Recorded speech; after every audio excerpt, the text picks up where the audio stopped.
Let me know when you're done. Let's start.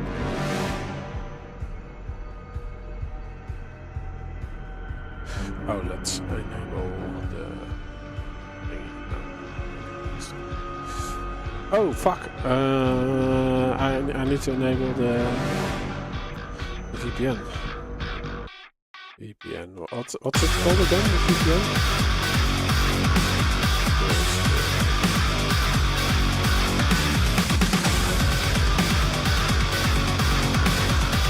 Oh, lol, I'm starting quick chat.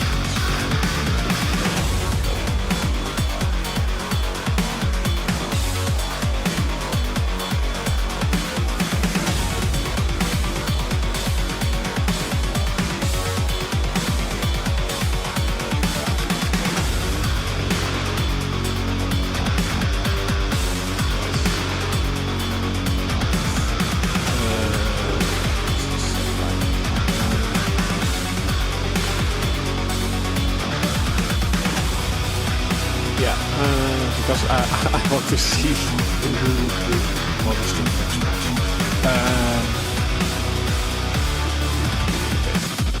First match is going to be Firebot versus Agent. Agent's already in the server.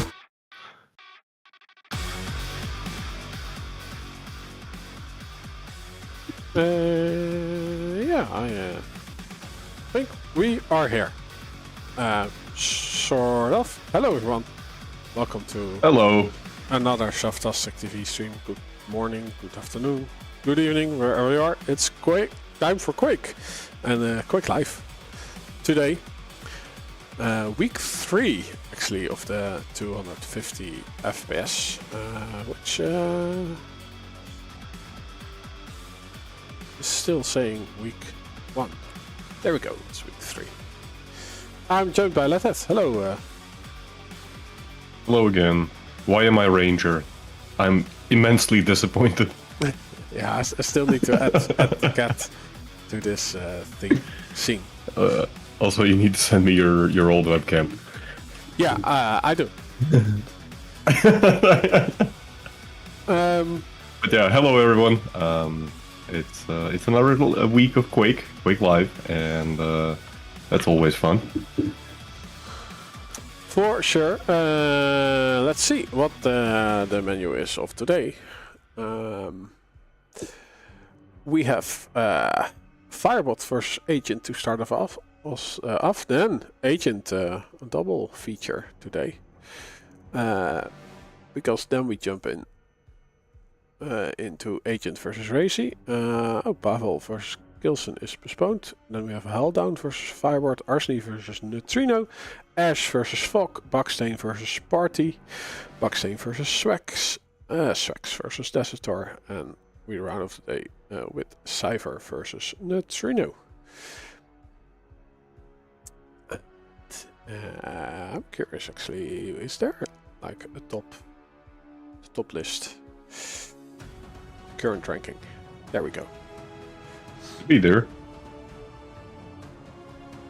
Oh yes, beautiful. So currently Desiator on top, also the most games played. Pavel on second, Racy on third, Fog on fourth.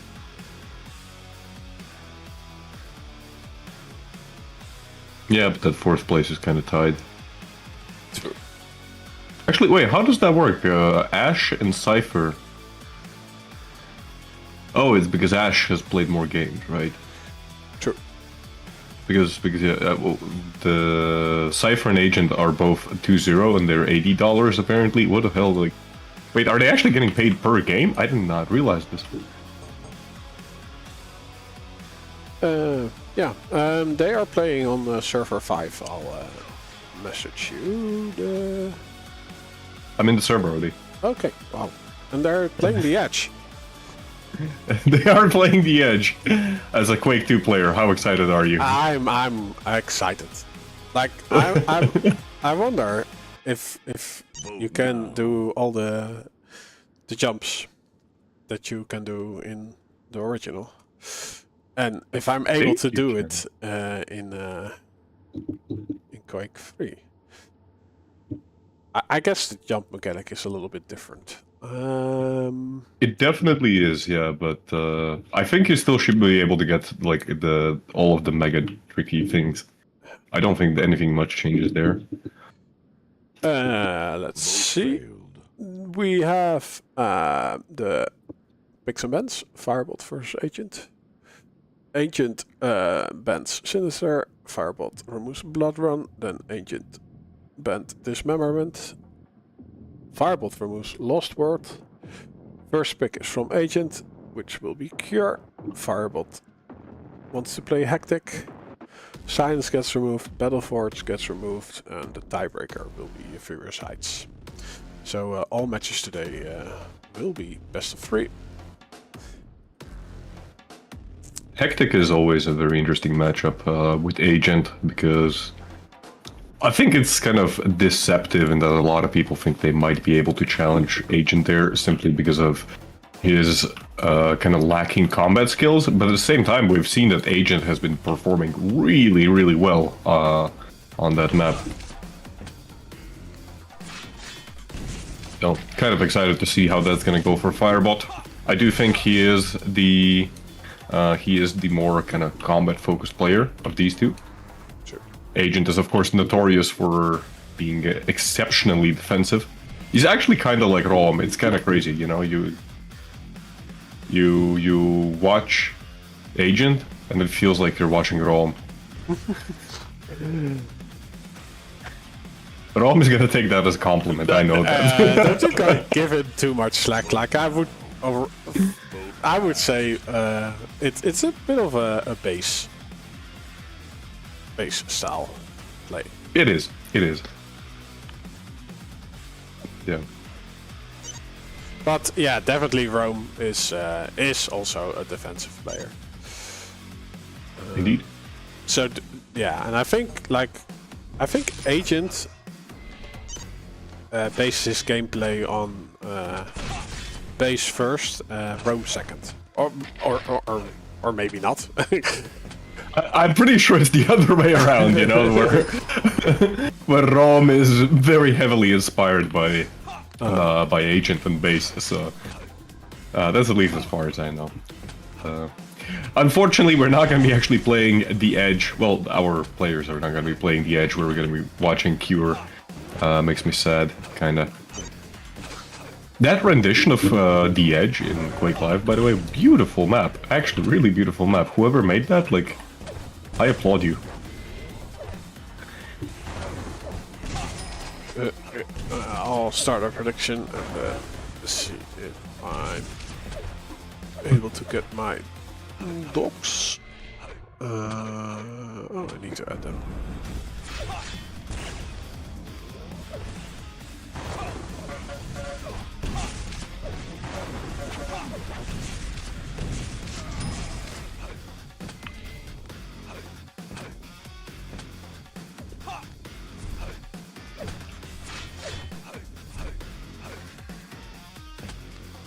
While the players are warming up.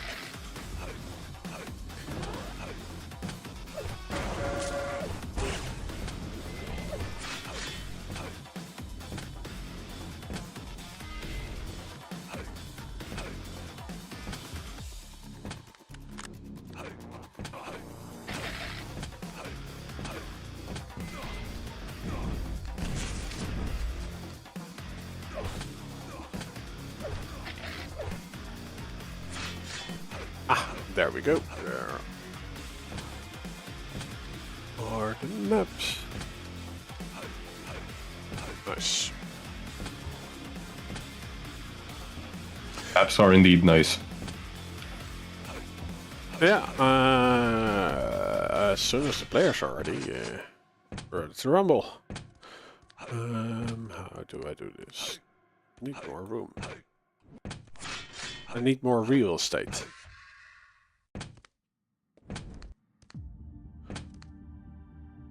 More real estate. For what? For the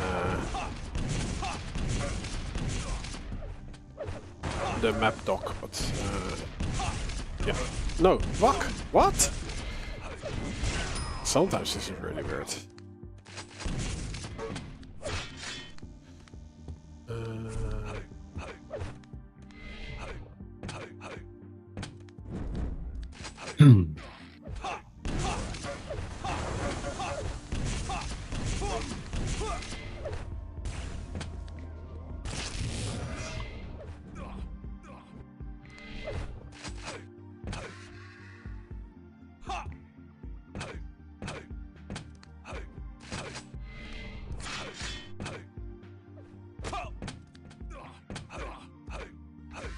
Oh, agent is ready.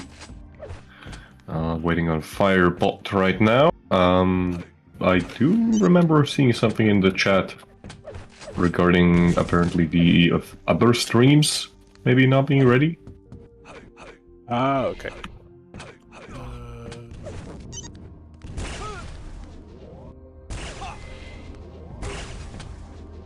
Why the F does this not work?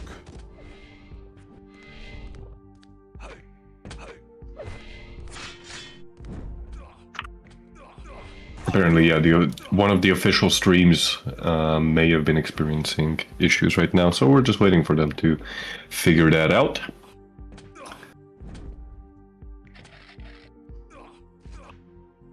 Oh, you see that in the Discord?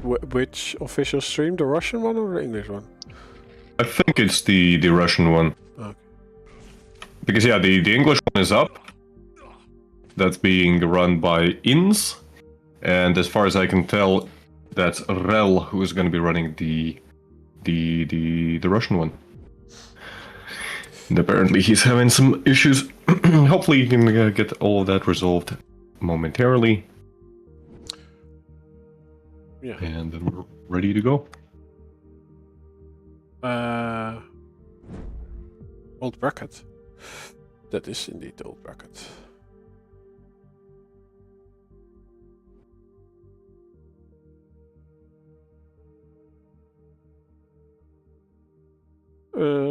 Comments. Edits. Bracket. There we go. So yeah, we have to wait until everyone is ready to rumble. And I guess like also the Russian stream is probably providing a clean feed for. I'm pretty sure there's a total of, or is the clean feed also not one? Because if I'm not mistaken, there's 3 streams in total. One is the Russian one, the official Russian one, the official English one, and then there's a separate clean feed. Oh yeah, from Semler, and that one is working. You are saying. Okay. Right? Maybe. Or... I think just the official Russian one isn't. I don't know. This does give me some time to add your cat. Let's see. Hell yeah. Image. That had cats. Hey, thanks for the follow, Sotia88. Yeah, there is some technical problems. One of the official streams, so we have to wait for that one. Name is already in use. What? Where are you? I'm going to switch scenes to... oh, I can of course enable studio mode, so... Yeah. It's a great feature actually. So apparently you are already somewhere. Oh, there you are. They are not playing, right? Not yet. They're not playing, no. Oh. No, they're not ready. Okay, I'll mute the game for the stream, so watch or viewers are not thinking that the game is currently on. Just don't forget to unmute it like I fucking did last time. Let's see. There. Okay. Paste. Okay. The cat is there, but it's on my face. It's on the wrong side, indeed. Now it's behind me. That's a very cat thing to do, you know, just appear out of nowhere and intrude upon your privacy. Let's see.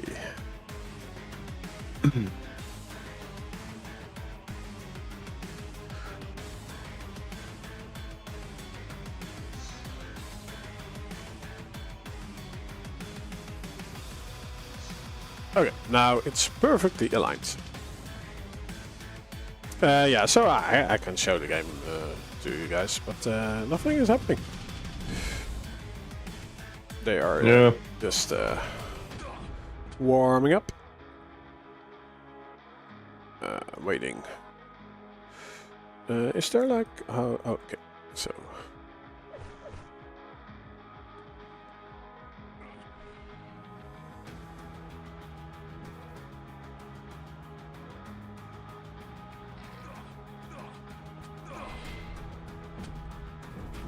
Slowly but surely, we'll get there.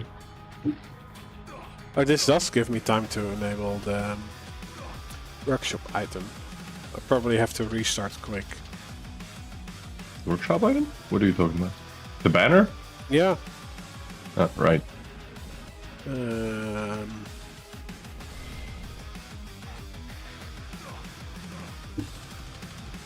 Quake Live.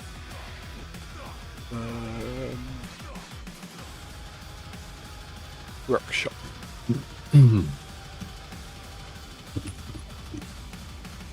250 FPS. Okay.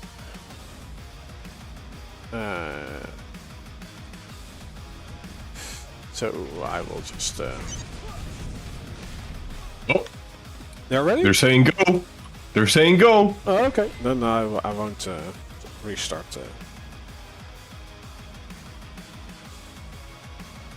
We'll find a moment for it. I believe. You can do it, Rob. Rome? Rob. Rob. What? Rome? No. No. No, Rome. Rome bad. Settings. Basic game. Video.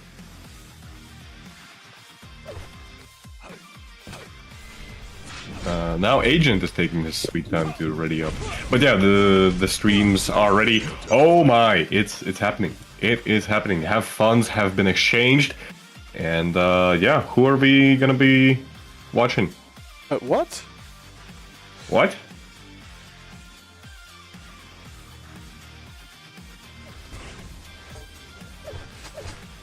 Yeah, you say. I'm yeah, on the Agent.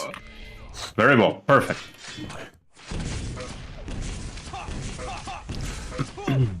Immediately a bit of a fight happening as the players try to challenge the yellow armor. It was Agent who got the red, and Firebot who got the mega. No real difference right now between the items in terms of the timers, but actually Agent giving up mega completely, not even trying to challenge it, opting to go for the armors instead.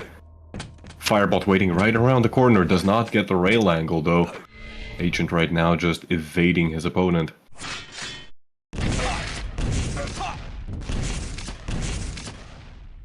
Potentially good trap there. Again, Agent not really going for any challenge on the major item. Ooh, could have been deadly there if Agent's LG had caught Firebot mid-air. Just a little bit of a tickle there, nothing much. Agent not looking, he's not probably gonna go down here, but he is gonna be taking damage. Firebot very aggressive on this chase, actually hitting a really good rail that sends Agent down.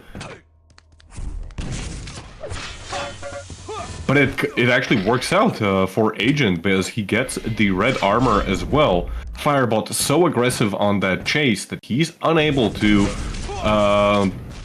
get to the major item on time. The mega looks like it's still going to be going to Firebot.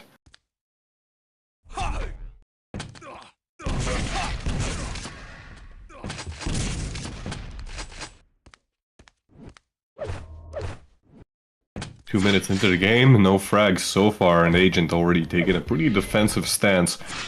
And to be fair, that's where he excels, you know?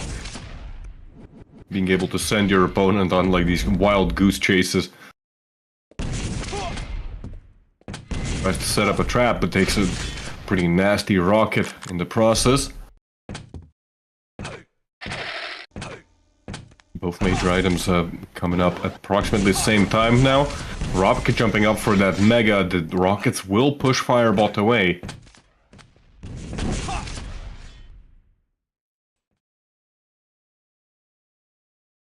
He just stops and thinks about life. It's important. No, Agent, he was just like, he stopped and pondered what is he doing. Got the green armor though, that's the more important matter right now. Just 3 minutes in, we still do not have a single frag, and Agent still playing these positions very nicely. Oh, Firebot! But Agent himself, Agent himself, he got caught on the corner there, and he couldn't make a clean escape, and that allows Firebot to get the first frag. Agent, he does have the rail already.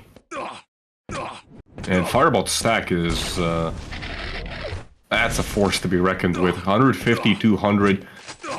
Agent cannot afford to be caught off guard right now. Very unlikely he's going to be winning any fights.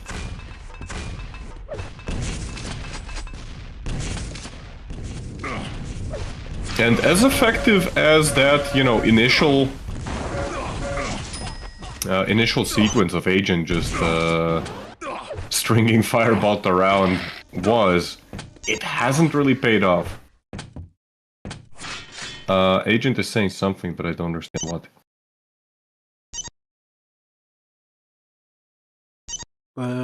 They can pause the game, right? The Agent is proposing something, but I don't understand. Okay. That gives me a time to reconnect or restart Quake. Maybe. Quit. Yeah, so we will shortly continue. Hopefully. He's drunk, says lazy developer. Can anyone verify the veracity of these facts?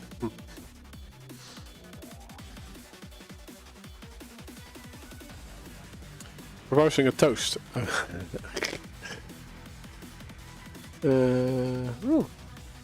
Agent's probably streaming, right?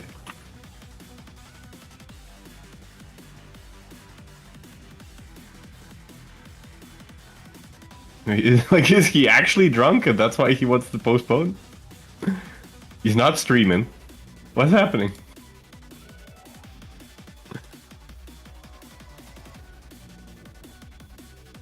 Actually, hold up. Yes, I think he actually did say that he is drunk. Did you translate it?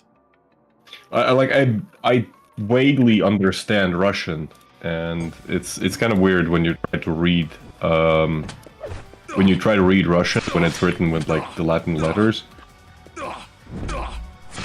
But I think. So he's not coming back. I do not know, honestly. Hold up, let me... Yes! Yes! The "Я пьяный", that means I am drunk. And that's what he said. What does that mean for the match? I don't know. Where's the 250 FPS logo? Like oh, there we go. Yeah, so now that works, nice. His last sentence translates approximately as "you win this one." I don't know how to interpret that. this makes you want to grab a beer, actually. Oh my god, I should have gotten a beer myself as well. But, like, okay. So, what does this mean? We are jumping ahead. I suppose. Are we just gonna go Helldown versus Firebot?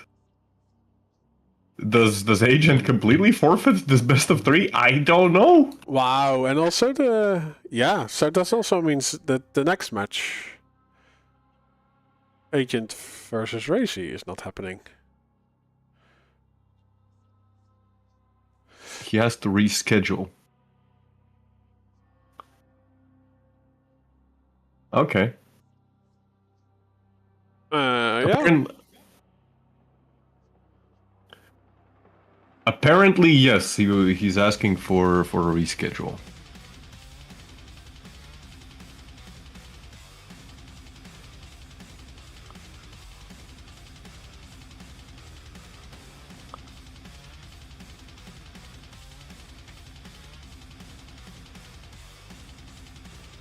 Thank you, chat. I don't know where I would be in my life without you guys. I think we'll take 5 minutes break. I think so, yeah, because I think we're just waiting for Helldown. And true, and I'm getting thirsty. So see you guys in a bit, and I hope we'll have the next match ready. Hopefully.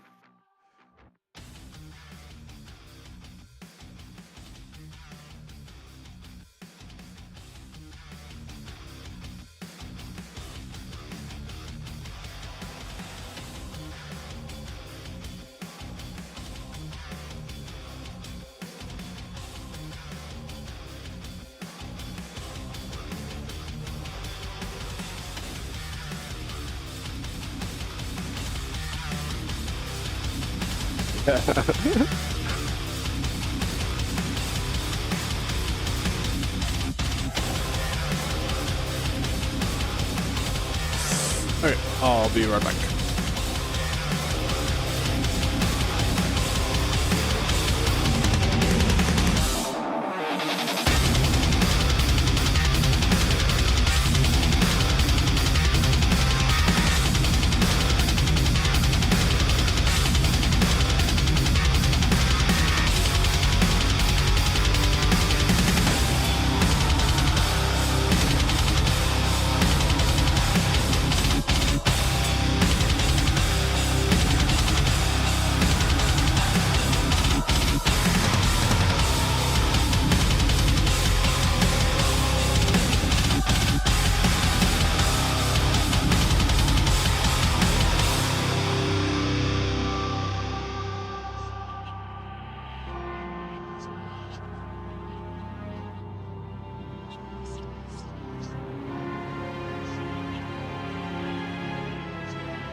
No. We are back. We are getting ready for Firebot versus Helldown, but they are still deciding on the server, right? Yeah, they are allegedly still trying to decide. Apparently, okay, they're gonna be playing on a... Oh dear, what server is that?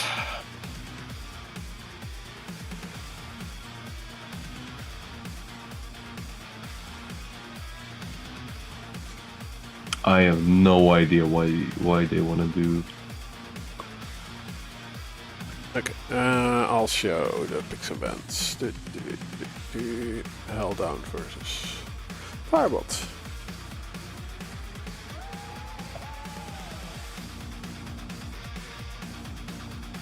So we're gonna play Silence first.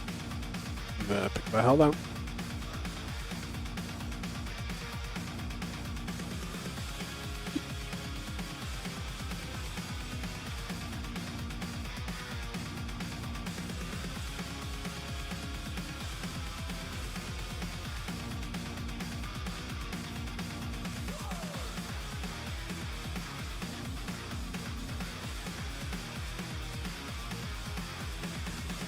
Do we know server yet? Yeah, it's in the Discord. Okay. Or maybe not.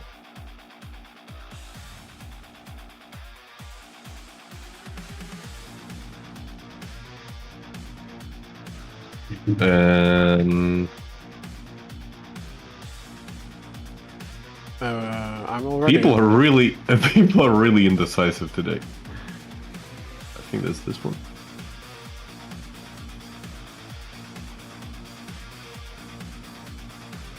Okay.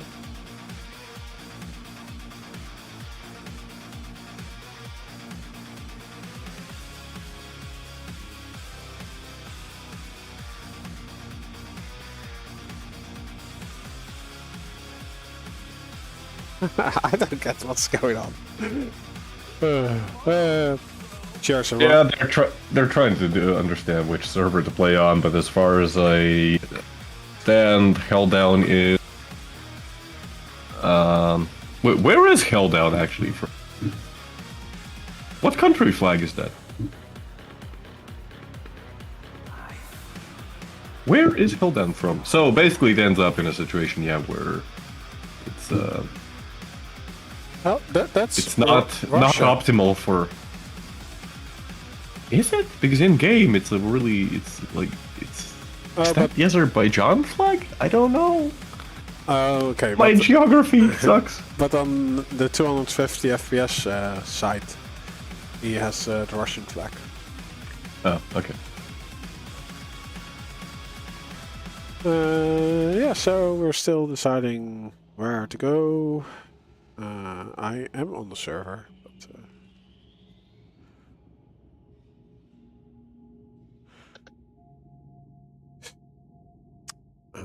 so how has your day been? With this downtime, we have to talk about something. It's okay. It's I woke up today really late. Yesterday I was working on a side project, and yes, I made a trailer For your thingy? My thingy, yes, that's the technical name of it. It's a thingy. But yeah, no, like I'm basically getting ready to make a first proper public release of my mod for Blade of Darkness. which nobody really cares about, which is a game that's so obscure that it like none of this really matters. But that's what I was working on, and I'm kind of happy, you know, with how it's going. It's a thing that that kind of pushed me to learn Python and stuff, you know. Oh, it's actually made in Python. Well, the engine itself runs in C++, but yeah, the entire game logic is it's in Python, which is kind of cool because it means that you can modify, you know, a lot of it really easily. Mm-hmm. And yeah, I have a lot of nostalgia for it because I used to play the game when I was young, and my brother introduced me to it, and that's the story. Oh, that's fun.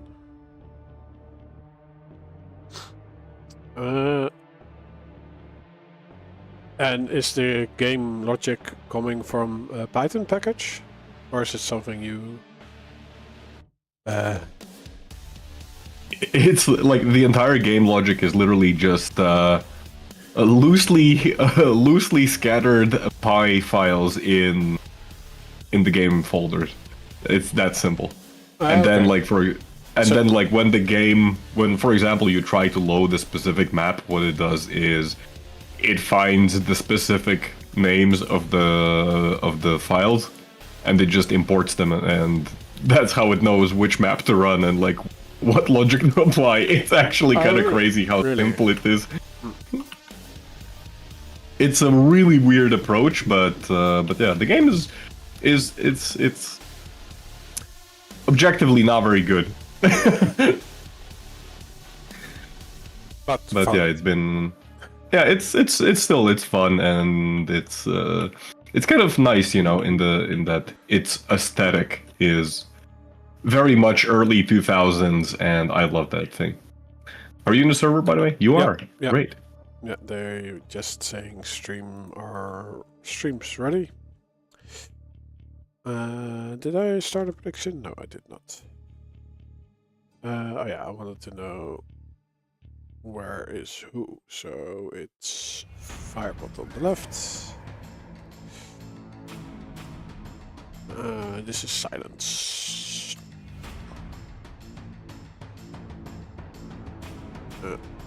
All down. On the right.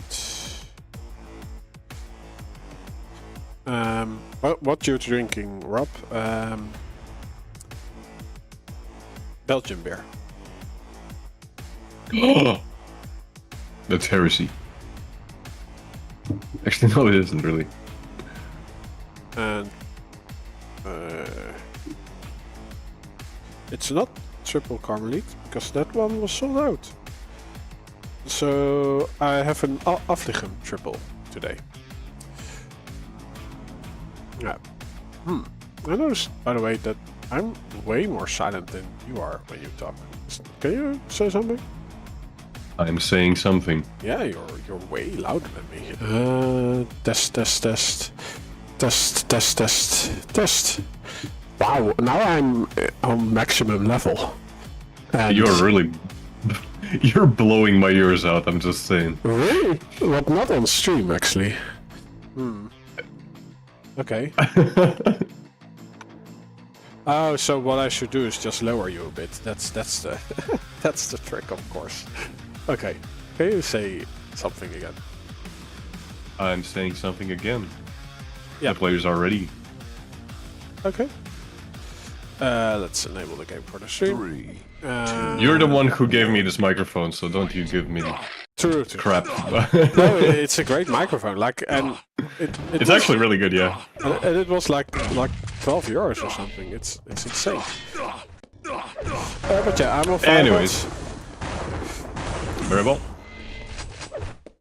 Like, if I knew that mic was so good, I would not have spent like 150 euro on my Rode Procaster thingy. But yeah, that's something you learn after the fact. Yeah.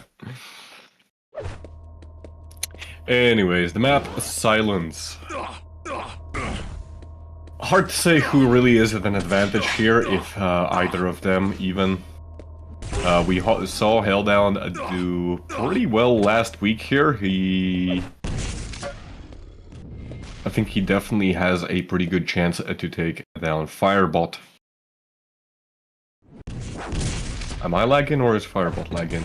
No, I saw it too.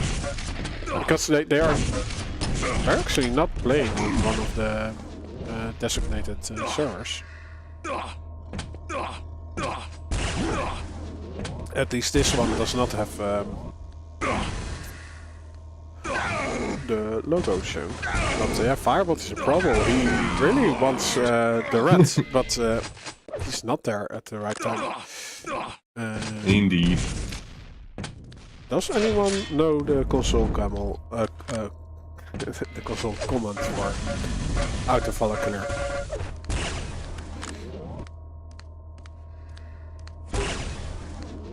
But yeah, it's CG_follow killer. okay.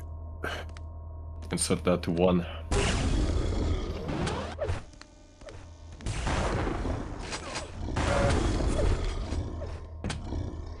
Helldown doing a really good job of just maximizing the damage onto Firebot. So far he hasn't really been able to get a whole lot of done on the map. Firebot does get the red armor though, and this might help him out, but he's really low on health and needs to find at least some health bubbles if he wants to take on a Helldown head on. Actually, slight mistake there from Helldown. Ends up giving up at the mega health as well. The red is up. That is going to go to Helldown as well. Both players now on largely equal stack. Slight advantage to Firebot. The yellow is up as well, and that's going to go to Firebot as well. So right now, Firebot probably going to be looking for some opportunity to get some damage in. Helldown landed pretty safe, but as I say that, he actually drops down, and Firebot waiting for him right around the corner. Both major items are up. Helldown forced into a fight, and he goes down. Thankfully for him, he does get the red armor immediately off of that. Firebot is... he's still in a pretty good position, left with 175 health. He gets one of the greens. There's a total of 2 of them on the map. And he even has the yellow to back up to, but he actually, like, he just goes straight up for a crazy push there. It does significant amounts of damage, but no kill happens, and Helldown able to get away safely for now. That's interesting. Helldown really banking on his rockets while Firebot is using the LG.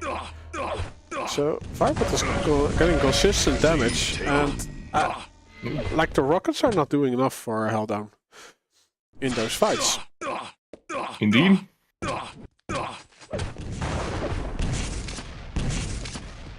Firebot able to get his second frag as he disrupts Helldown's movement. Ooh, the rails are being fired both directions, but none of them really connecting. All of the armors and healths are actually exactly at the same time, so now it's got an opportunity for Firebot with the stack advantage to really try and predict where Helldown's going to be going. Helldown actually misses the red. That was interesting.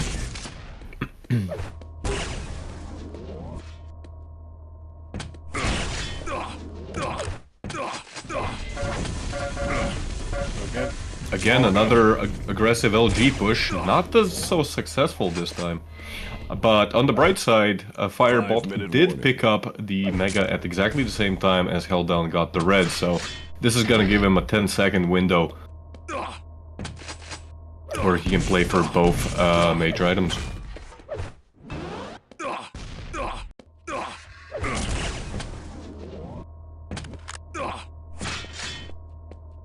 Five minutes in, we are 2-1. And Firebot with a lot of control on the map right now. Helldown's trying to challenge the red armor, but he's kind of in a bad position. If he wants to get out of there, he's forced to take damage. Little rocket jump there from Firebot. Actually, it looks like it did confuse Helldown for a little bit. He was not ready for that angle whatsoever. Ooh, beautiful rail there. Held down very low on health. This looks like it's going to be a third frag for Firebot, and with time running out, every frag counts at this point.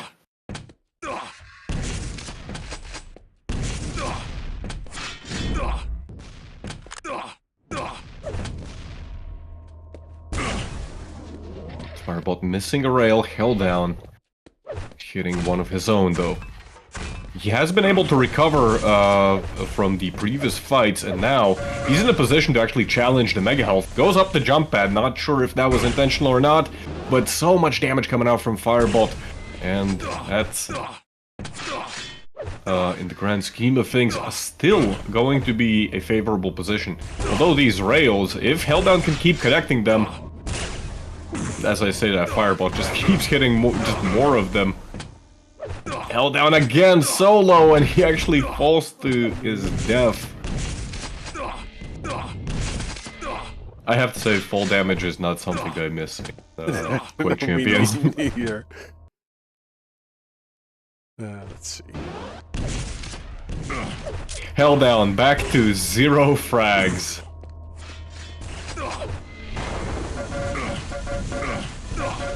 Again, the consistent damage is so nice with Logi. Great tracking by Firebot. Yeah, held down getting caught with a nasty spawn. Outgunned, outstacked. And he gets discovered by Firebot while going for that yellow. Yeah, Firebot is on a roll. Yeah, he's hitting quite a lot of shots, and the accuracy numbers don't really give you the full picture, but he's been doing damage where he really needs it, and he's been making it work. What is this fight? The shotgun rail. Yeah, they're doing a little bit of a dance there, engaging in some rocket tango.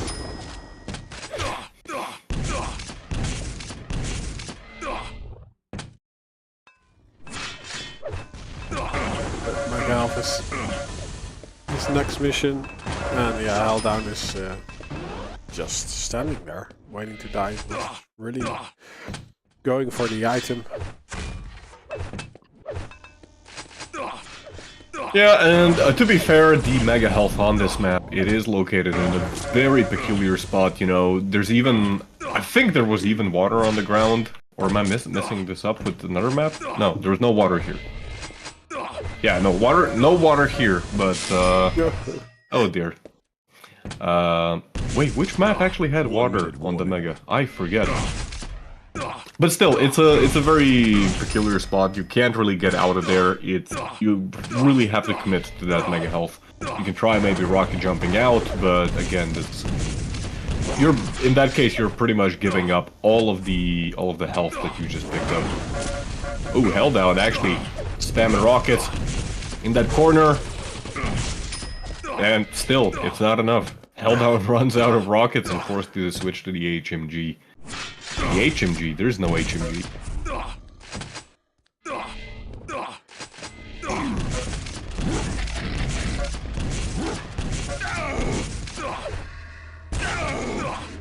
"15 seconds remaining. The big question now is, will at least get one frag on the board, or will he be eternally on 0? There we go.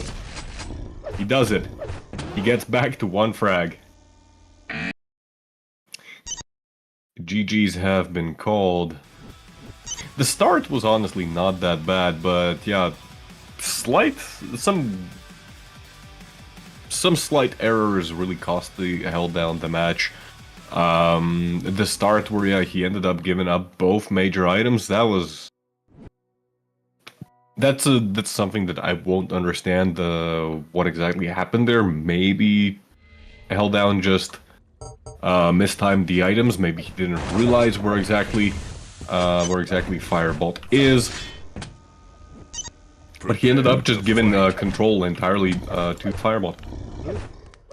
So, anyways, this is the map with a lot of Boxane.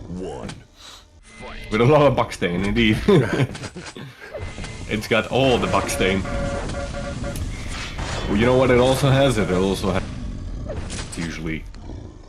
We saw Agent, even though, like, yeah, he's not a very combat-focused player.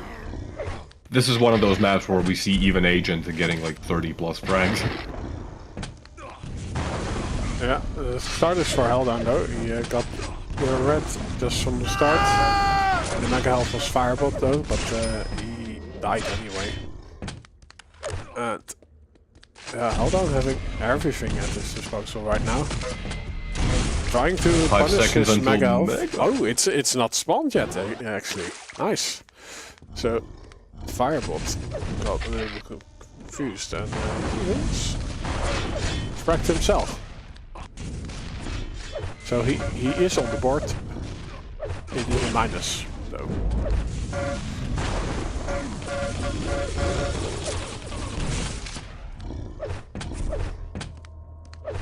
Helldown now not the healthiest anymore.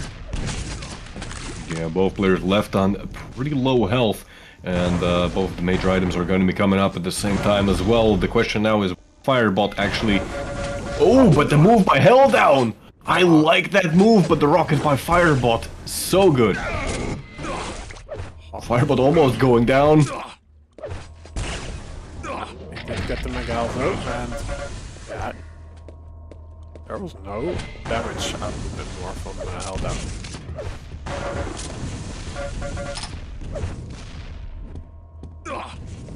Rockets are not connecting. His railgun is connecting though.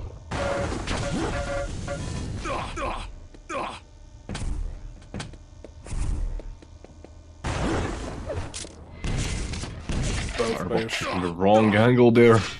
Takes a lot of damage.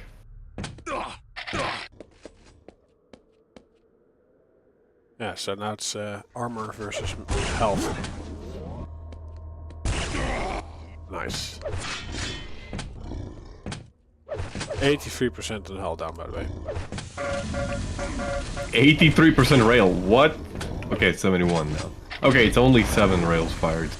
Not that crazy. You already scared me, Rob.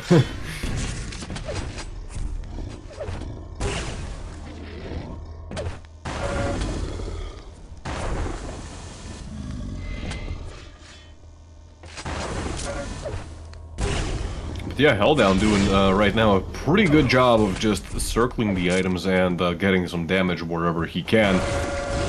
Ooh, the Firebot able to steal the Mega Health, and Helldown left on just 5 health. Even a single machine gun bullet will kill him. And there we go, the shotgun comes around the corner. Helldown does get some damage as a Firebot tries to collect the rail, and it's a more important matter.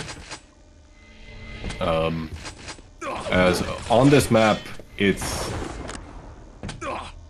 not that uncommon to see, you know, both players just trying to get a weapon and get some damage in, even if they end up giving up frags, as once you get the momentum going, it's much more important than individual frags alone. Helldown, we can see he gets a frag of his own, but he's left again on only 30 health. Make that 55 thanks to the yellow health bubble.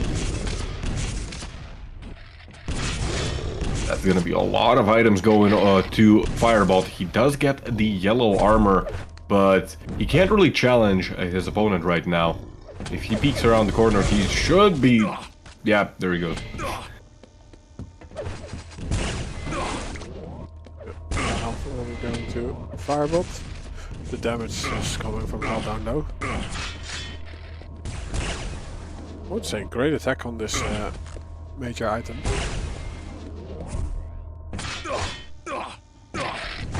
Very bad position right now for Helldown for 15 seconds. No, there's no coming up, and Helldown has absolutely no health. Even if he gets a kill here, he's gonna be immediately refragged because there's nothing to stack up on. Yeah, the problem is that he doesn't get unreturned damage, because like the control of Firebot is now so great that every damage trait is in the favor of Firebot. 5-minute warning.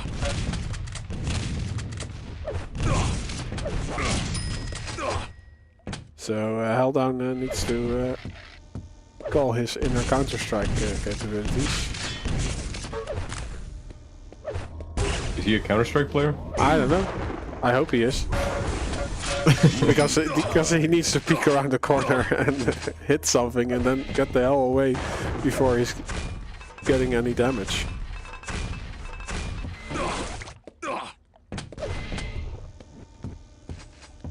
So the start was definitely from Helldown, but now Firebot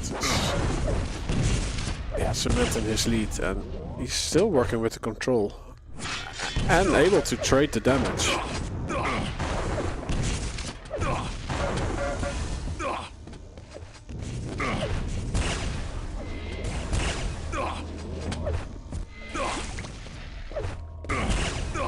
I think this has actually been so far the lowest frag in hectic match we've seen in the entire cup. 6 minutes in, we are at 6 versus 6. Usually, you know, these matches they would already end up in the 20 frag counts. Helldown making a very aggressive push there, not gonna work out in his favor really, as Firebot rockets again working some magic here. As I say that though, Firebot left on barely anything. There we go. Helldown able to conquer that red armor. Very favorable position right now for Helldown. Ooh, but he really needed that that rail to connect.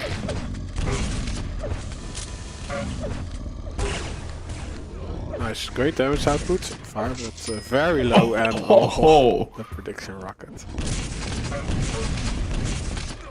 Nice. It does seem that both players do not really know how to play this map out of control.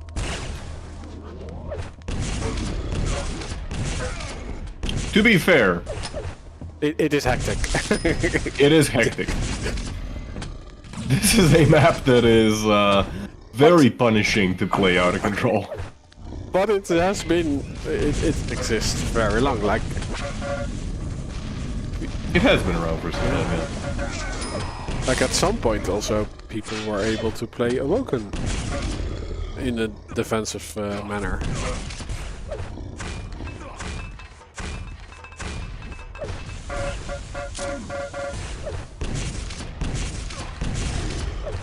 Ooh, Helldown actually taking significant damage there. We are at a 6 frag lead for Helldown now. Yeah, but he's losing control. The Mega Health is going to Firebot. The red as well.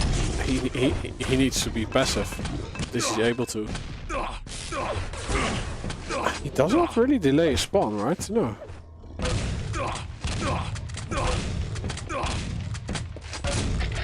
Helldown trying to get away, but he's so low. Yeah, 6 frag lead might seem quite a lot, especially with 2 minutes remaining on the clock, but not on this map. Of all the maps, this is where things can just swing at a moment's notice into the other player's favor.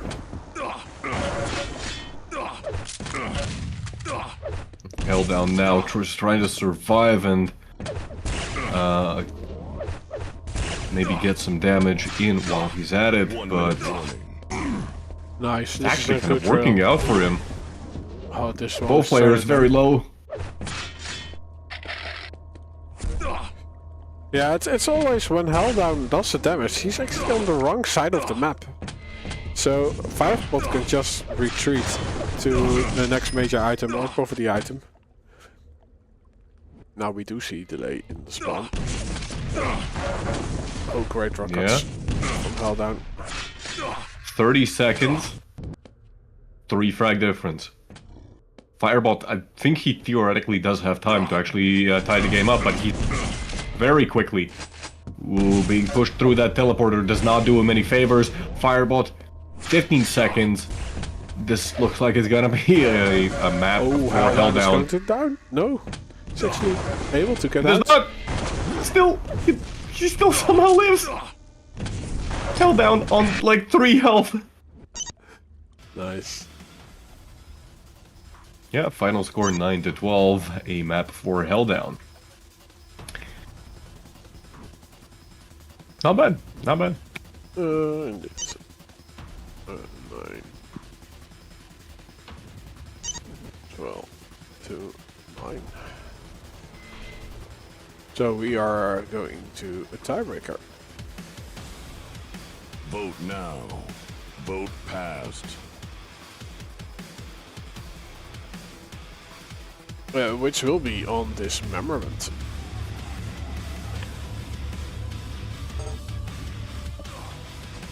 I am not sure if Helldown is going to be able to take this one, to be honest. Firebot, as we've seen, like, he is the more tactical kind of player, and on larger maps, yeah, he excels. Whereas Helldown's advantage, I've always felt like, is more about being able to do kind of large bursts of damage, and when it comes to larger and more open maps, well, that's where he falters. We, of course, did see Helldown playing against Pavel on week 1, where that did not go well for Helldown whatsoever. His damage output was definitely there, but he ended up just, you know, chasing Pavel for literally the entire match.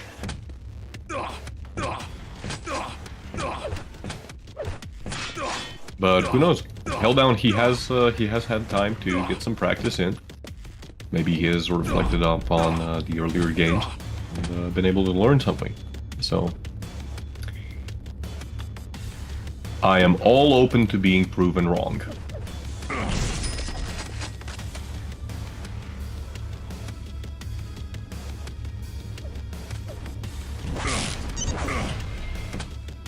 Okay. We are ready. I'm on. Let's start on Helldown. Very well. 3, 2, 1. Fight. I remember this map. This is where. Where Sparty did the thing, right? Yeah, he threw the. But it was great entertainment. He threw the. It was. It was awesome. In a spectacular fashion. Great start for Helldown, actually, even though he just ate two good rockets, but He does. still. Yeah, okay. The job done. And the red is his, then he jumps. Rocket jumps to the next yellow. Is he able to do anything about this mega half? Ooh, great rail. Unfortunately, not able to get the second one. Yeah, he did some intermediate damage with the shotgun, but the third rail did connect. But now there is some punishment back. But look at that, he only needs a pixel. He gets his second frag on the board. Yeah, actually, really good start for him.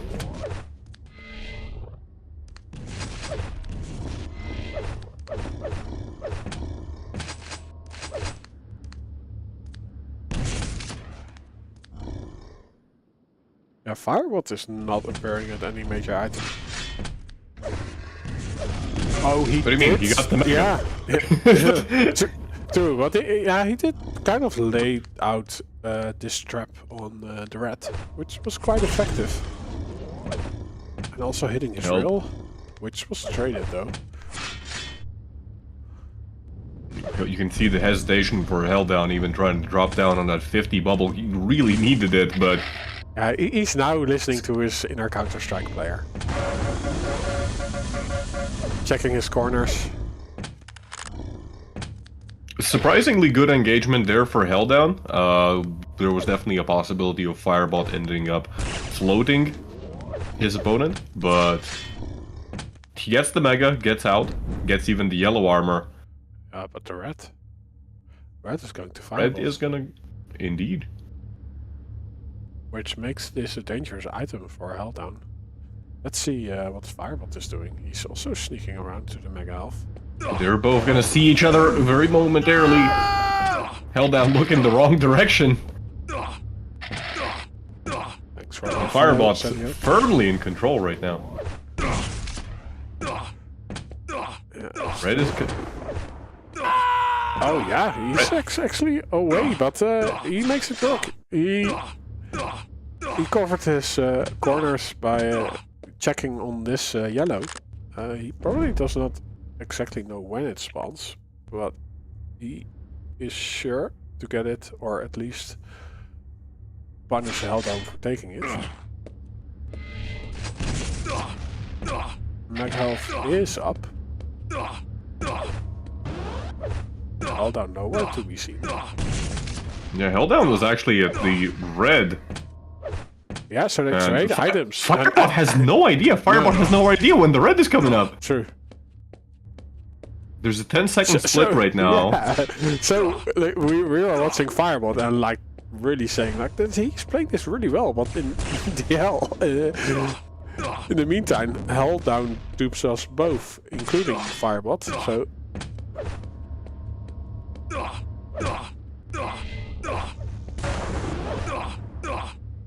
Well, but right now there's it's a pretty risky situation for Helldown because for how long can he keep this up? Well, like right now it looks like he's gonna be able to keep it up forever, but the follow-up damage though is not enough. I think the more important part of that engagement was that Helldown actually was able to steal the red armor, and this is going to give some time for him to try and get weapons and prevent Firebot, you know, from just immediately pushing off of Helldown's spawn. The problem right now is that he doesn't really have any armor, and very unfortunate use of the jump pad there. 2 versus 2 now. Yeah, great check on that Firebot. 75% with real gun. 35 with LG. 5-minute warning. Yeah,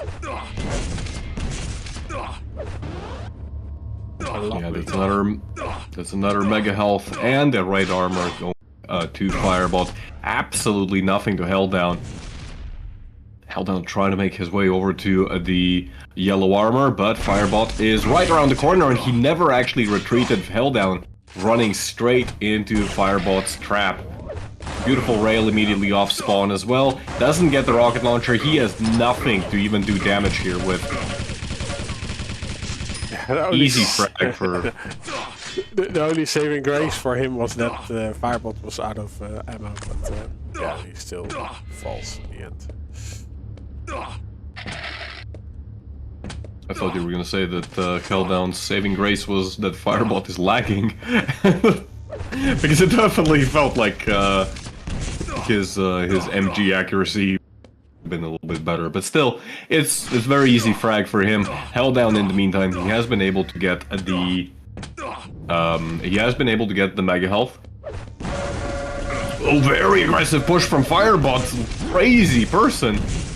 Gets right into Helldown's face. Both players pretty damn low. Helldown on 30 health. He's forced to retreat. And he's gonna be trying to play for the red, or is he actually? He might just retreat. Tries to get a rail shot, and that doesn't work out. It is going to be a rail that he's taken himself. 3-1 so far.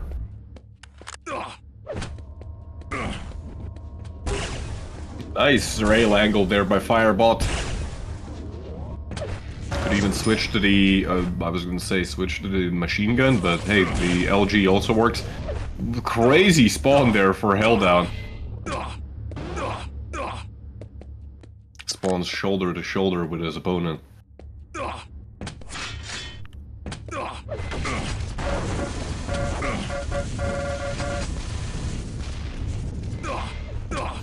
Yeah, I would say that was decent damage from Helldown, but he has to do so much more work than this. Indeed, time is running out, and the dismemberment is not a map that that gives a lot of opportunities for, you know, extended chain frags. With only 2 minutes and 20 seconds remaining, Helldown cannot afford to run into his opponent like that. Oh, what a rocket! And the rail finisher. GG has been called by Helldown. That is going to be 7-1 in favor of Firebot. Some good plays by Helldown though. Really good effort. That start was pretty nice, but yeah, as soon as he went out of control, it feels like Helldown never really got back into control, and that was that. Sealed his fate. Firebot, as always, good performance from him as well. So, let's see what our next match will be.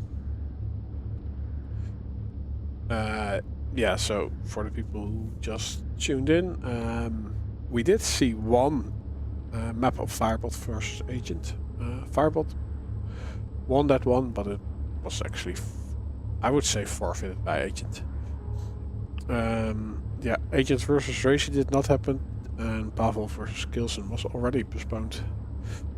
So we just saw Helldown versus Firebot. Firebot taking that 2-1. And now we are preparing Arseny versus Nutrino. Let's see what the picks and bans are.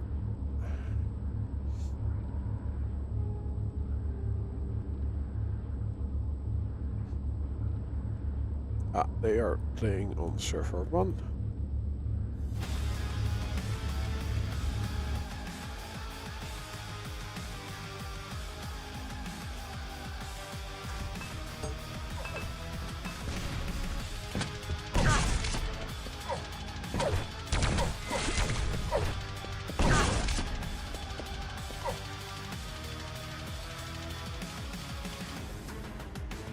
Server 1, you say? Yes.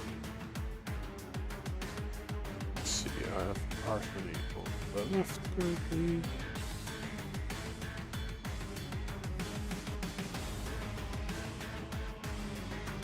And Nutrino on the right.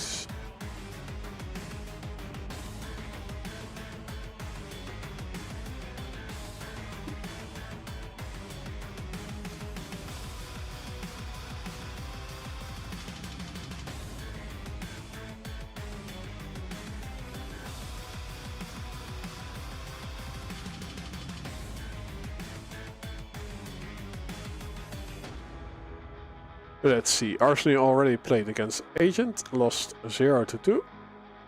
Also played against Cipher, 0-2.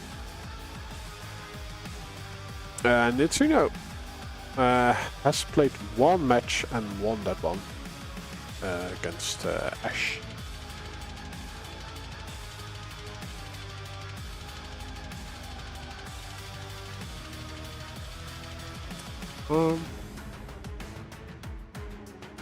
Let's see. No, he played another one, right? Because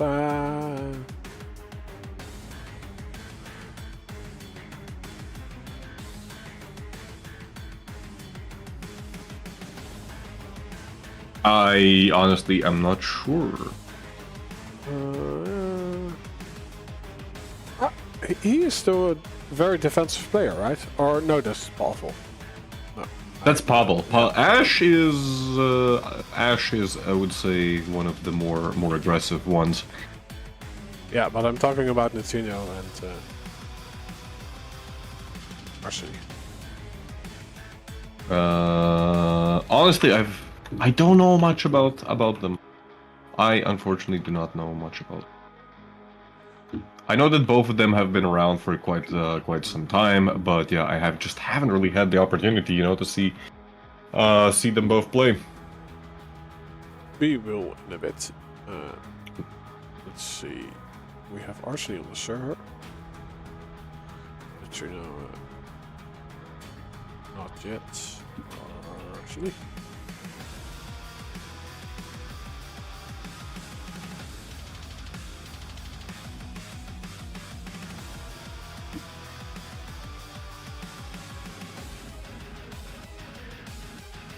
Yeah, Arseny right now just jumping around the server, all by himself, playing defrag. Oh. Speaking of defrag, I was actually, like... Somebody pointed out last week, like... regarding the fact that I had the speedometer enabled. Oh, yeah. And I was thinking to myself, like, why do I have this enabled? And then I realized that I have actually played... Like in the last year or so, I would say that I've played Quake Live more defrag than like Quake Live proper, you know? Mm-hmm. So that's why the speedometer was there. Because yeah, I really haven't played like, you know, proper Quake Live in quite some time. And also the last stream I had, I think it was Sparty. I encourage the viewers to give you feedback during your stream. So you got a lot. I've noticed. Yeah. But like sometimes I don't really get feedback. Like I will be muted for like 10 minutes and then someone is saying like, Rob, are you there? In chat.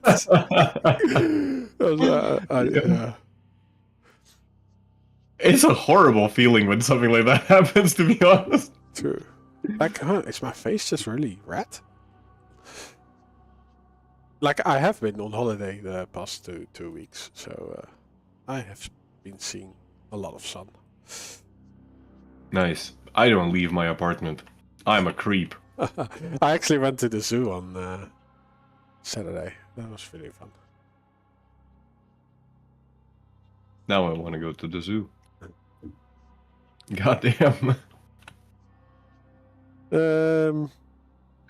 Yeah. Actually, yeah. When was the last time I was at the zoo? I don't know. It's one of those, I don't know, things that, like, you know, you just have to periodically do.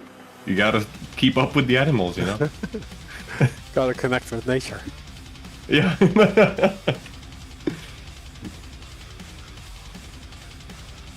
So we are looking for Nutrino. Nutrino is online in Discord.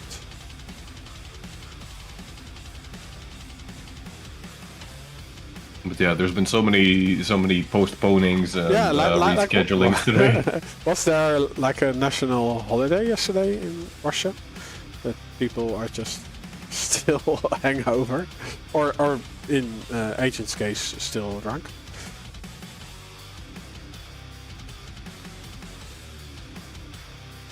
I really do not know. Chat, give us some insight.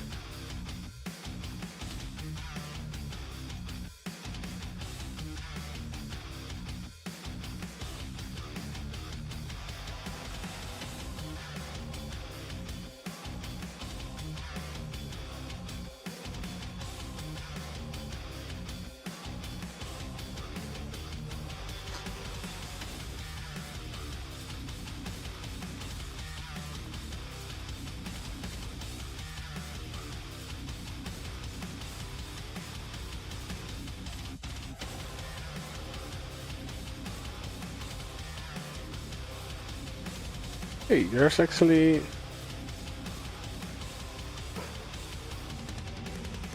There was a Quake Champions LAN yesterday.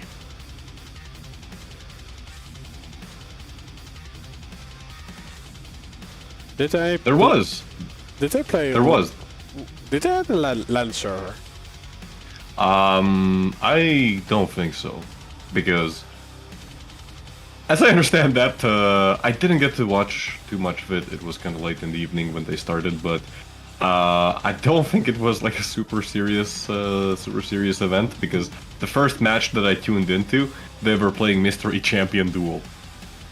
Yeah. Oh, and now I need to comment. Because Andrew Clearance was the one who organized the Quake Champions. 2H letter can't play? What? Nutrino can play?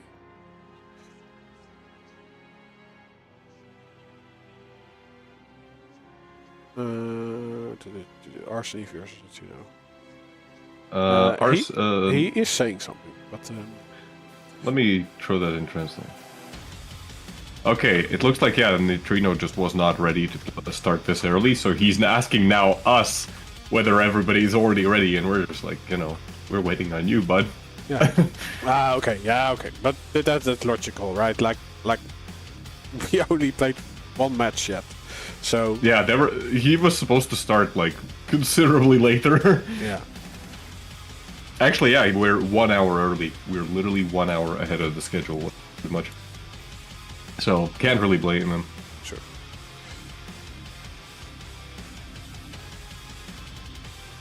But yeah, Andrew Clarence organized the QUAKE Champions tournament on the Varcomatic in Belgium, and Slave apparently had some comments about the tournament, and now Andrew Clarence is saying like, dude, your tournament is even more shit than mine. And it turned out to play Mystery Champion. Okay, so that actually means that like on every spawn you play a different champion, right? Exactly, yeah. So that's so fun. I was very confused as I tuned in. Everybody was speaking Polish, because if I'm not mistaken, it was organized by the Boom guys, who are a Polish clan, team, guild, whatever we call them these days. They used to be called clans back in the days. Shows my age, I guess, or my mentality, I suppose.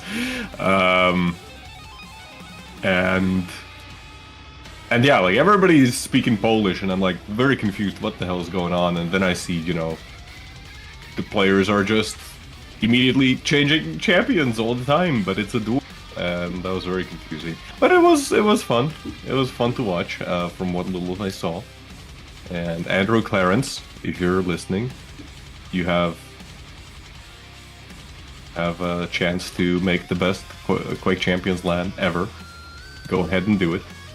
And if you're listening and you're interested in a QUAKE Champions LAN, go poke Andrew Clarence, buy a ticket to Belgium.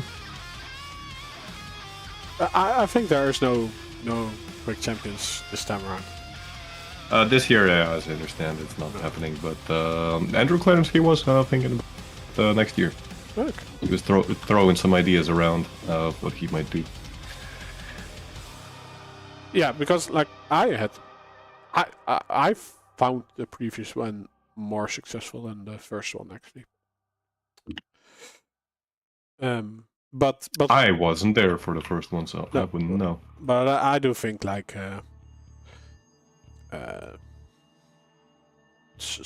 some things could change. For example, but we as a community could also step up in that way. That if there is going to be a round robin again, that we match up the newbies against themselves first, then we stomp on them in the first 5 matches, and they don't want to play anymore. Yeah, that was definitely a bit of a mistake from our side, because I don't think any of us were playing super seriously against them, and it was still just such an absolute stomp. Yeah. Yeah. And okay, Rom, I know that for sure. The Rom, he try-harded those as hard as he could. Yeah, and then on the moment they actually had a chance to play against each other, they didn't want to anymore. Yeah. Can't blame them. Can't really blame them. They are ready to rumble. Let's jump in. Yeah, finally. It's happening. I'll start in Arseny, by the way. Very fun? Yeah. Let's where's the game out of? There we go.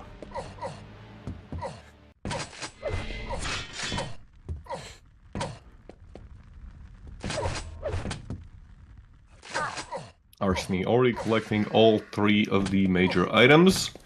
There's been an entire rotation right now. Neither player has really spotted each other. Arseny, he's gonna be able to get... Ooh, he's gonna be able to get the red, but it's not gonna be completely unpunished without Nutrino. The Mega was picked up by Nutrino on a very aggressive push coming out. Good damage output from Nutrino.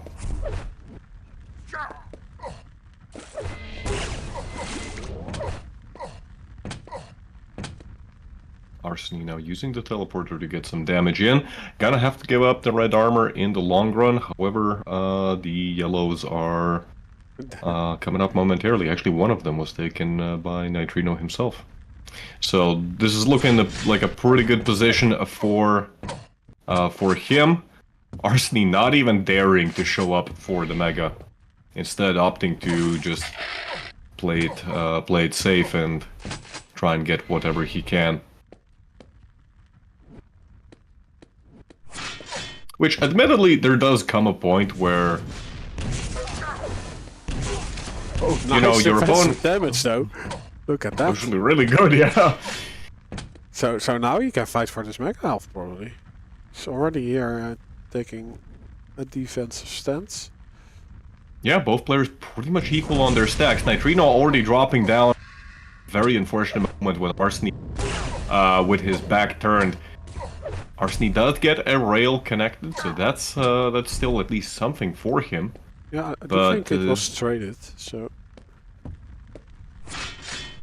But Arseny is... yeah, at least he gets the poverty items, so that makes that Nutrino can't really stomp on him.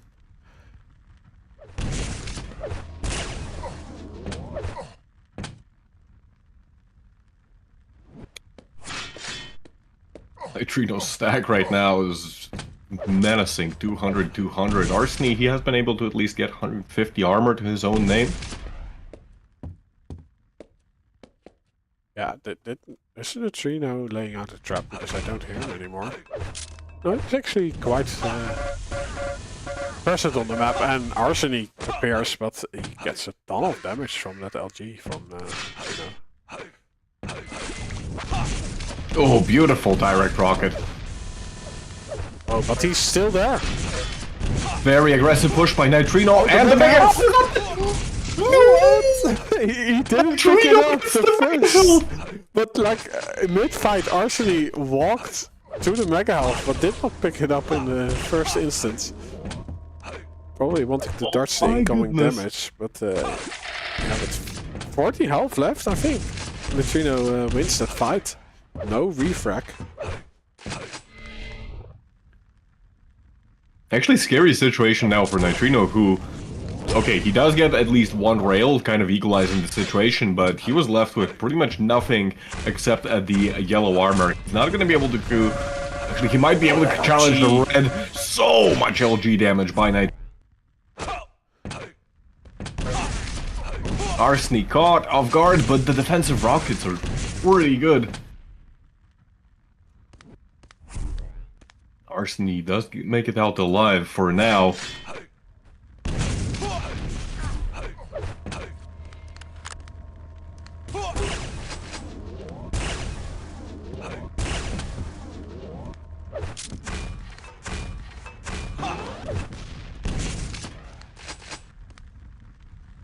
Yeah, another Mega Health going to Nutrino. Who's waiting on this light. The other light spawns very near this one, so that one goes to Arseny. Yeah, both players right now on pretty much equal stack. Looks like Nutrino is gonna get the red armor for free though. That's gonna give him an advantage for the upcoming Mega. Arseny trying to get some damage in. Narrowly missing. Mega for Nutrino again, 200 160 stack for Nutrino. 5-minute warning. Arseny is gonna have to do quite a lot of work here to equalize the situation. Yeah, so he has the choice to take the angle on the heavy, on the other hand, you also want to collect the yellows. Ooh, 100 rocket from Nutrino onto Arseny. Sets him through the portal. Oh, and he did not collect any armor yet. He will get this one. Nutrino actually adding some delay to the mega health. I think overall that's a pretty good move. I mean, he's in a really good position right now, but if he can even throw off Arseny even more than he... it's gonna work out in the long run. It's gonna make sure that Arseny is not able to really play as comfortably as he would like to. Right now, he's out of control. He's one frag down, it's 6 minutes into the match, but still, you can see him right now that like he's standing on Mega waiting for it to come up, and nice. it's just not. Oh, but the LG from Arseny was awesome. Like 56%. Yeah, every tick hit on the drop down from Nutrino, and he gets this red clean. Not a lot of health on him, but enough armor to sustain some damage.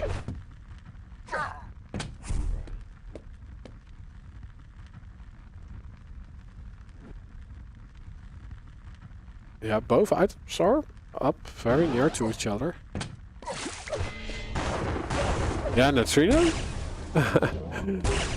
Guessed right, so he will be at the mega health, so I can get this red. Some punishment though after the pickup, Arseny hitting the drill. And another unreturned damage from Arseny. He has to hunt, I would say. But there's also a red spawning.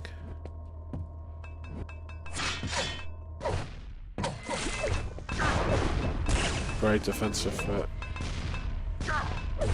grenades from Nutrino.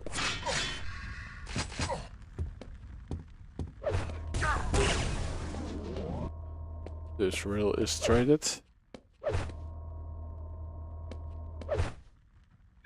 That critical, that rail was actually quite critical, as it puts Nutrino in an uncomfortable position for the next fight, where he doesn't really want to re-peek for the red either. Nice, nice trap there by Nutrino. Doesn't get a whole lot of damage, a little bit. This might mean that Arseny can remove all the items. Oh, he does not go to the other yellow. Oh. Okay, so now I learned that the portal goes to that yellow. Oh, but Nutrino is able to get the next red. Yeah, Arseny ended up being a little bit too slow for that red arc himself, and it's now spiraling out of control. Nutrino's gonna be able to get this 50 health bubble as well. The Mega's coming up. I do think he had a great plan, like trying to remove all the items, but yeah, as you said, he was a little bit too slow moving through the map. So good plan, failed execution, and maybe this is also a play that gives Nutrino this map. Only 1 minute left.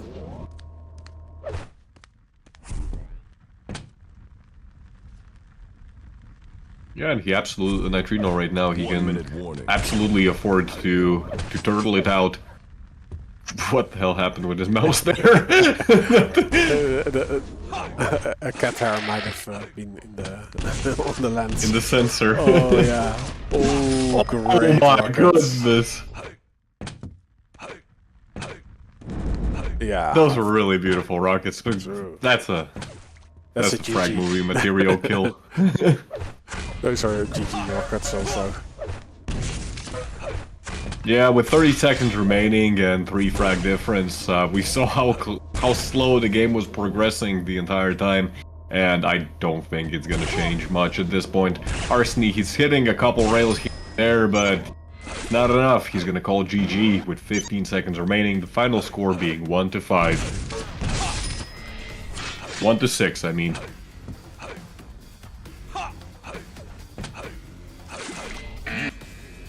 A GG. GG indeed.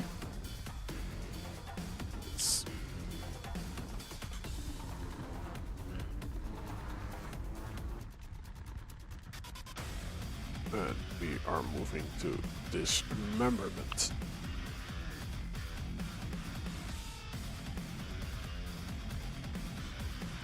Which is Arseny's pick. Vote now. Vote passed.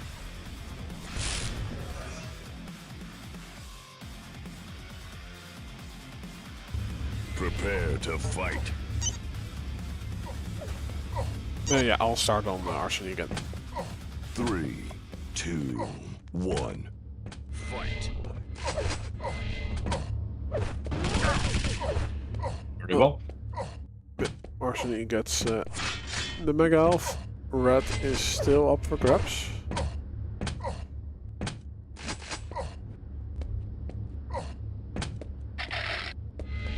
Nutrino now picking that one up.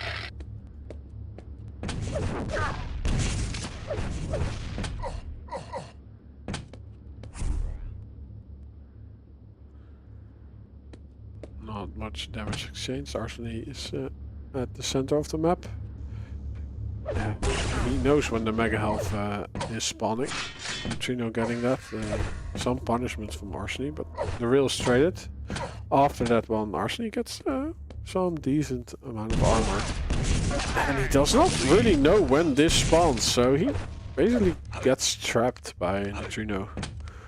While Arseny... And once again, really good rockets by him.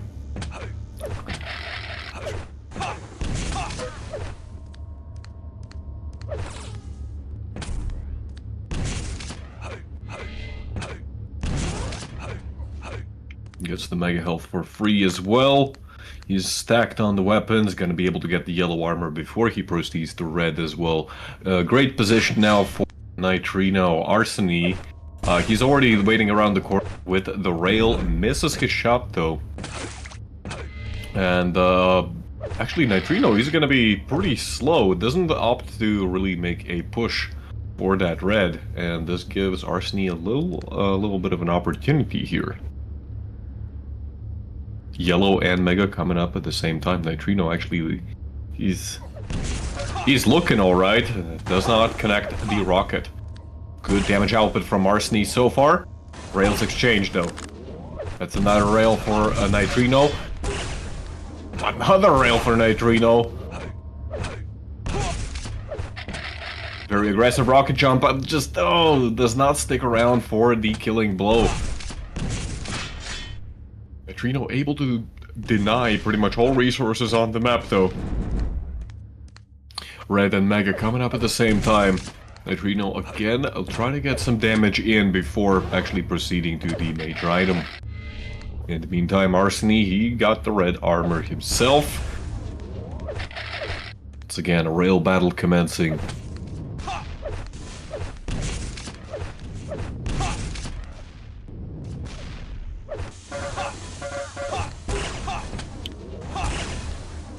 Beautiful fadeaway rail there. Both players are pretty low. Their armors have been decimated. Nutrino forced to retreat.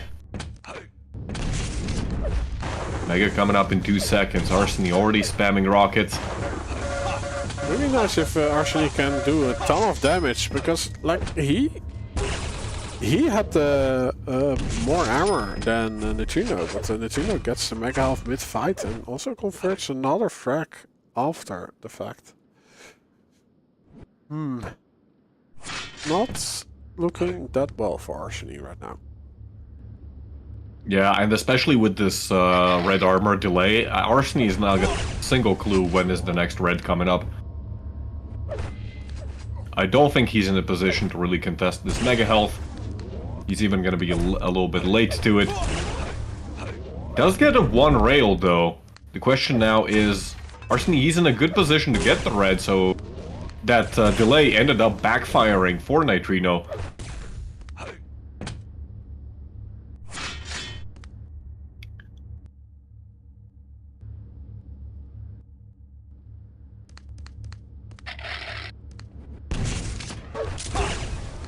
Ooh, again, just so much damage output from Nutrino, and the grenades being spammed. Yeah. Is the yeah? That's also unlucky, right? Like, he just shows his face and meets a rocket and a rail.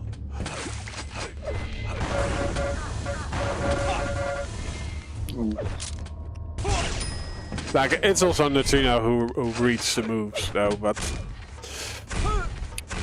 I mean, how more careful can you be than that, right? yeah. There's always. It's always very frustrating, you know, for the other player when this happens, that you're playing so slow, so careful, and your opponent just happens to fire a rocket at the perfect exact moment, you know? You're getting some mortal play, but it is won by Nutrino, who was in a shotgunnable state, but not anymore.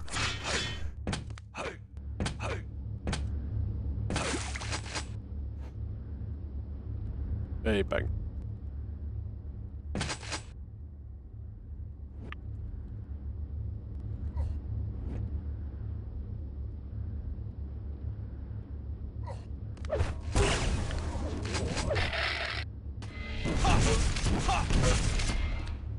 Ooh, and Arseny trying to get some damage in, but ends up taking quite a lot of damage. Neither player railable. Oh, but that might change at any moment now! Mega health still goes over to Nutrino. Like, the damage out from Arseny, it's not bad, it's just not coming at the right time. It is a 500 damage difference, so Arseny is, he's definitely doing less damage overall, but the more critical issue really is that the damage just is not coming at the right moments. As I say that, this push from Arseny is gonna bring him fruit. That's the third frag already. That entire sequence was really well played by him. Unfortunately for Arseny, he ends up losing out on Mega, and looks he might even lose the yellow and his life.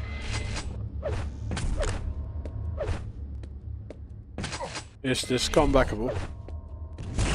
It definitely is. Unless he pulls a Sparty. Oh, but oh dear. Yeah. Yeah, as he tries to drop down to get into the red room. Ends up eating a rocket. Very unfortunate, and with only 3 minutes remaining, the chances of a comeback are getting smaller and smaller.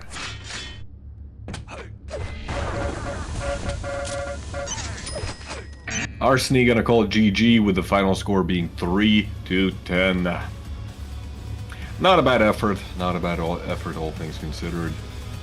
That was just map. No, that was map 2 or map 1. That was map 2. That was map 2. So it's GG's. And Nutrino wins this best of 3.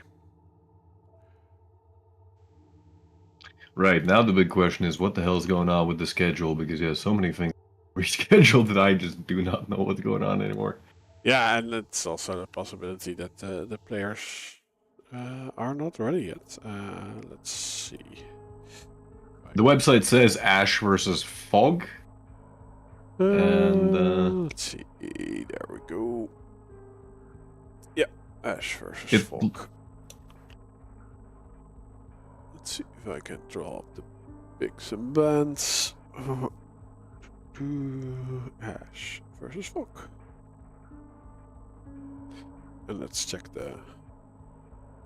Fog has not replied though, which I hope that he's aware of the reschedule. Yeah, I hope so. We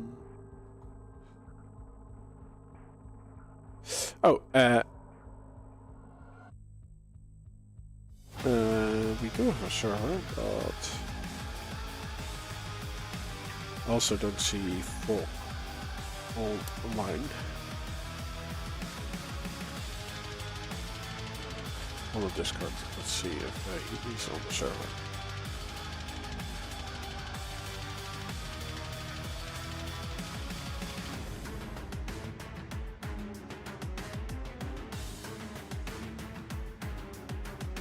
No, we do have Ash.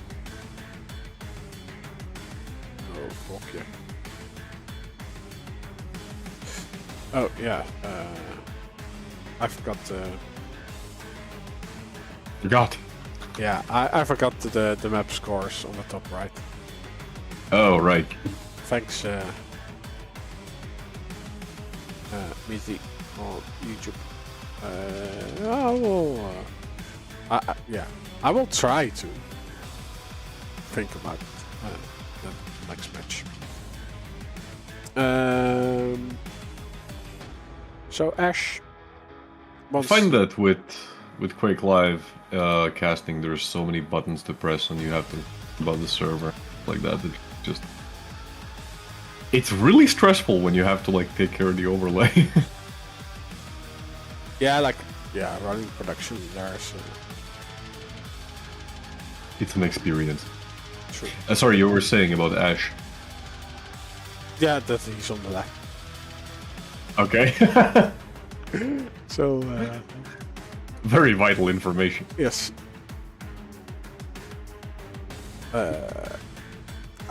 Yeah. He's not there. There's something said.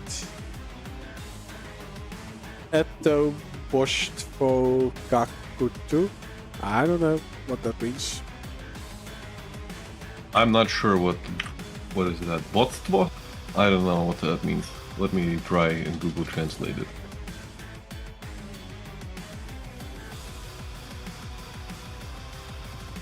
Okay. Yeah, no, Google Translate's not helping me here. What the hell is botism? What?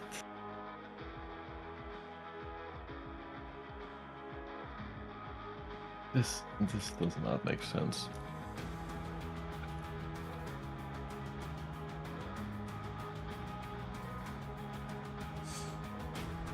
But yeah, it looks like Fog is not aware of the reschedule. We do hope that he's going to be able to show up momentarily. Sorry about this, but yeah, it is what it is. I think I'm gonna take 5 to get another beer. Like if Agent is drunk, we can get drunk also, right? I really wish I had brought my own beer, but now I have to go to the store. That's too much effort. Yeah, I will monitor the situation. But we'll be back in 5.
So we are back, or at least I am. We are back. Oh, hey, you are also back. Fog is not replying. That's a bit of a problem. Yes. Actually, never mind. Fog did reply. And Fog says that he's going to be available in 50 minutes. In 50 minutes? Wow. Yes. So... And Ash was already saying in the in-game chat that he's not going to wait an...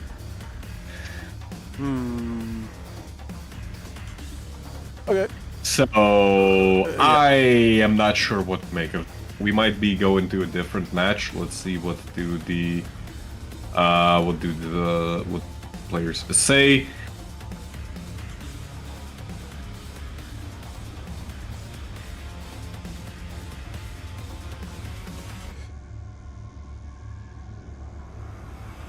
Yeah, so he's saying he's only available on the original time.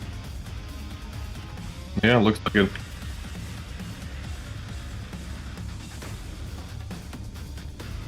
And it looks like Sparty, Boxane, and Swax also are not ready.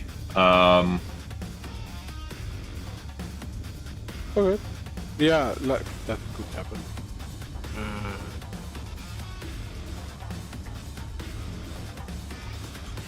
Because everyone who just joined, the first 3 matches did not happen, so we already had Helldown versus Firebot and Arseny versus Nutrino, so we're like just under an hour ahead of schedule, and yeah, the next players are not ready, or at least one of them is not available right now.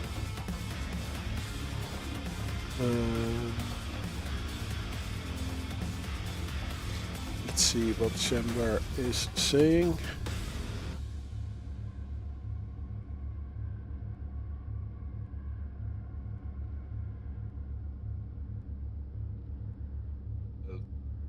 Shambler, if you're referring to Ash versus Fog, Shambler's just saying that, well, let's wait. What other choice do we have? So, right now there is a discussion going on if maybe Boxane versus Sparty could play, but they haven't even finished their picks and bans, so... That's not great.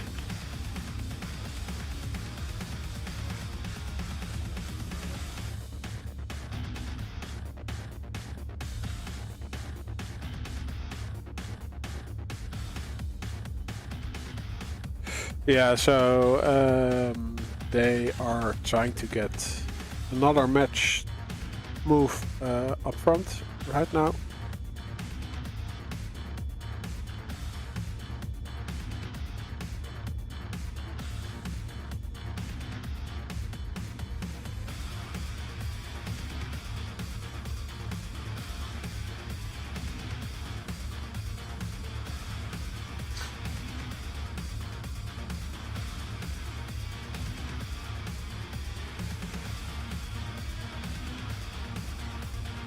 Like, everyone is, of course, on the holiday spirit. But what holiday?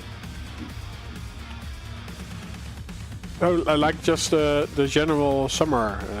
Like, if you only know that if you Leave your apartment? No, yeah, indeed, and if you have kids in your life. I see. And I have nieces and nephews who are now bothering me like, I want to game because I have time. And actually, last week I spent a week, 4 days with my nieces and nephews on camping in the Netherlands. We went camping. So yeah, and they still have like 3 weeks of holiday left before school starts again. I have updates, by the way. Fog just joined the server. Ooh. Yeah, but Ash left. Yeah.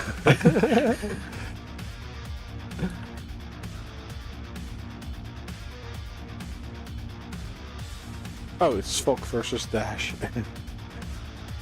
Why is Desiator here? What's going on? What is actually going on?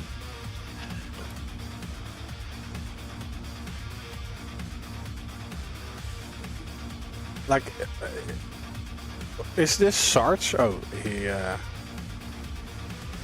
just disconnected.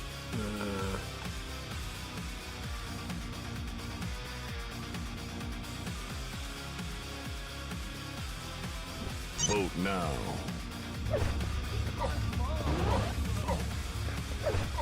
No, that was not Sarge. That was Vote failed. like Sarge is the one with the cigarette in his mouth, right? Yes, but he doesn't have a cigarette in QUAKE Yeah, Live. true. Fun fact. To fight. Well, they are playing, but no, this is not the match. That's Fog versus Desiator. What the hell? 2, 1. Fight.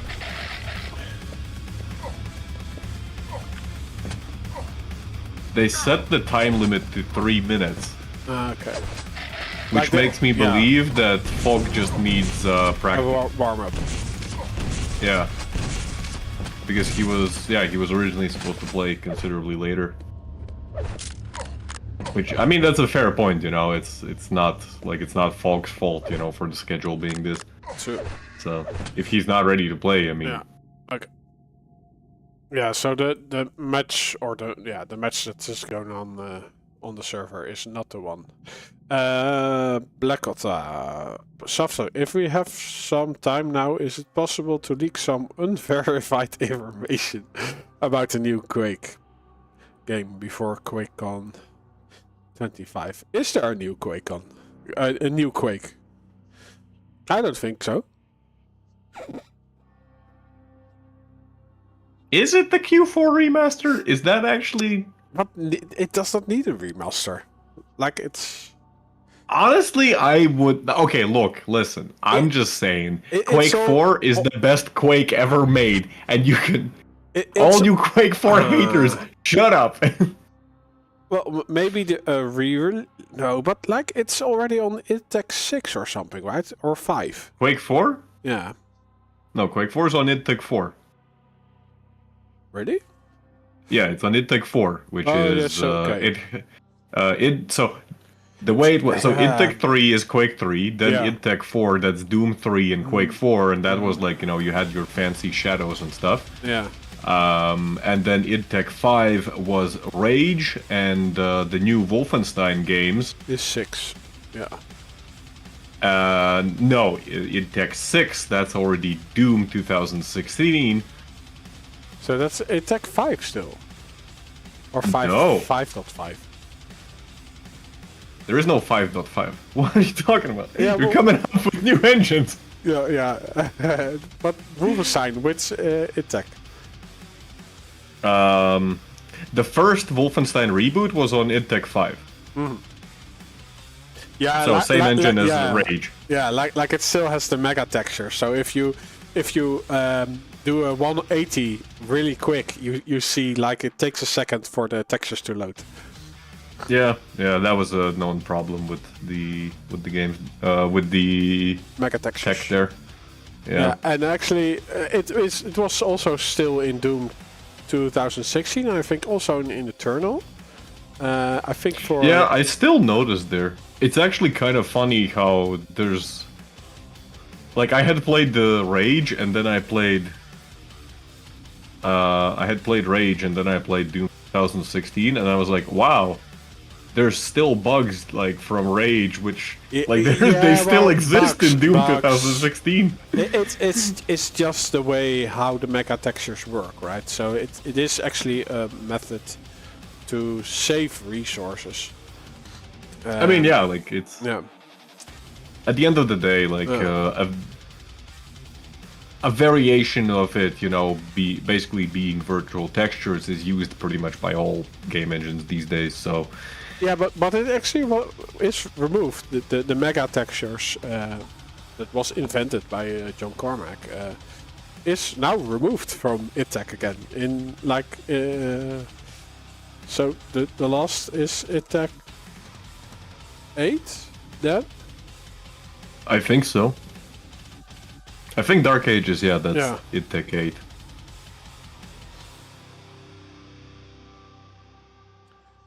But yeah, I mean, it was a technology of its time. There's a reason why it was created.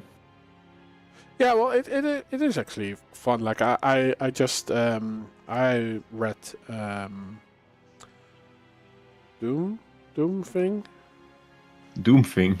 Yeah, the book. Please elaborate, Rob, on the Doom thing. I'll just grab the book somewhere. Where is it? I'll be right back.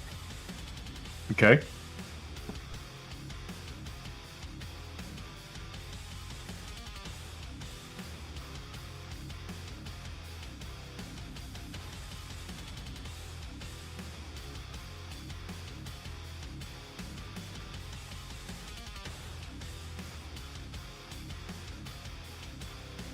So no, it's Masters of Doom. So it's Oh.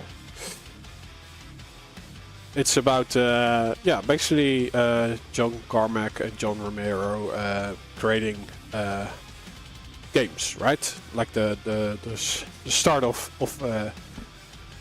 it as we know it right now. And it's actually funny to read. It's like they also invented smooth scrolling in games. Like in 2D. On PC. Yeah. On PC. That is Yeah. the On the- important bit here. Yeah, yeah, true. But it's just great to read like how they, like at some point, like Carmack made it work, and they were just so excited. It is actually a bit like the first time I saw Doom on the PC, right? It is like nowadays it's just everyone knows that you have like dynamic lighting and stuff like that. Yeah. It was pretty special to see that for the first time ever. But yeah, I did not know that they also invented the smooth scrolling. So like John Carmack he invented smooth scrolling like in 2D on PC. And they actually went to Nintendo, like, we can now make Mario Brothers for the PC for you guys. But Nintendo did not want it, because, like, no, we want to own our own stuff. So there is actually a Dangerous Dave game that I don't think was ever released, but was basically a Mario ripoff. Made by John Carmack and John Romero to demonstrate the smooth scrolling that they invented. And actually, when you now think about it, it's a really easy solution that you only render what you see. So the screen actually pre-renders a few pixels on the side, and it doesn't render that it has already shown. But like, now that is a basic feature of an engine, but like back in the day they had to program that, so it did not exist yet. So one day he invented smooth scrolling, and two is the lighting in Doom was revolutionary. Like the more you look into a corridor, the darker it gets. And that could also be controlled by the map designers. So you had different levels of lighting. And then in Quake 1, everyone was actually a 3D model. But they did not had colored lighting yet. That was invented for Quake 2. And in Quake 3 was the first game that required an accelerated a GPU actually. Like it had no software mode anymore. So they were the first in with many.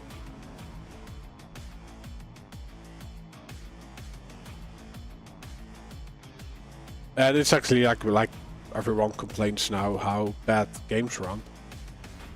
Like I think people forget. All games like actually the original Doom only supported 35 FPS and almost no PC at the time at release could run it at the max frame rate. Yeah. It's also funny to look back upon like Doom 3 also. It was a technical marvel at the time when it was released. And I don't know, if you did not have like a nearly 2K PC, like a $2K PC, you could not run the game at like max resolution. You just forget about it. It's not happening. Yeah. And I mean, sure, the great thing about like the IdTech games, like at least the later ones, is always that, you know, they were scalable. You know, you could change all the settings, you know, to at least get the game maybe not as, you know, graphically intensive, but at least be able to get it running. But it still ran like garbage in a lot of cases. Quake 4 on Xbox 360, the average frame rate is 20 frames per second. Yeah. So it's not a new phenomenon, but I mean that shouldn't mean that we should accept it. To be fair. Yeah, like Doom 2016 was actually the first game that they thought like, okay, the target should be 60 FPS and aimed at consoles. Wasn't that Rage actually? No, Rage run like shit. Huh. Especially because the technology, Carmack, worked together with the GPU manufacturers, but they didn't release the driver that players needed for months after the game released. So. Oh dear. Yeah, everyone had a lot. Actually, of yeah, remember, especially in the early days, there was a whole drama about the what's it called? Yeah, and it was because of the with AMD megatextures. specifically. Yeah.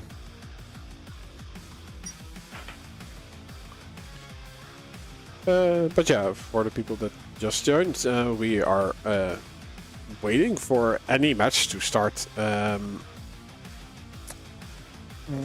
We did see that Sparty confirmed, like, okay, I'm ready to start early. But Boxane's not here. No, indeed. So let's see what are the other streams showing. You know what, Rob? I'm gonna use this opportunity to go for a smoke. Okay, go ahead. I'll be back in 10 or so minutes. Okay, see you in a bit. Yeah. I don't have any other stories actually. I'm interested, like there is a follow-up to Masters of Doom. Let's see. And I think that like Masters of Doom is not written by John Carmack or John Romero themselves, like it is written by David Kushner, who writes for several news outlets like the New York Times, Wired, and Rolling Stone. But he did actually interview John Carmack and John Romero, and they actually helped him in creating a true-ish picture of how things happened. And like every game, actually, it was pretty much a shit show how they got developed. And after Quake 1, John Romero actually got fired from id Software. creating his own development studio, which was Iron Storm, and they never created the game that they wanted. Like they, in the end, I think it was Daikitana that did release at some point, but yeah, it never met any expectations, and it was also it started in the Quake 1 engine, and then Quake 2 came out, and then they wanted to port it to the Quake 2 engine, but the Quake 2 engine was so much different than the Quake 1 engine that it just kept postponing and kept postponed. I think nowadays, like, the community actually fixed a lot of problems in Daikitana. Daikitana was one of the first games where you had like an AI controlled person following you through the game. So you had like a computer controlled body who was following you. So in that way it was a bit revolutionary. Like, but yeah, that also meant a lot of problems. I think in hindsight, people liked the game, but when it was released, it pretty much tanked.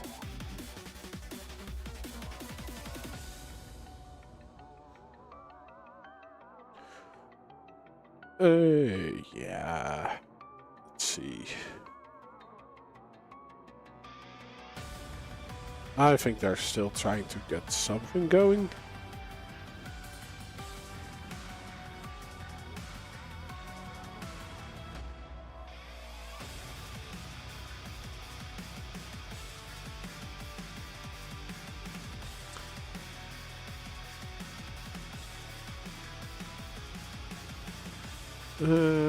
Let's see if I can find something about QuakeCon. So I do think there was some announcement.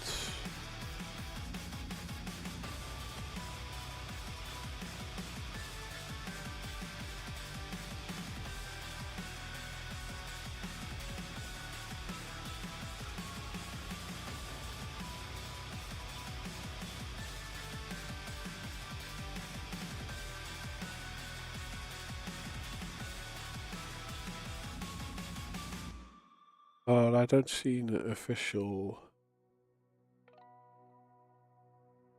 source.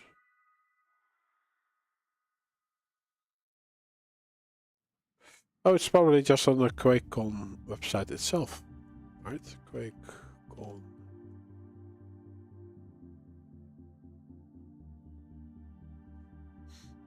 Schedule.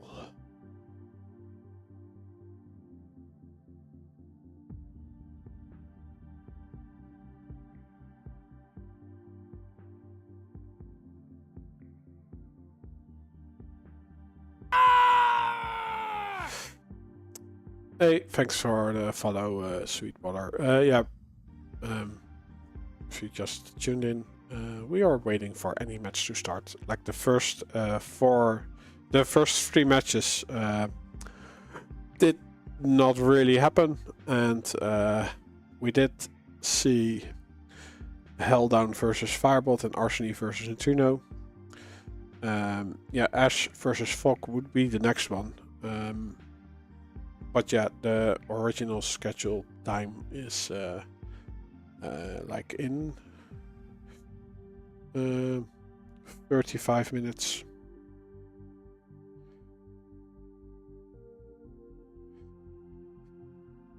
So I was just looking at the QuakeCon schedule. I'm not going this time. Like, I also did not want to ask you guys to fund the trip. I'm back. Yo, welcome back. Yo. Sorry, I interrupted you. It's not a problem. But yeah, because yeah, it would just take all the resources to get there. maybe next year. But yeah. So there's always Quake at. Yeah, this music is really nice. There's always Quake at QuakeCon, but as people who are not there, they are not featured on the stream, on the live stream. So the past 2 years, Shaftas TV has been there to at least show some of the Quake Champions activity in the BOC, but this year we won't be there. I think Church of Quake will be there. Old Hickory said for sure that he's gonna be there. True. But this time around, yeah, like there is an dual open registration, but it's still the question, like, if it's going to be streamed at all. Like last year, there was like a sort of fun tournament organized by Red Bull. And there was actually a final, like Rafa teamed up with his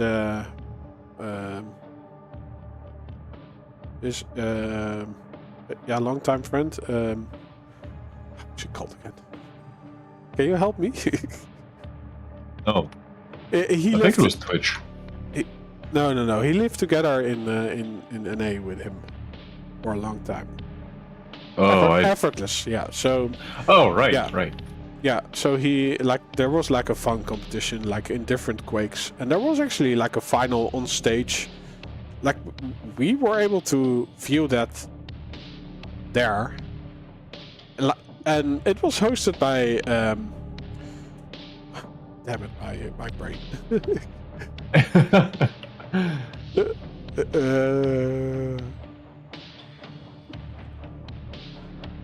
Who was it hosted? Jahar. That's called a life partner. No, like he has a different life partner.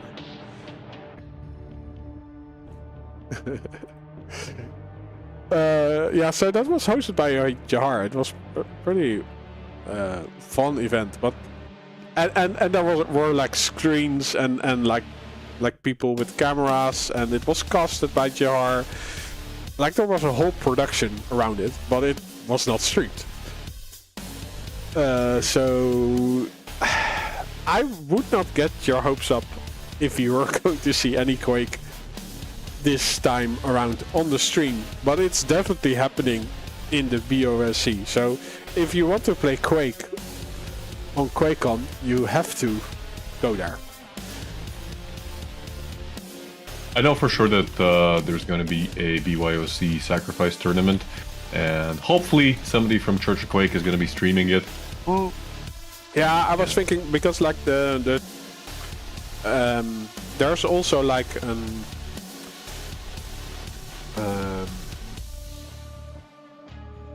a draft cup every year, and that is also online. So maybe there is a chance that I could stream that one. I do have to sacrifice some sleep for that. Indeed. Yeah. The things you do for Quake. True. Yeah, and this was also always fun. Like every morning there is like Awake and Quake, and like every morning or every day it's a different Quake, and it's just like a death match. Yeah, but Wake and Quake just sounds really cool. It does. Yeah. It sounds like a great morning routine. True. Frankly, I should start all my mornings with Quake. Wake and Quake.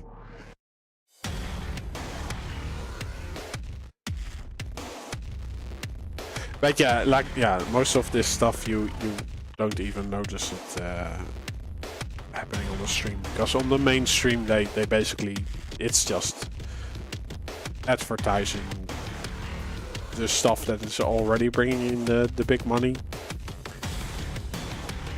So they give the players who are playing some recognition, and if they have something new they will announce it.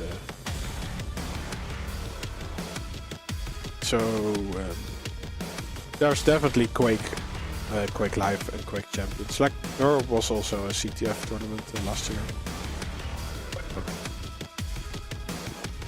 Actually, you ended up playing yourself last year, didn't you? Yes. Yeah. In the Yeah. At the sacrifice tournaments, I definitely play in, and also the 2v2. But I don't think there was one last year. Yeah, I remember the first year I teamed up, and our first match was against Effortless and Psychip.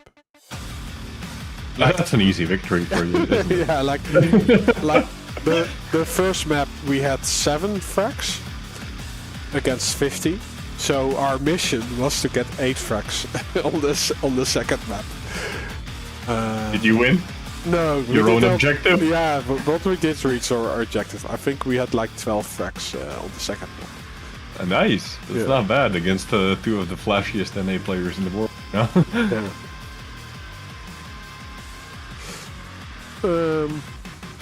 I mean, especially Effortless. It's really fun to see Effortless play whenever he gets a chance, you know, to be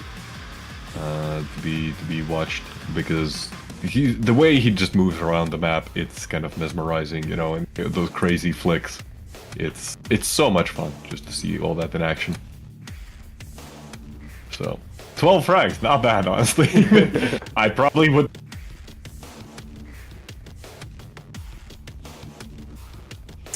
It seems like I'm looking at the Discord of this tournament of today that you're going to follow the regular schedule, so that does mean that like we still have 20 minutes of downtime before we get to our first match,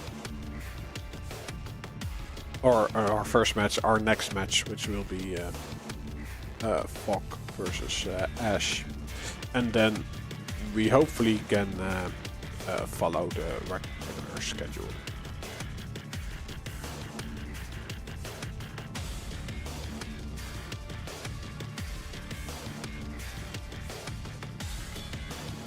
So, but you did play Quake for multiplayer, or did you do the single player? I played it multiplayer, but I got in pretty late, basically when it was already on its downfall. Yeah. So, but I do remember, like most of the Quakes, it didn't really take off until the community stepped in. And pretty much, yeah. With Quake 4, you actually had a limit of 4 players per server, and they only had 1v1 as the multiplayer mode, so you could not play like regular deathmatch. I think mainly they did that. Was it? Yeah. I think mainly because of performance reasons, they thought like, yeah, the player, like there are no computers that can do 4v4 in the ITTEC 4 engine. There's no way that can be true. Yeah, so when Quake 4 Max was released, which was I think a community-made mod. Yeah. So Quake 4 Max basically introduced all the features that, for example, the fundamental problem with like, and this is going to apply with every single Quake that's going to come out in the future, which is going to be multiplayer focused. You're competing with Quake Live and with Quake 3 OSP. Yeah. Which is like the Orange Smoothie Productions mod, which makes the spectating and the competitive experience just infinitely better. But, you know, that's 25 years of, you know, community development that's been there, and that's what you're kind of that's what you're competing with. Yeah, like I would actually say that id Software never made a successful multiplayer game. Like, it was always the community that stepped up. That's all. Kinda, yeah. Yeah, like Quake Champions also did not succeed.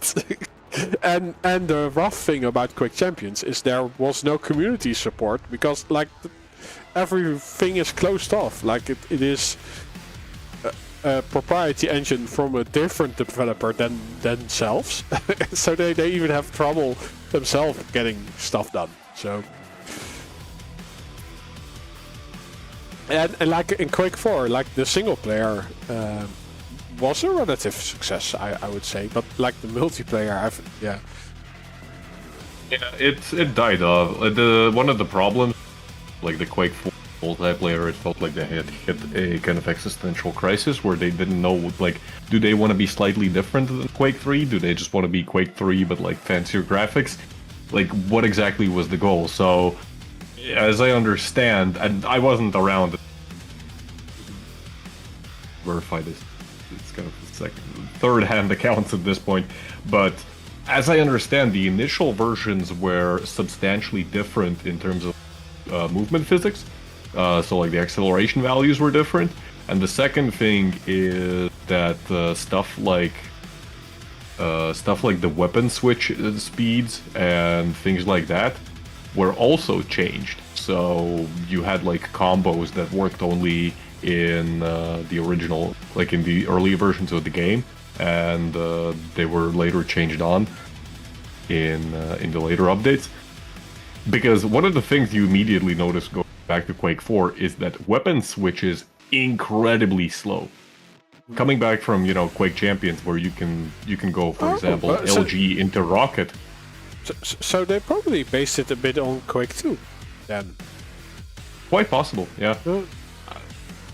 Quite possible. But yeah, for example, LG, like let's say you hit like, I don't know, 70 LG, 70 damage with LG, and then you switch to the rocket launcher in Quake Champions. You know, it's a reliable combo that you can do in Quake Champions. You try doing that in Quake 4, and it feels like it takes like a full second to switch from LG to the rocket launcher. It's a death sentence. So like these minor little things, they make the game definitely feel a little bit clunky. And some people didn't like it, as I understand, so they kind of went back to Quake 3. Yeah. Some people even went back to Quake 2. I think most famously, I think it was actually The Hang, who even after playing, you know, everything, Quake 3, Quake 4, Quake Live, he still gravitated back to Quake 2. Yeah, Which is like kind of where he that's really also started. a big problem. Like I think now I would have a different stance, but like every Quake you grow up with, you hate the next one. It's either your age that limits you, but like I had the same when Quake 3 came out. Like I just hated it. So probably everyone who hated Quake Champions were really into Quake Live, or like whoever. But Quake 4 must have had the same thing. So absolutely, Quake 4 definitely had like as I said, it had a bit of an identity crisis. One of the main complaints that you're going to see is that like the game is not substantially different from Quake 3. Yeah, and in the end, you just need a person that designs the game, right? Like I think with Doom Eternal, it was actually the first time that they had a game designer again that thinks about like how to play the game. Like it is probably not everyone's cup of tea, and I think it was definitely designed around the controller scheme. Like you have to switch so many weapons to get the maximum. Like yeah, how you are forced to play it. Like especially like in Doom Eternal, it really looked that way, and it just doesn't play that nice with keyboard. Like on controllers, you have the long input, the one input. Like you have limited amount of buttons, but you can use them in multiple ways. Yeah, I never liked that myself. While on keyboard, you only have like a button down or up. So every different variation of a weapon you need to bind. So, but I do think like Hugo Martin, because when I've just read the book, right, Masters of Doom. Like, I do think John Romero was one of the game designers, and John Carmack was just technology. But when John Romero was not there, it just became about technology, and you really saw that in the games. And with Quake 4, it was even a whole different company who created the game. Like, it was Raven Software, and G Structure in the Twitch chess always, it was also the sign of how limited multiplayer was. I am gonna correct you on one thing though, at least according to Wiki. The Quake 4 multiplayer shipped with 14 maps and 5 game modes. Okay.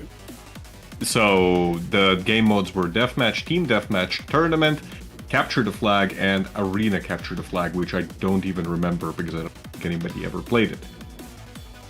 What the hell is Arena Capture the Flag?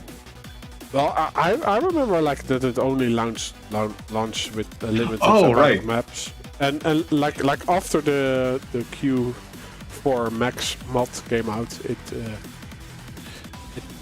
kind of got better. Yeah, definitely. Actually, okay, I remember what is Arena CTF. Arena CTF is basically Quake 3 Team Arena power-ups in Quake 4. So you had the runes and the nuke. I guess, as I said, I don't even remember. I remember everybody playing the original, like the standard CTF mode. Which actually comes from a Warcraft mod. I think, I don't know if it was introduced in Quake 2, but in Quake 2 you had like they called it the Warcraft mode. I don't know why, but you had runes to, that was later introduced in Quake 3 Arena. Like the vampire rune, that the damage you do to your opponent, you get as health back. Yeah. Stuff like that. Yeah. But it's kind of interesting, to look back at the entire history of Quake and see that, these issues that we're currently facing with a large portion of the player base kind of not wanting to actually stick with Quake Champions, but instead go back to, one of the previous Quakes. This is nothing new. There's still, like, a devoted player base strictly to Quake World, like the original Quake. Like all the Quakes are they are still being played. If I'm not mistaken, just the other day, I was watching a replay where the Hang was playing Quake 2, and that legend. Even though like the Hang doesn't play competitively, he still plays the game, and there's still people that he can get matched up with. So it's it gets especially confusing once you consider the fact that Quake 3 isn't like we like to think of Quake 3 and Quake Live all bunch them all together, but in reality you still have people who play vanilla Quake 3 maybe with some mods here and there. Then you have the CPMA guys who pretty much exclusively still to this very day play maybe Reflex. The arena shooter community is not that small. It's just that we are scattered across like 300 different games, and 300 of those games have like 2 game modes each, where everybody's playing whatever they want. Yeah. Oh, Meaty saying Chaos Quake had those rules.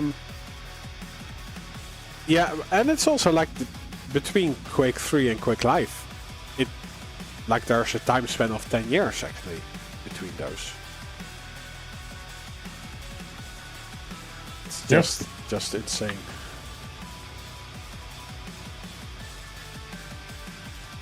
But yeah, I do think like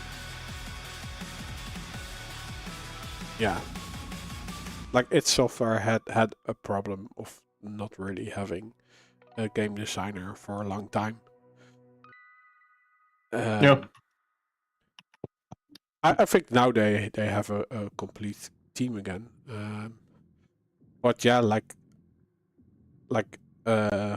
most games, the consoles are just the bigger audiences right now. I do think like definitely in Quake Champions, I do think we are the target audience that are able to spend some money or have we will spend some money on the games.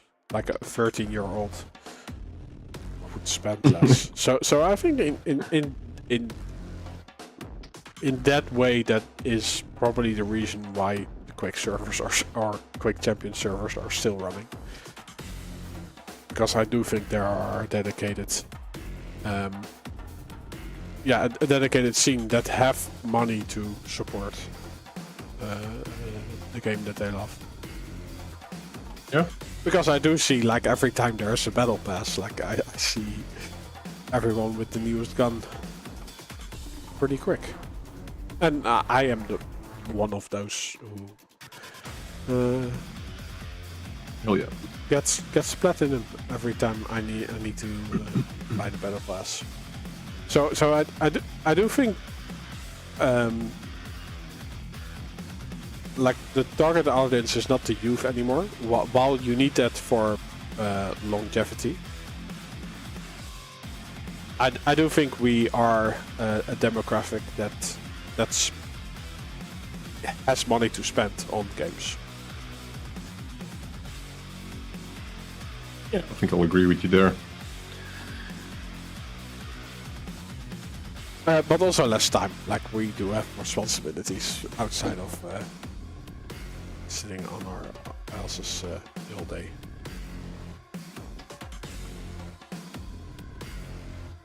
There, I do not agree. I do not have any responsibilities. I have.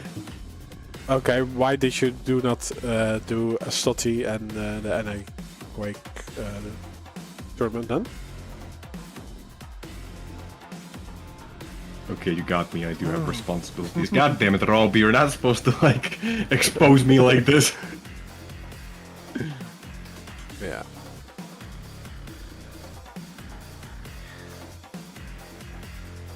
We're 2 minutes away from hitting. No, was it 40 or 50? Let's just check. What? It was 3 for 30. It was 40, so yeah. Yeah, so 2 minutes. Rel put the server in the Discord. Fog is there. You are there. Yeah. So hopefully we're gonna have a game soon. Yeah. Because we're running out of Quake stuff. Actually, no, we're not running out of Quake stuff to talk about. Frankly, I think both of us could really talk about, you know, the history and the significance of Quake forever. Yeah, like the there was a Quake live stream I think a year ago or something like that. We talked about like what would a new Quake be, and the first thing we came up, like if it's going to be aimed at consoles, then strafe jumping it's gotta go, or it's an interesting problem. It's definitely an interesting problem because I don't think even for consoles it's an issue. It's an issue for basically anybody who is trying to get into the game and have no prior Quake experience. Because fundamentally, like, strafe jumping makes no sense. Let's be honest here. Strafe jumping makes absolutely no sense from any game design perspective whatsoever. No, and like it was originally it was a bug in Quake 1. Exactly. And they patched it out, but then the community Like yeah. they patched out bunny hopping and accidentally introduced strafe jumping. Like that's the only reason why we even have this system here. And yeah, it's it's an interesting problem that has arisen in Quake. And like, of course, you know, for those of us who have been around for God knows how many years, you know, playing the same game, like mastering the techniques, like it feels, you know, it feels like second nature. But that's not how basically any other first-person shooter played. And I think, and this is going to be me coming up with a hot take, speaking of our nemesis, of our biggest competitor of the time, Unreal, in my opinion, created a skill-based movement system that is a lot more intuitive. That actually kind of makes sense. They had like the wall, the dash and the wall jump, right? So, at least in my opinion, like Unreal Tournament 2004 really perfected it. So, you had the dodge. You could extend the dodge with a jump after the dodge. You had a regular double jump. You could do dodges off of walls, including double jumps. Diagonal dodges were longer distance than regular dodges, which is one of those confusing things about the game. But overall, it basically made it so that the barrier to execution it's a lot lower, and it became more about knowing, you know, where do you actually, you know, use those kind of things. You still had your stuff like rocket jumps and stuff like that, or shield gun jumps.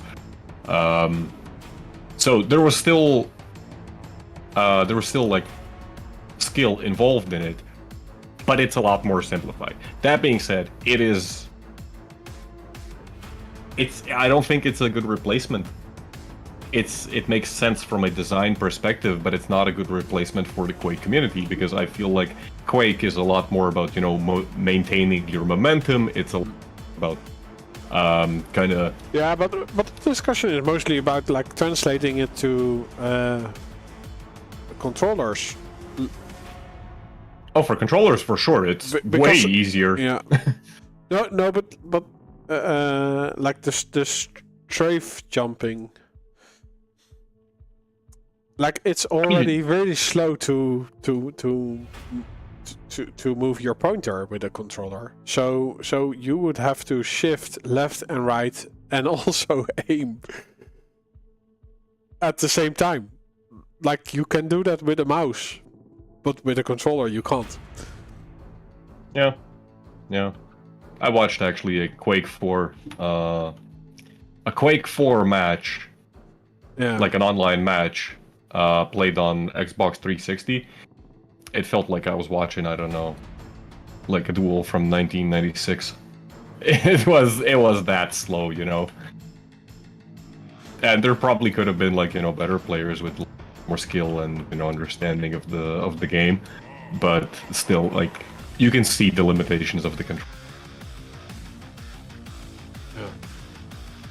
Yeah, Nutrino saying they're a pro Apex player with amazing B-hopping and movement on the controller. But I do think, like, doesn't Apex have auto-aim? But that's actually a good point, that these days, if I'm not mistaken, a lot of high-level console players, they actually use the gyro. Yeah. Which allows them to, like, flick way faster than you know, just with a thumbstick thing, whatever it's called. But the Xbox doesn't have that. Like, you have to have the PlayStation. I would not know. I've never owned a console in my life. No, but I also don't have a console, but I do have the controllers. Like the Xbox controller does not have gyro aim. The PlayStation 5 does. Well, the more you know. We have people in the server actually. Well, both players are there, but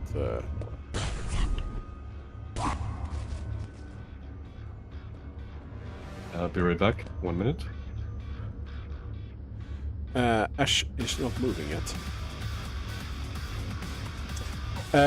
One Xporth on Twitch asking, almost 10 PM here. Any idea when the game might start? Well, as soon as Fok and Ash are ready. We are ready to rumble.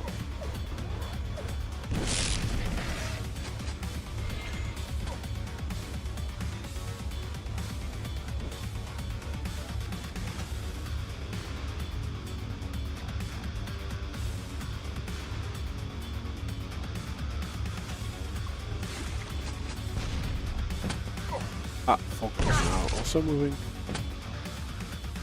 Prepare to fight. There we go.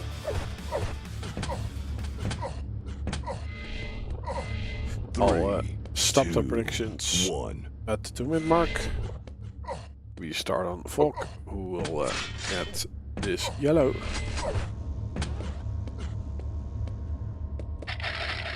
Well, the Mega Health went to Fok, and I think he's also in shopping for... Wait, you just lost out on both major items. Yeah, does seem so. Looks like, yeah, he's more concerned about Ash getting this railgun. Can't blame him. The railgun on this map is in a position where you really have to try and get it. And there we go. 2 rails actually coming out from Fog, and he's gonna get immediately misses out the misses out on shot at Omega, but still pretty good position for him. Good LG as well. Ash's rockets not really connecting.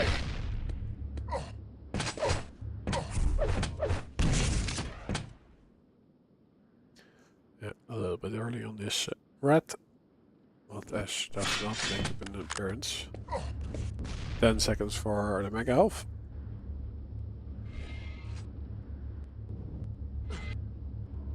Fok slowly makes his move. And he does great damage. Oh, Ash gets out alive, but barely. Yeah, Fok is keeping that.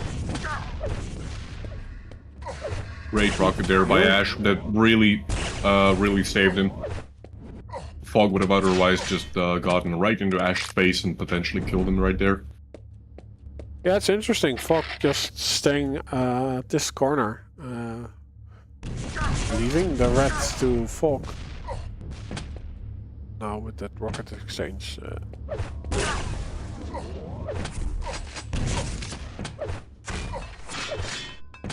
They're both content in spreading the items.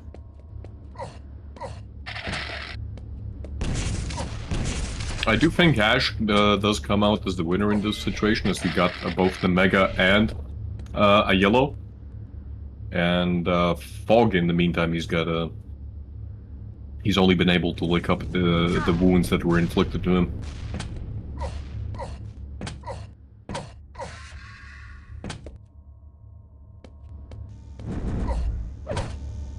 He is on time for Mega. Ash LG, not bad, but doesn't end up floating him. Ooh, great rail there by Fog. Immediately returned though.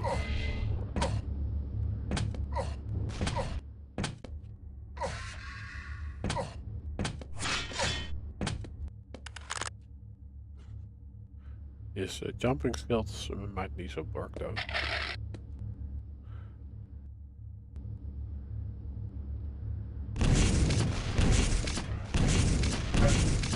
Light on the Mega Health. There's no jump yet from Ash to the item.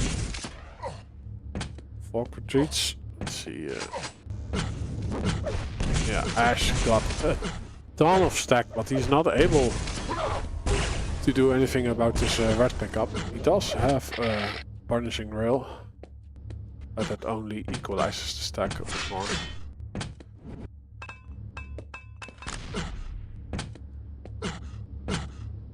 So both players not really in a position to go for a full-on engagement. They are looking for opening damage.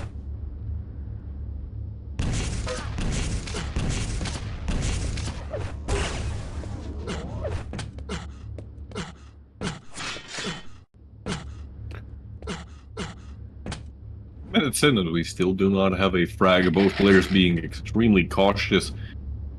Neither of them really committing. And can you blame them? The stacks have been pretty even the entire match so far. Fog again getting a good rail.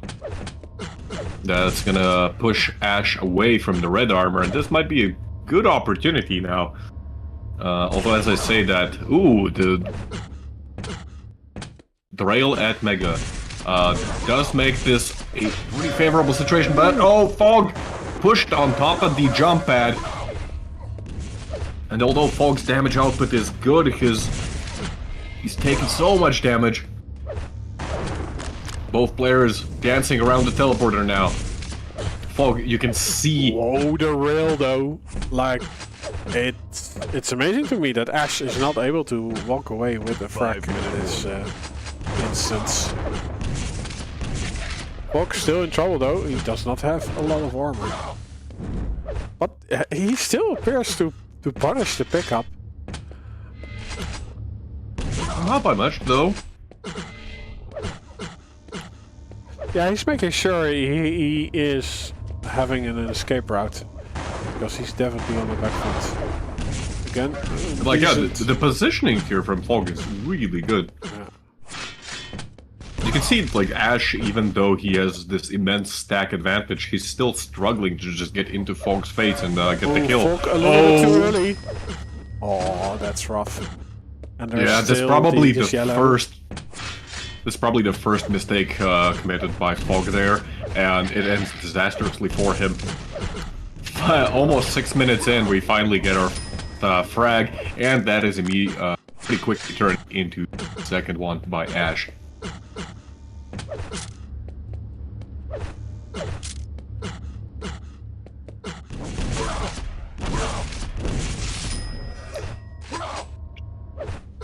Yeah, it's definitely a difficult map to play out of control with only one yellow armor on the map. Indeed. I find that on this map, even the armor shards that would sometimes, you know, give you at least some kind of a advantage. Although when playing. If Fog can get the next yellow, oh no, it's Ash who takes it, because it did remove the red before dying, so that is something of an accomplishment. But then you need to enter into the armor rotation, which he's not able to do. Well, guess again, he gets the red.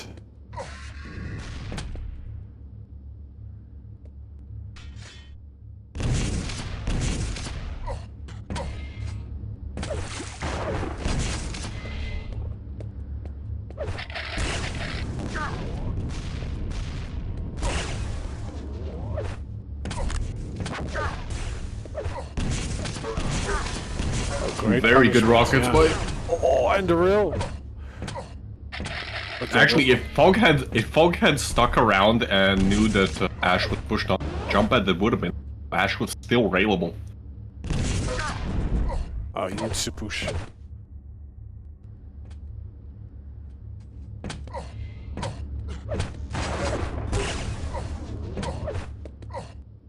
Great damage again, but no frag yet. Where's Ash hiding? Let's see where he is. He's just waiting at the portal. Takes one rail, 14 health. There we go. And Fog chases down his opponent, gets the first frag on the board. That being said, it's only 1 minute and 5 seconds left. He does have a pretty good stack, and he has all weapons. Close range engagement. Good rockets there allow him to get a second frag on board.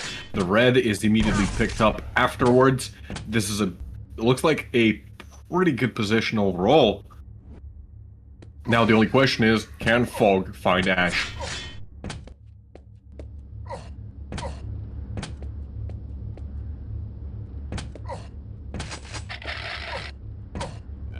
We're not seeing Ash.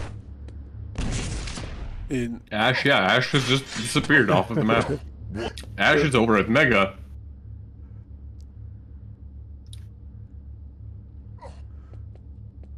having his eye on the Mega Health, while Fog collects the yellow. Where is Ash? Ash is just sitting. Yeah.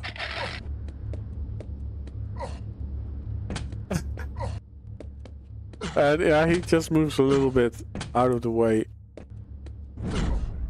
for when where the next major item spawns.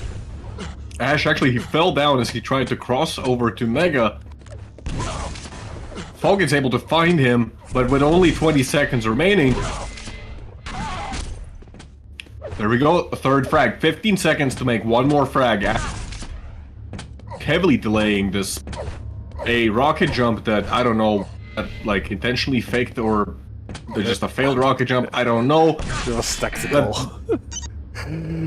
Well, yeah, he's not able to chase his much needed frag. Great game overall. Oh, great game. Fog actually with a damage advantage, not by much though, approximately only 300-400, but still. Both, I think, great plays from both players. And we go to Furious Heights. This is the most Quake Live map that has ever Quake lived.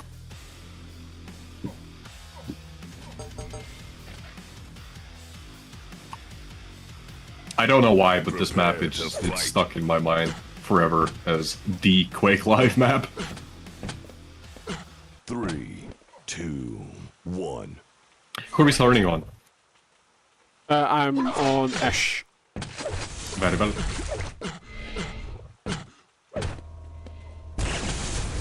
Ash wasting no time trying to get some rail angles. Connects two of them. The plasma gun is not gonna be enough to push Ash away. We can already see him making this rotation over to the next red armor. Ash has... He's still railable this entire time, and the Fog finds the angle.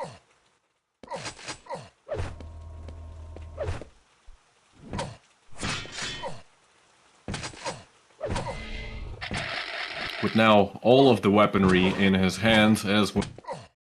An immense stack, 200 on Fog.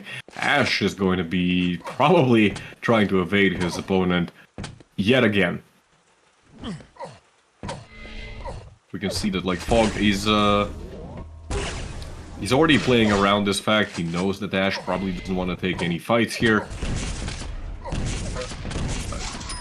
Checking all the corners before actually going for the major item, and he does get a second frag. Interesting to see actually Ash sticking around there for so long. Not sure what exactly happened there.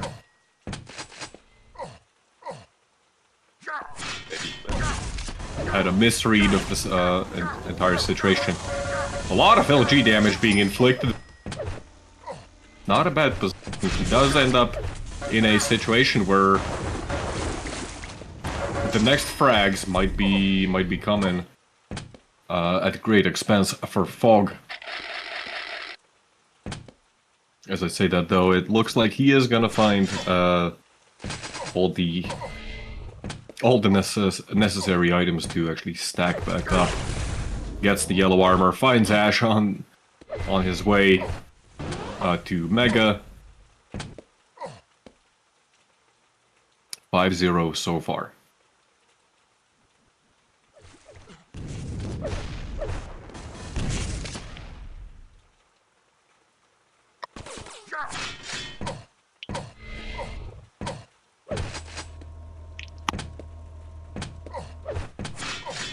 Yeah, Fog definitely out of position for the next red.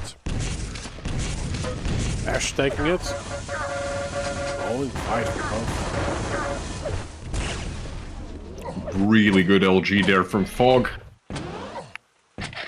Sitting only on 35% overall, but he was very clearly the winner of that engagement. One of the yellow armors is up. Is Fog gonna be able to bait Ash into it? Not really. Ash recognizing the trouble that he's in and retreats. Red But still, just the damage output from Fog right now.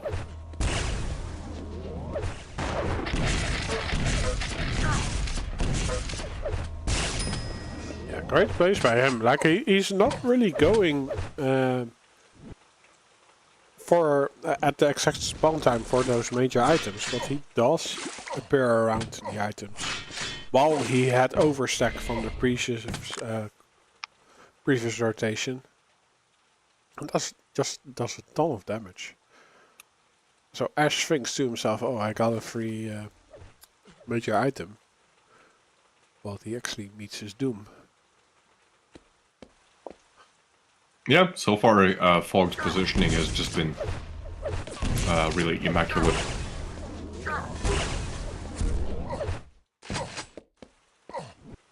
Again, another very favorable exchange for Fog. He's even going to be able to deny the cards, leaving pretty much nothing on the map whatsoever to Ash. And I don't think it's an interesting stack setup. Like losing out on the red is not that of a bad thing on this map, because you can get the same armor of the two lights. Yeah, yeah, and especially when you count in, you know, like these armor shards that are scattered across the map. They end up kind of what is the word I'm looking for? Equalize? I don't. Yeah, 5-minute warning. they end up pretty much equalizing the entire situation. So you absolutely can play out of control, at least red.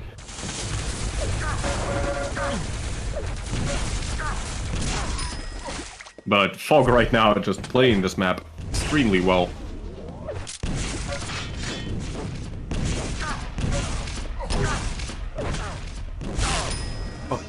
With 32 health. The mega health will be up. Is he able to get it without getting railed? Yes. Fog is high on life again. I think he's quite happy with the situation he created.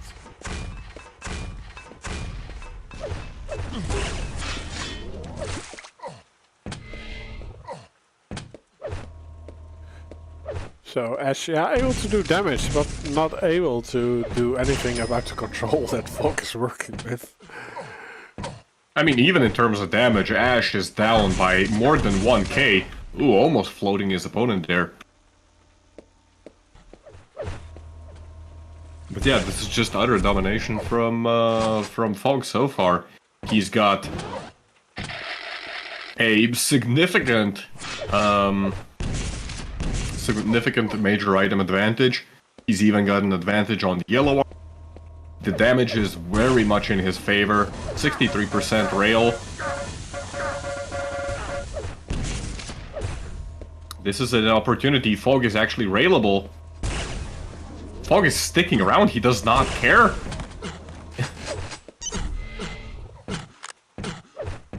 Well, then that's gonna be Ash's first frag on this map. I would say gifted to him by Fog. A very risky play to stick around. Ash was able to get the red armor there.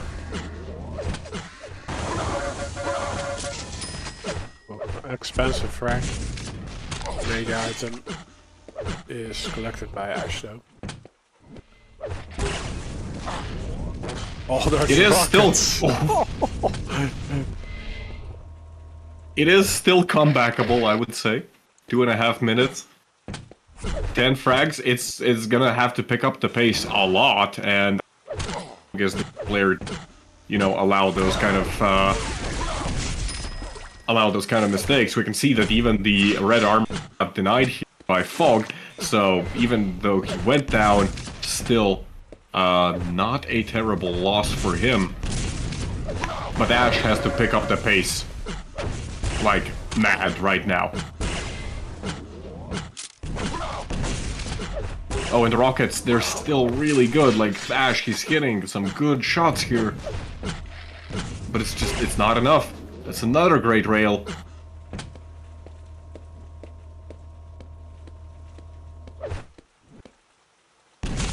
And he disappeared. And he is actually able to steal the mega health off of that. 2 beautiful rails, but it's not enough. The third one doesn't connect. Fog even pummeling the body.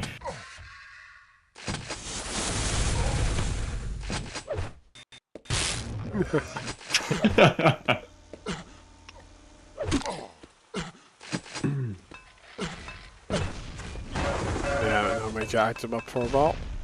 They do meet each other. But Fog disappears with laying out a carpet of grenades.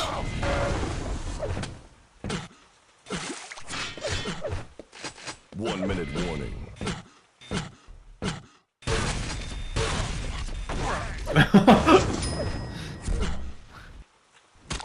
The gauntlet comes out. Got some boxing action.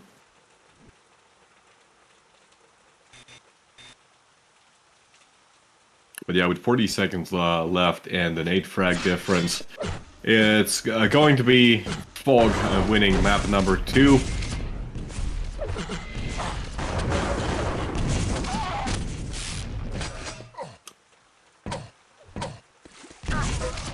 And yeah, to be entirely frank, I do feel like Fog kind of ended up gifting those frags over to Ash. And there was no reason for him, you know, to even go down those 5 times, which is kind of impressive, you know, the in terms of how much of a domination Furious Heights was, and how dismemberment went. Yep, we do move to a tiebreaker. Now it's 1-1.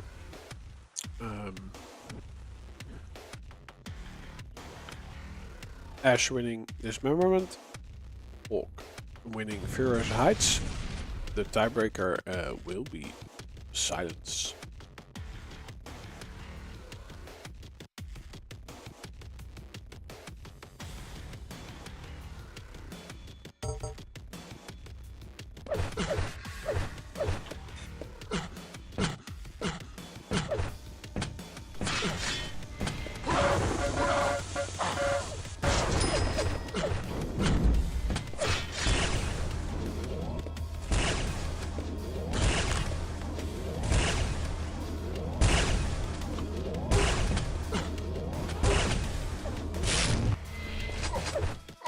Prepare to fight.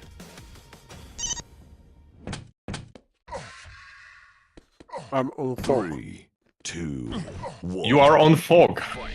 Very well. Yes, I am. You're also eating something. Yeah.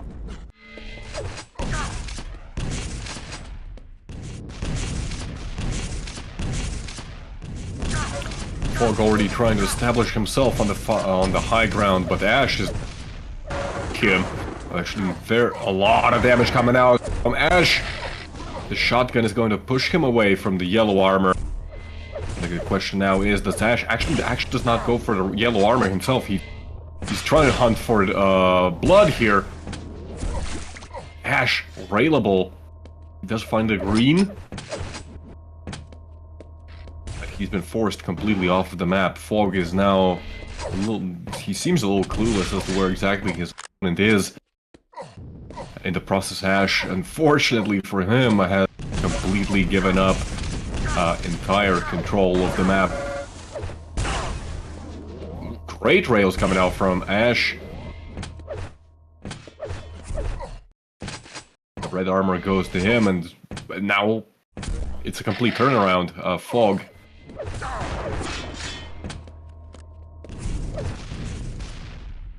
Fog out of control. He actually does drop down onto the Mega. Ash does hit a rocket. Not enough damage to stick around though and contest the frag.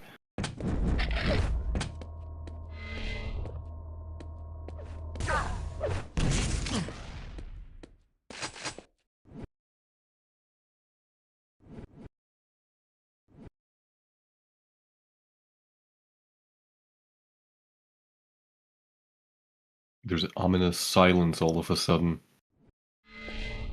Fog playing very careful.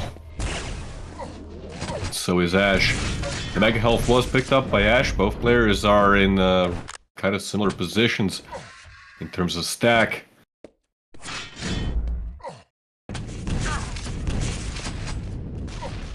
Ash looking for opportunities to really trap Fog because he knows. He's well aware that he cannot take a head-on fight. Or if he can, then it might come at great expense. Fog setting up on the low ground, maybe an opportunity to his opponent with, but that doesn't happen. Ash actually down, hitting him in the back. A lot of Fog's stack went away in that engagement. But Fog's not out. Fog is still, he's doing damage himself. In fact, now it's going to be the Fog who's somehow got himself back into control. But these rails...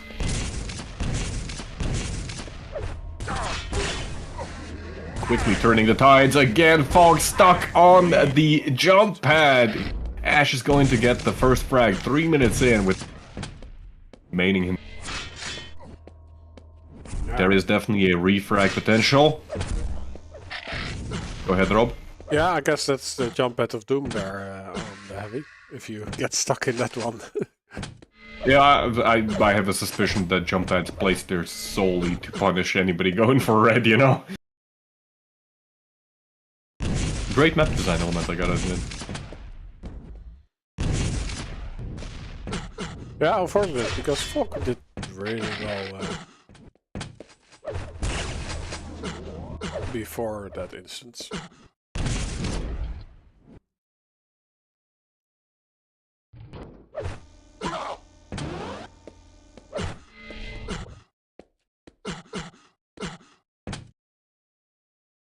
Regardless, Fog, he was able to get at least some health stack up, and right now there isn't all that much of a difference. 180, 150 versus 170, 200.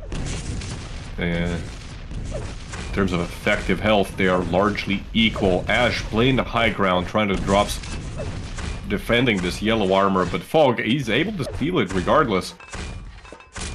Finds an opening. Talking about openings. Oh, great attack by Nice. Yeah, perfect punish there. As soon as he heard the drop down Mega, he killed there. Flawless execution, really. Oh, but this is not flawless whatsoever. The rockets were... I'm not impressed by your... That's Wow. Warning. That's a good find indeed. But the rockets were like perfect.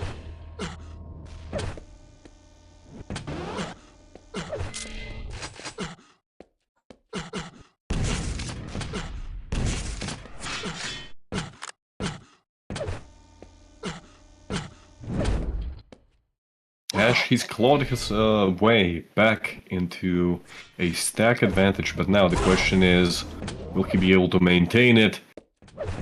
And more importantly, will he be able to prevent Fog from building up his own stack? It looks like so far he's doing a really good job at it. Fog screaming for...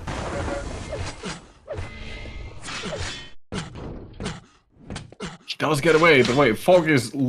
he was literally on 1 health. He somehow got away. And it is going to be the rail, which finishes the 3rd frag for Ash.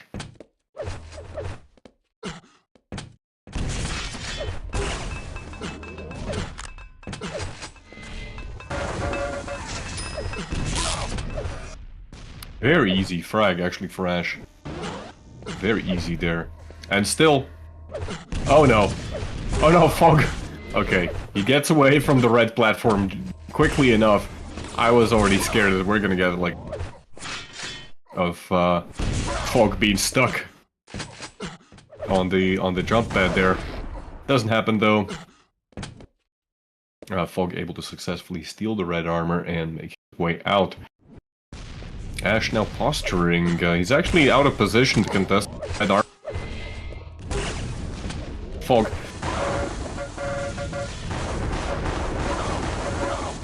I would say it's time for Fog to do something about the scoreline, but he's not able to. I think, yeah, Ash was the one who gets the mega health mid-fight. Indeed. That mega really was critical in that fight. I think if Fog was able to steal it, would have been a kind of story, but right now it's just, he's in a terrible position. 2.5 minutes in. Oh, as I say that, this rocket is changing everything around. Okay. Well, everything has to fall in its place for Fog to get back in this one. Indeed, this map, it's... Oh, he gets the kill before the mega health pickup. The red is up. Actually, really nice move there by... Oh, and Ash jumping down. Ooh, the LG not really connecting on the drop down, but Ash is not able to escape. Fog clips. Clip. With the real. Oh, this is a rough fight. Those rockets are hurting Fog. He does get this yellow. But Ash is only 100 HP himself, literally just 100 HP. A direct could take him out.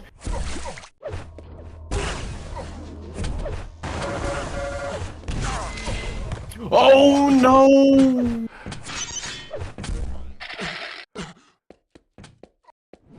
Yeah, great fight from Fog, but I don't think Ash just sealed the deal. Then again, 11 health. Fog could come through the teleporter and make a very risky play. He uses the jump pad, doesn't emerge. Oh, nice! Perfect read by Ash. 1 minute remaining. 2 health. One more LG tick would have finished Ash. 1 minute warning. Barely anything. 3 minutes remaining now. Fog, he has the rocket launcher, he has G. He's got a bit of armor as well. Oh, but failed rocket jump. Oh, beautiful direct rocket! Goes through the teleporter, immediately flicks around, scores the 6th frag. 40 seconds remaining. Ash, what are you gonna do? Oh, he's gonna... Yeah, like... Oh, he had the wrong weapon out. This is being played extremely well by Fog right now. Do not... Don't choke. The main thing is don't choke right now. Ash, super low. 15 seconds remaining. Fog, he's still 1 frag down. He could pull this to overtime or even finish the game. Now, finds his opponent with a direct rocket. 5 seconds to get the final frag. Will he be able to do it, or will this go to overtime?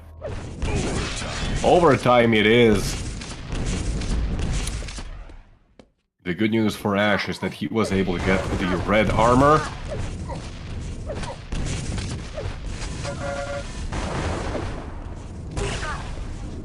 One rail connecting. Does get the yellow, does get the 50 and some of those armor shards as well. The mega was taken by Ash in return. But overall, still, Fog is looking stacked.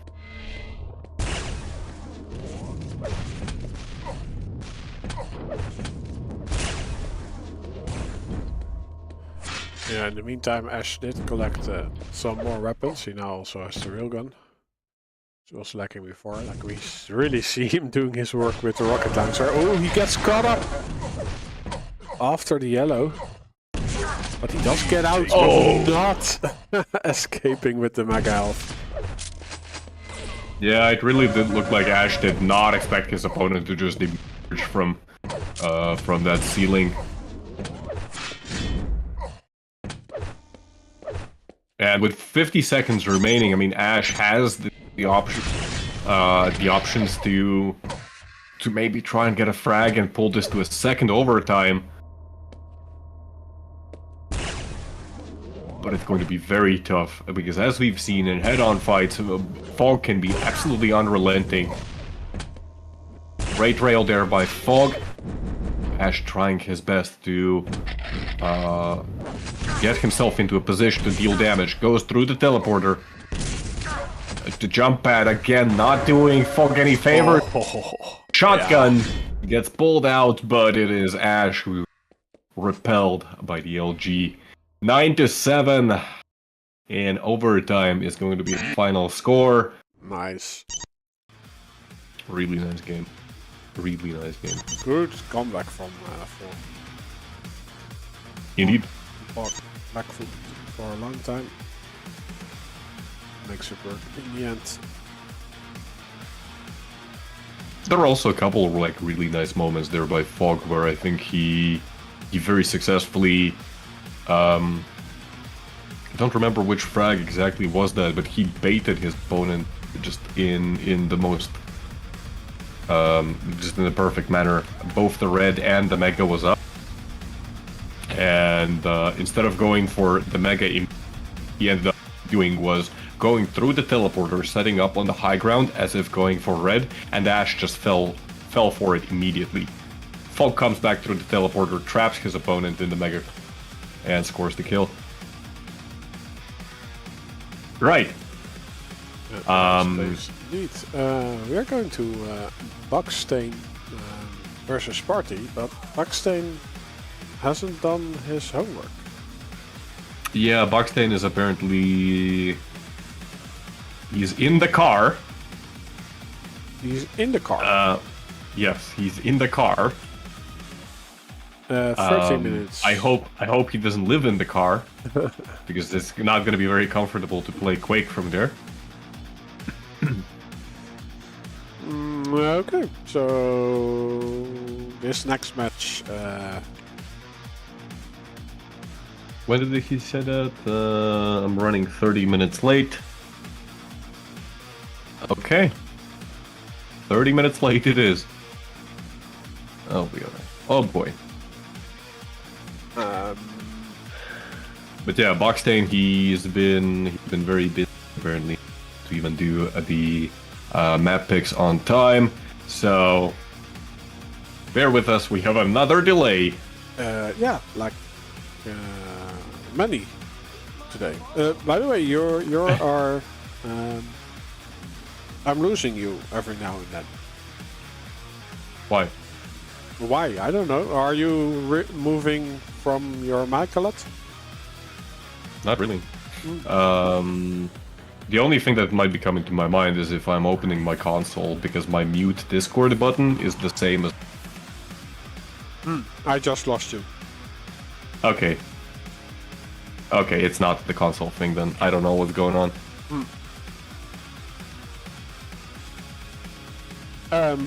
But yeah, I think we have another downtime for like 20 to 30 minutes. I do think that Shambler is asking if Swax and Desiator can play their game before Sparty and Boxane, because yeah, we have a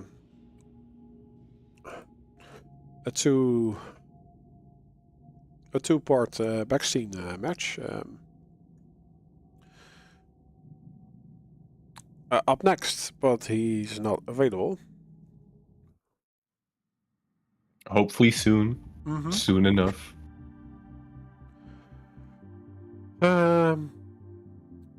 Let my man, this view is getting old. Yeah, I failed to, like 2 weeks ago, I should have sent him the webcam that I have as a spare one, but I failed to do so, and then I went on holiday. So I'm like, the first time I have time to send him this one, it's next week. So yeah, then we will be able to view him in. Yeah, you see? It's not my fault. No. It's all Rob's fault. Yes. Yes. Blame me.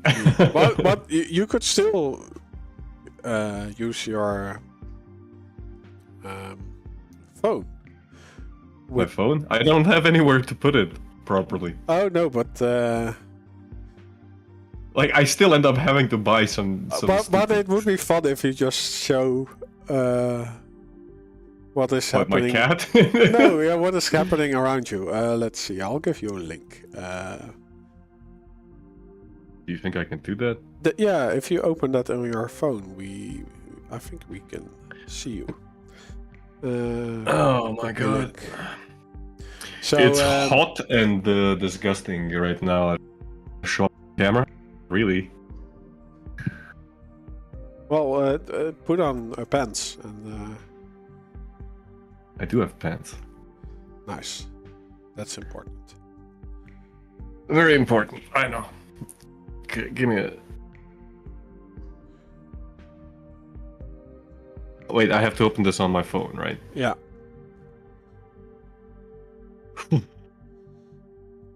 I haven't even shaved. Oh, I also did not shave.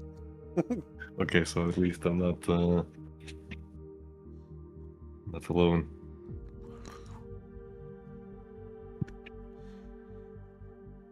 Ooh, the anticipation. Oh boy. Let's see. Allowed to take pictures and record video.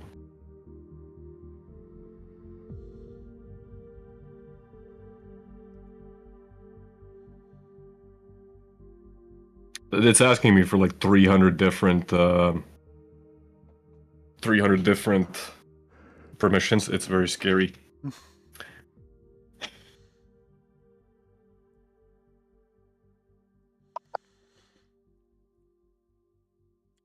I got it before you.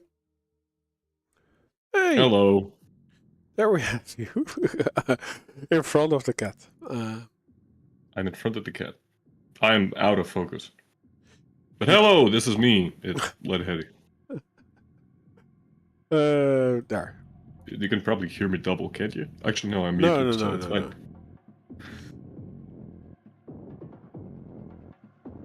Look at the beard. And this New is Leadheady era begins, indeed. oh, Indeed, Kairos. nice curtains. What curtains? Or what Those is are my this? curtains. That's my... Oh, my, it's like- wood. Wood. It's, the ward... You see? The what? It's a wardrobe. It's where I keep my clothes and stuff, you know? Ah, that's Um, important. Yeah, it's pretty important, you know, in life in general. This is the keyboard that I use. It's a Wooting. I hope you can even see it, because I can't. Here's you. Hey, Here's the microphone. nice. I can't... Okay, it's very hard, because everything is like... But, yeah. This is me. And when I'll get a camera, I'll show you beautiful face every single stream. And then I'll get complaints on YouTube that I'm fucking ugly. I know who you are. Well, thanks for There's always gonna be somebody like complaining. what a strange halftime show. As I'm ending this crap.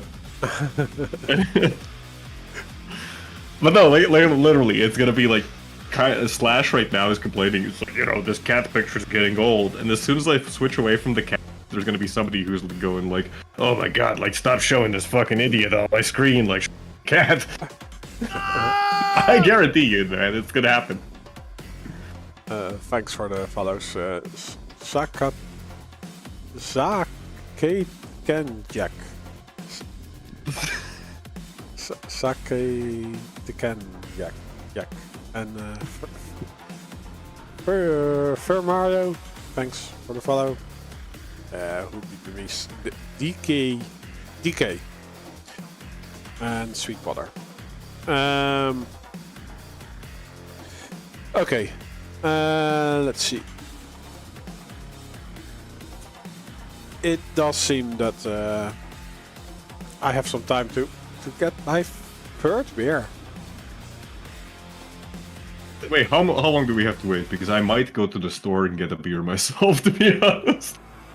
Like, This is getting kind of annoying, you know? He's saying he's running 30 minutes late, and the start time was actually 15 minutes ago, so you still have 15 minutes.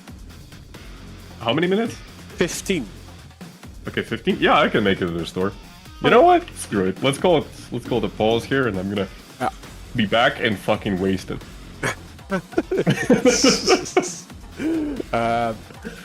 Twitch, please don't ban us. Shaftas TV cares. This is the heart that you make these days. What? This thingy. Why? Why did he do it like that? I can't do it. Like this is like the downside of the heart, and then you have to imagine that the top side is the heart. Is also part of your heart. Are we supposed to like hold hands or some shit? No. This is Okay. this is a heart with one. Yeah, playing the world's tiniest violin is indeed how you make a heart these days. Okay, see you guys in a bit, and see you in 15 minutes, Leonard. Yep. Be right back.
Hello. Boxane is in the house.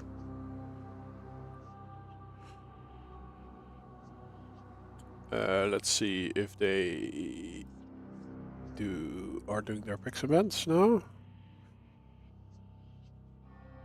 Yes, there is some movement.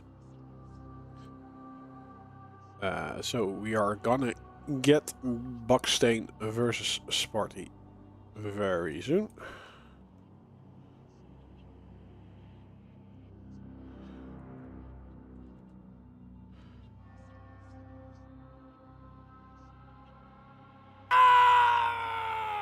Thanks for the follow.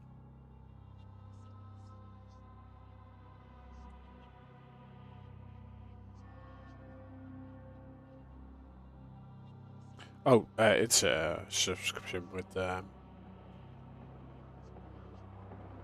Prime, actually. Thanks for the support.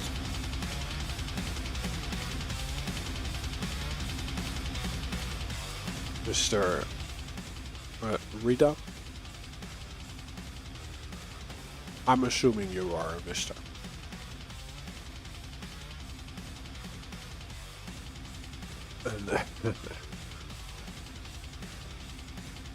And, Ish, I think you are right that like this is probably a girl thing. Or do I get cancelled by saying that? I hope not. So we are going to start on Sinister. Oh, let's see which server they are going to play on. Because that is even more important than starting the predictions.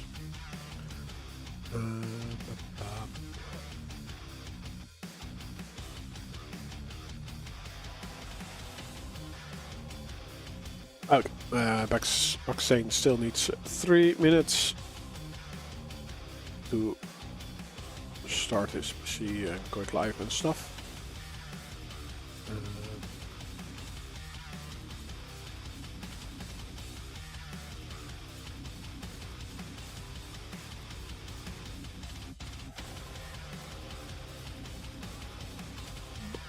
Sting versus Sparty. Yeah, so we'll be missing Ledat until he scored his well-earned apple juice.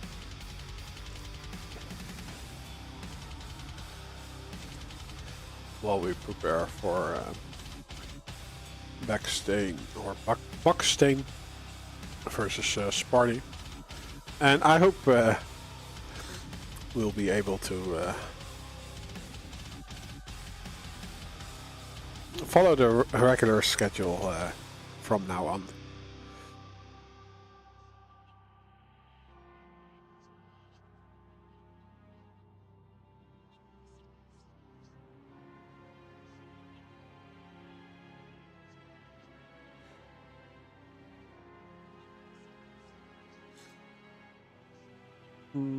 Let's see. Boxane has played 2 matches, lost both, did get 2 maps in total. And let's see, Sparty has played 3 matches. 1-1, let's see, it was versus Folk.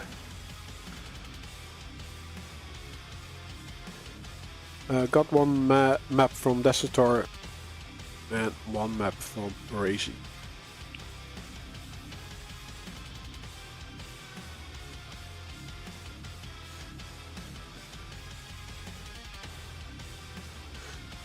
Let's see who Boxane played against.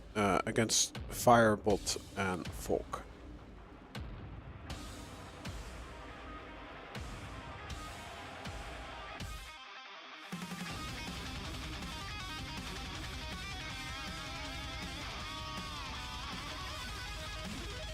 Okay, we have Sparty on the server.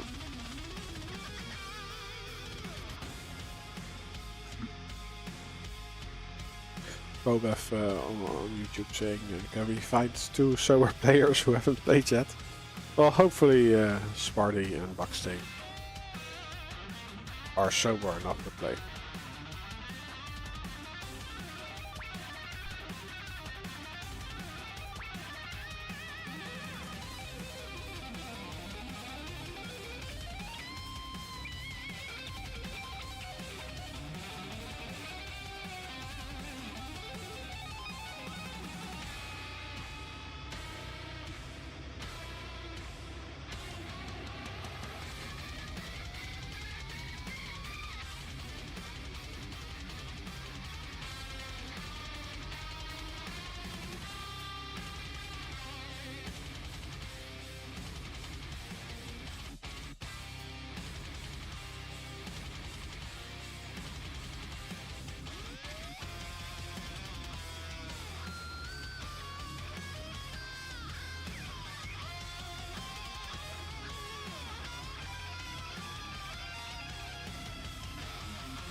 Okay, looks like both players are there.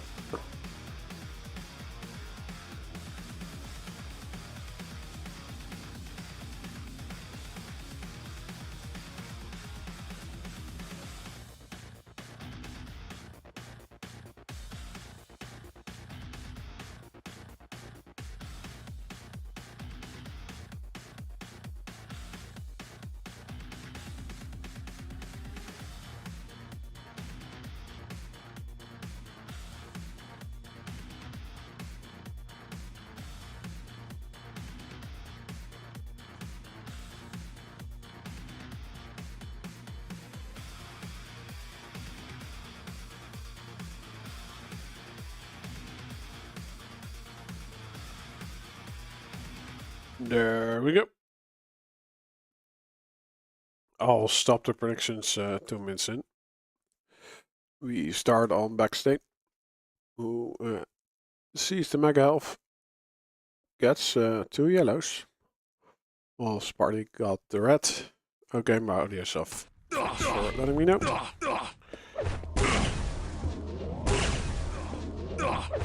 So on return rails, so Boxane has some room to move, but he wants this heavy or red, as we call it in Quick Life. So is he able to get his first full rotation? It does look like it. He is shopping for some damage though. He might even get the kill. Sparty is just left here waiting on his doom. And the rocket was amazing, but it won't stop Boxane for getting the next red. And he just continues his streak of damage plus the control on this map. Beautiful fracture by Boxane. I'm back, by the way. I got a beer. Nice. Enjoy it. So, thank you. The Dutchman has a great grasp on this match, which is only 90 seconds on the way.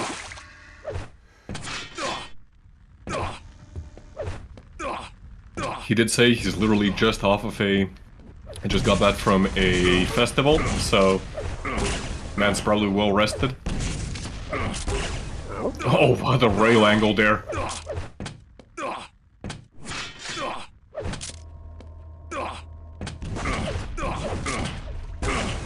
Good defensive rockets, but again, like Boxane just hitting insane rails.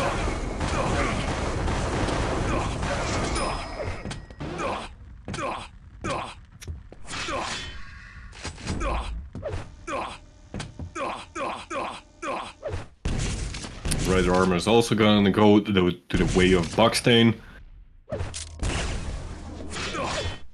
Sparty trying to line up a shot through the rails there. Fortunately for him, misses out, and that's gonna be a stack now for Boxane. Even gonna collect a little bit of rail ammo. Maybe trying to fake out Sparty by making him think that he went back to that yellow armor. In the end, doesn't really matter, as Sparty never shows up for the Mega, opting instead to play for the other yellow. Will he show up for this red? We can hear him in with the rail posturing on the low ground. Doesn't actually even peek for the angle there.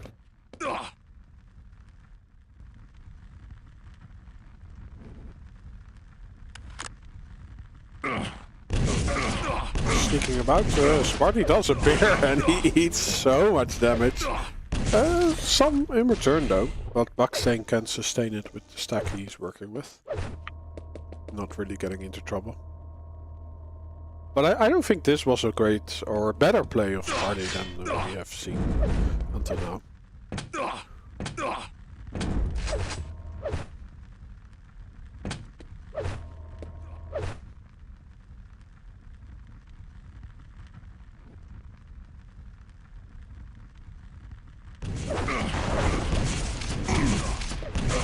Oh, and he did steal the Mega Health, so he has all the cards for the next frag.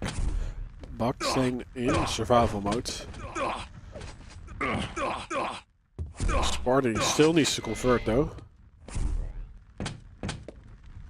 Taking his time to collect the red. And Boxane is doing some trickery, but he gets to a yellow.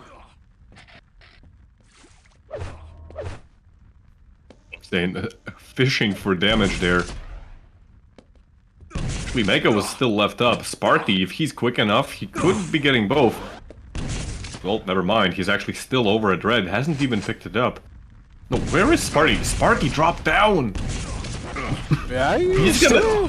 Yeah, I do think this is a nice play again. Like, it is... Ooh, Boxane's railable! There we go. Like that entry damage, and he still had overstack from the last red, so he just left it up as a backup, which he now can use to get into the next fight. And maybe Boxane thinks he has something to play for, but it's Sparty who has so much going for himself. But he does leave the red to Boxane. But he does great damage, and Boxane gets caught out. Sparty with an aggressive rocket jump. Great play by the Swede. Beautiful, beautiful plays. Lead tied. Super shotgun is doing its work, but not enough. Is it really a super shotgun if there's only one shotgun?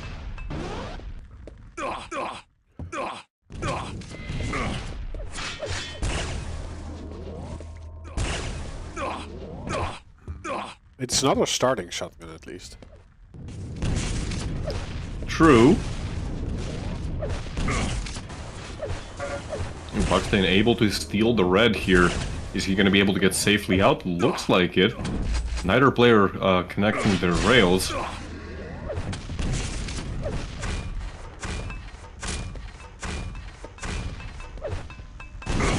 You are making me Google. Lead taken. Making you Google? What? It is a super shotgun. In Quake 3? No, quite live. What? What? Okay. Apparently it's a super shotgun then. I have been corrected.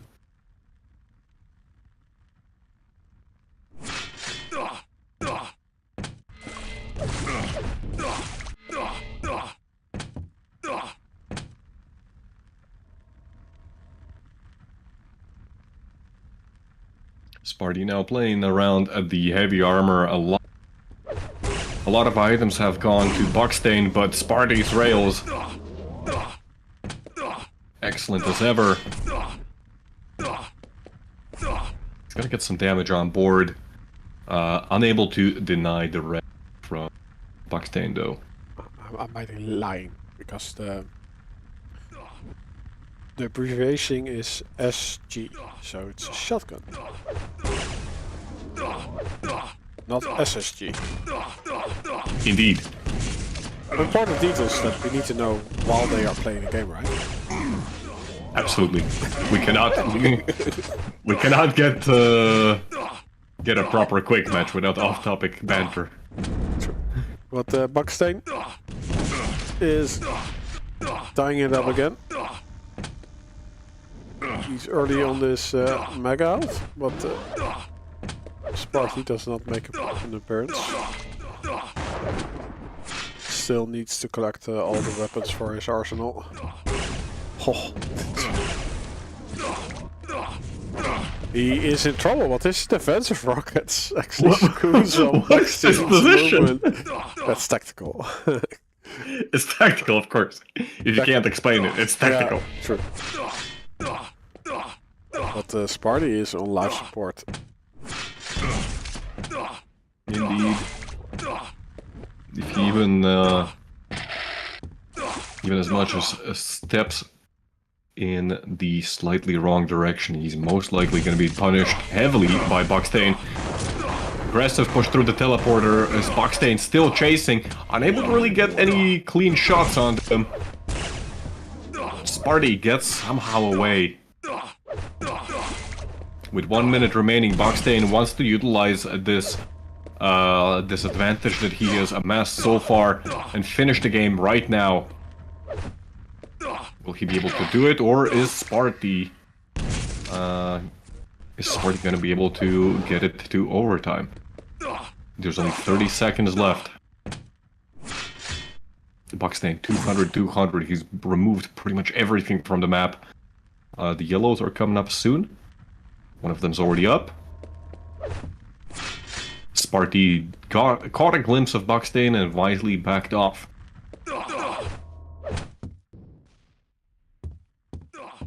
We can hear Sparty on the high ground. Boxane again emerging through the teleport, making an aggressive push. Red armor still goes into Boxane. Overtime is in effect. Yeah, let's switch to Sparty after this fight.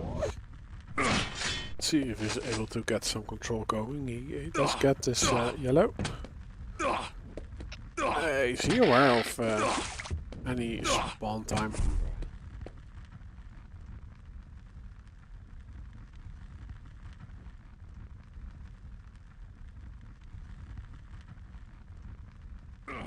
Like, Sparty is one of the better timers in the whole of Quake. Indeed, that's always been one of his strong suits.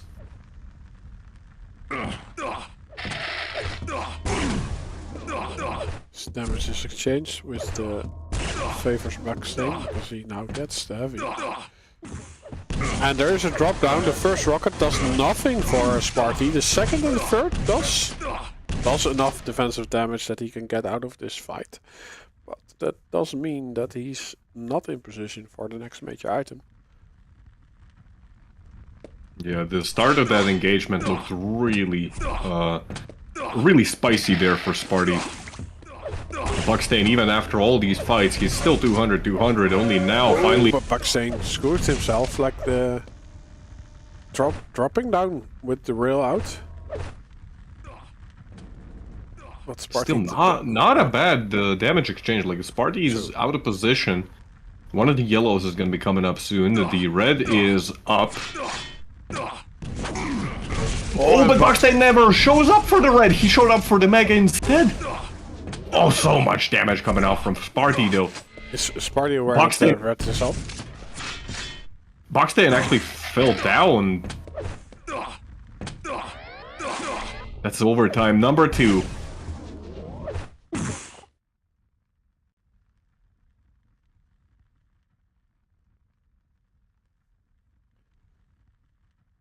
Yeah, a bit of equalized stack currently. Both players not really aware where they are. Or they don't really know where each of them are, but Boxane is just a tank right now. Yeah, and he's been like this for the last 2 minutes, it feels. 22 red armor, 17 megas, Boxane. You look at the major item pickups, it should not be a tied game, you know, with 2 overtimes. Huge major item advantage for Boxane.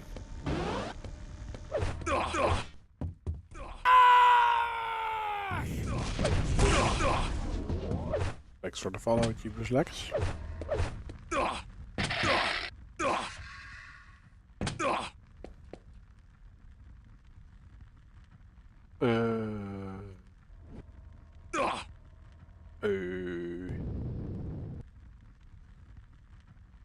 Are we there?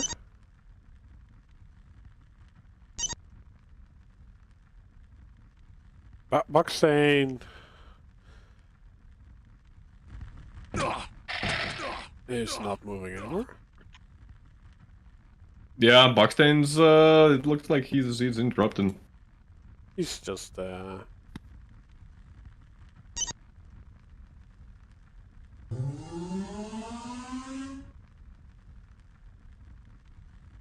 Huh. Oh no. Oh no. Oh no. Oh, there we go. Oh no.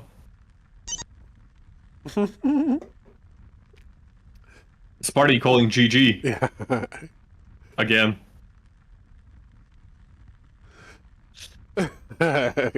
Oh! He got 30 seconds to come back.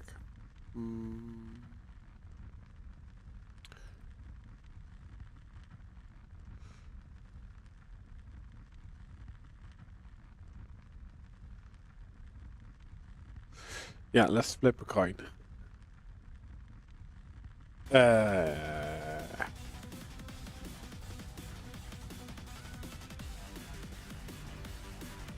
Prepare to fight. 3, 2, 1. Game has been forfeited. Yeah. Boxane 999. I am not sure what exactly happened with. He connected now. Game apparently crashed for him.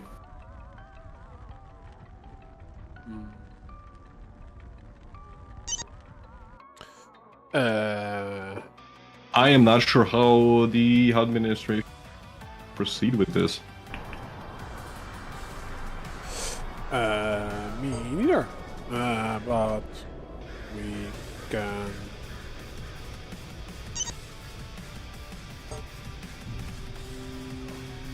look at what it was. I'm gonna go to the live stream. Vote now. Vote passed.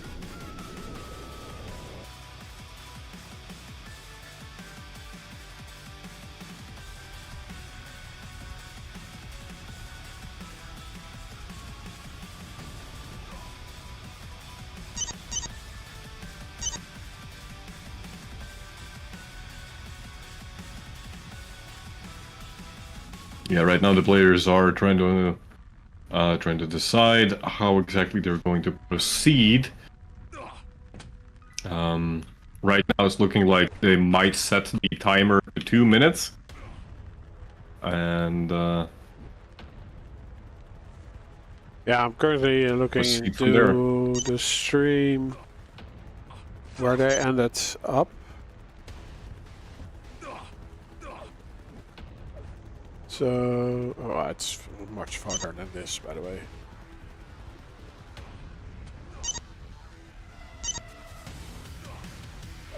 So it was the second overtime. 3:20. Yeah, if they could do like a 2-minute timer or a 1-minute timer and just let it go to overtime. Prepare to fight. They are doing stuff. They're doing 2-minute timer, it looks like. Okay. 3, 2, Yep. 1. Spectate. Fight.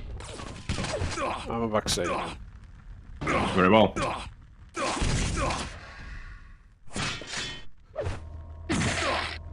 This does mean that Boxane loses out on 200 stack that he had amassed before the restart.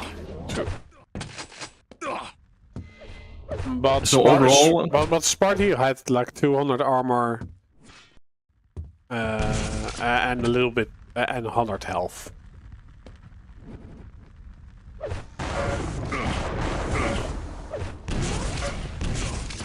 Boxane able to get the mega health. He's able to get the yellow armor as well.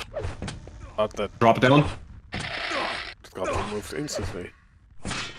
Yeah. Red armor coming up soon. Boxane taking a pretty passive angle here.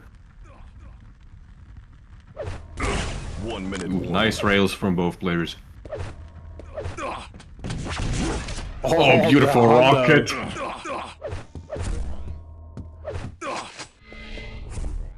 Sparty, definitely the aggressive one in this overtime. Look at that! Wait, with rocket shot! Boxane is too early on this one. Sparty started the Swedish space program there.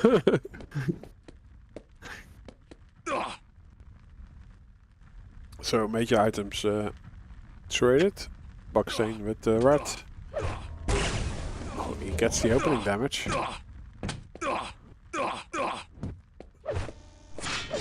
Boxane is the only one I'm seeing doing this jump.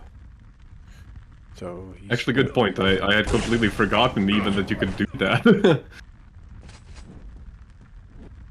Yeah, Boxane Overtime. quite early. Okay, there We are in overtime number 3, I guess. Oh, nice rail. He can double back, right?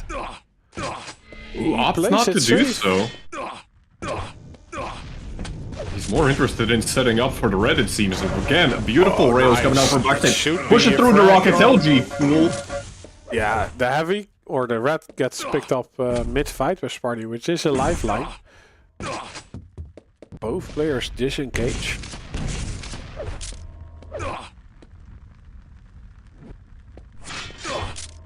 The yellows are up at the same time and also pretty much picked up on the same time. This time, Sparty is able to get the opening damage and an uncontested mega health. Let's switch to him. Let's see what he's able to do. Oh, he also got the red.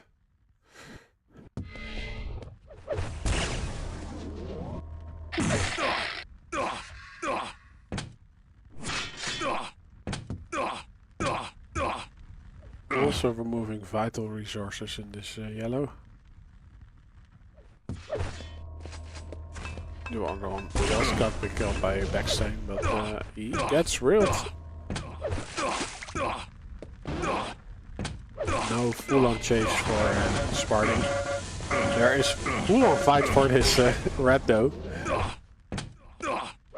Really good damage. Kind of surprised Sparty doesn't try to follow up as fast as he can, although he might not need it. There's only 20 seconds left in this round. Sparty missing his rails. That would have been a critical frag. As with only 15 seconds remaining, Boxane would not have had time to refrag. Yeah, it does look like that was his strategy, to get the frag like at the last moment.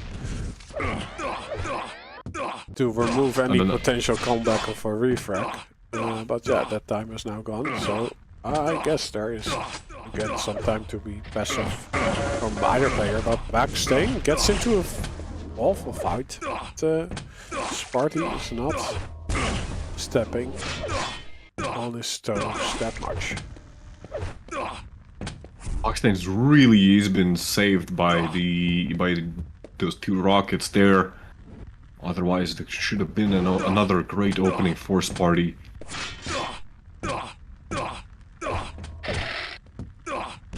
We are in overtime number 4. Oh, and finally the frag happens. Yeah, that rocket jump was an amazing play. Like the first rocket he hit was basically the death sentence for Boxane. He was just flying through the map. Yeah, and you could see that like Boxane, he was trying to like back up, and he got pushed onto the stairs, and everything just went downhill from there. You know, couldn't disengage. Yeah, so And it looks like it's going to be Sinister going to Sparty unless Boxane can pull off an absolute miracle. Actually, let me switch perspective. With only 30 seconds remaining, what can he even do in this case? well, he hit the drill, but loses out on yellow.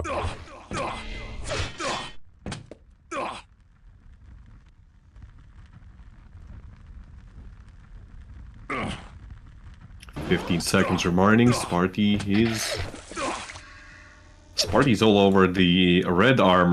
Boxane slowly approaching because only 7 seconds. Sparty had no idea, but the rocket is pushing. It's pushing Boxane up in the air, and he's unable to find the damage opportunity needed for that frag. Whoa, great game for both players.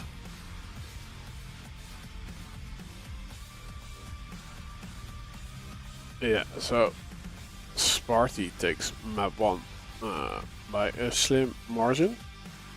I think it was 5-4 or something.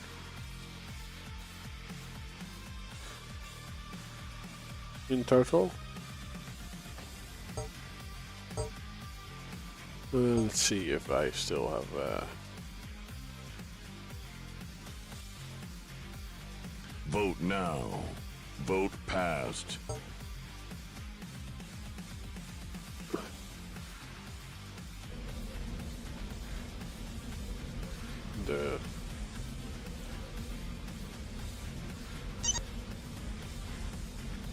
What was the score before the first overtime? Yeah, it was 4-4. It's 4-4. Now. Yeah. Yeah. Vote passed. Okay.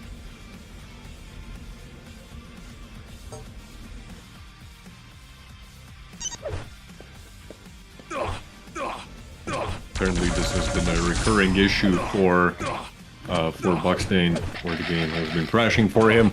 Hopefully, it doesn't happen anymore in the upcoming games.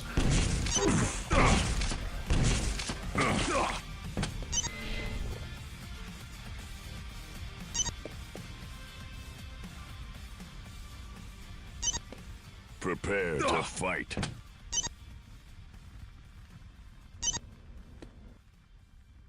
Three, two, one. Okay, I'll start on Boxane.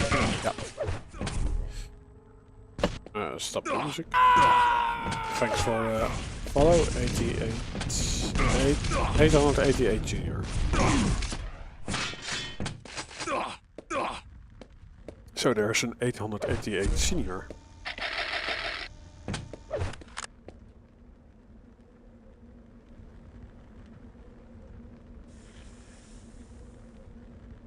Boxane already playing it pretty passive, waiting out for its opponent to make the move.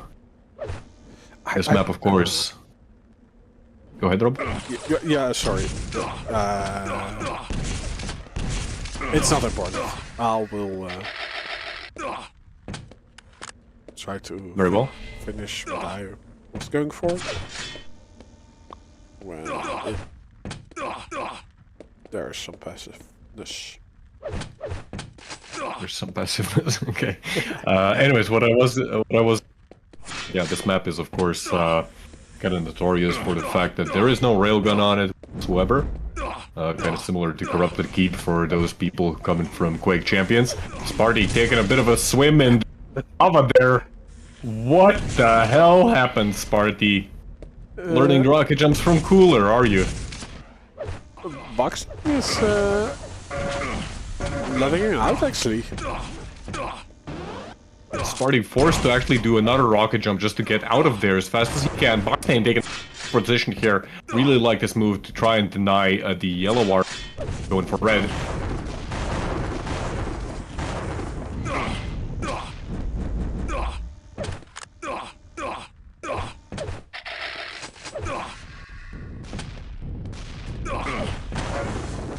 Pushing through the rockets, Boxane is gonna take some damage, actually, still eating just a little bit more damage.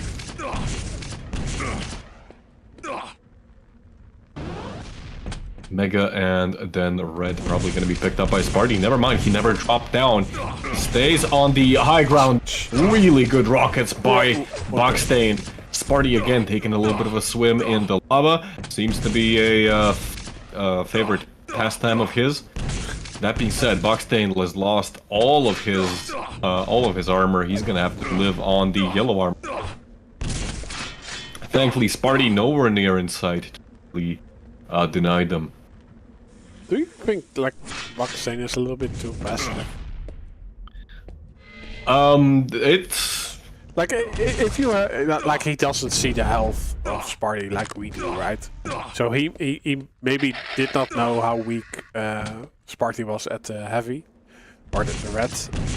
Like he doesn't. I do think that was a missed opportunity for sure. There was also the moment like when he went for yellow armor and immediately for the red. I think that was also an opportunity to maybe wait for Sparty to actually show up or counter push him and try to get even more damage. Even if it doesn't result in a frag, it puts Sparty in a really uncomfortable position. So missed opportunities, and I think I'll agree with you there. That's partially because of insufficient aggression coming out from. Yeah. On the other hand, he was like waiting on the portal exit. So maybe if he dropped down, then Sparty would just go through, and then yeah, he would not get the frag anyway. Like at the same time. Yeah. So I would not know what the thought process would be at that moment, but it's Sparty who gets the first frag, and Boxane does get in a peculiar situation after he spawns.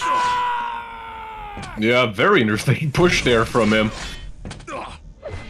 I would have thought that, you know, if he's gonna go for a move like that, the first priority to actually straight up go ahead and steal the Mega.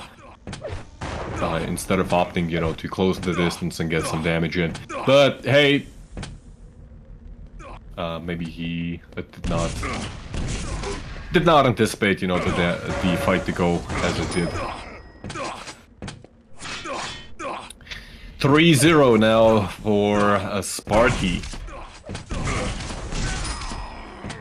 Yeah, Boxane again gets caught out and after the spawn. No. Beautiful execution. Oh my, what a great rocket jump there. Sparty playing this really well. 5-minute warning. The red armor has been up for God knows how long at this point, and he's not even concerned about it. He doesn't care. There you go. He finally cares. Sparty cares, people. No, red should be left alone. Boxane actually trying to put a stance on the Mega Health, and he does get the item, but also dies for his trouble. That no red should be ever left alone sounds like American propaganda, like the Cold War. Don't leave those reds out, right?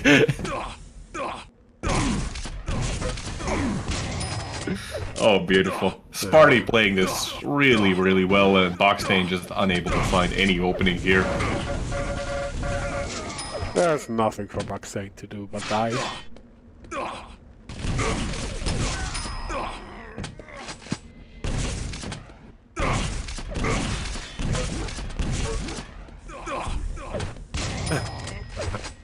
Oh, dear. And he knows his fate. Yeah, I'm pretty sure Boxane has realized that, like, there's very little chance of him coming back, hence why you start seeing these, you know, seemingly mindless pushes. Yeah, mindless, true, but he's still doing the damage, so yeah, if he was able to stop some of the control, like maybe the full control, it would have shifted in his favor, but it's not happening right now. Sparty back on both items, actually.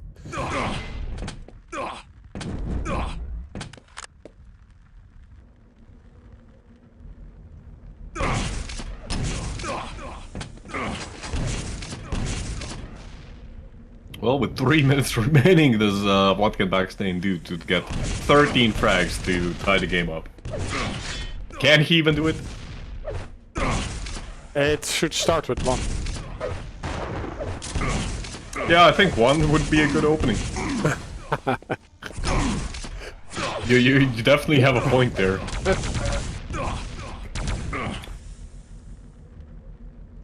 I can see your master's degree in in Quake analytics has paid off.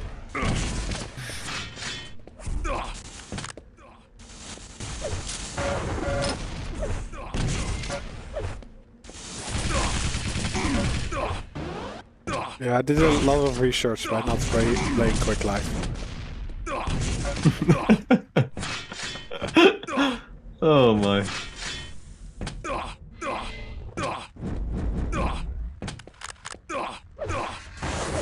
It's funny, like Jahar has a t-shirt, Quake 3 was a mistake, and he wears it every Quake con.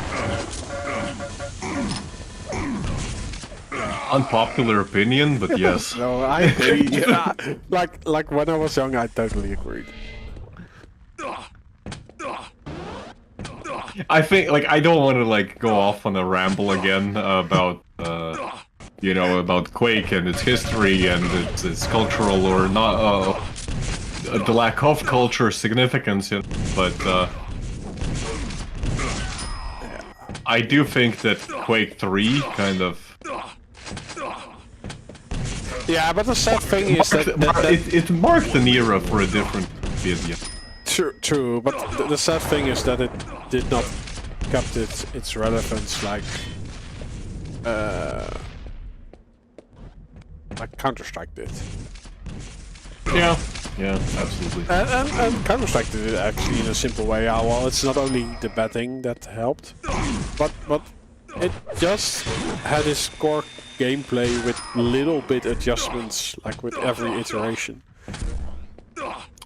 True. But yeah, like I said, like its software was not a complete game studio. Like it was basically only technology after John Romero was not there anymore. Arguably, yeah. And the weird thing is, you know, you listen to people like Sandy P, and you know. Also, 17 minus 2. What the hell happened, Boxane? What the hell actually happened to you? But yeah, you listen to like some people, Sandy, Doom and Quake 1 days, and he talks about, you know, that id always had ambitions being something way larger. They wanted to create significantly, you know, complex games, and that never really materialized. Wait, is this the Quake format? No, it's not. I'm disappointed.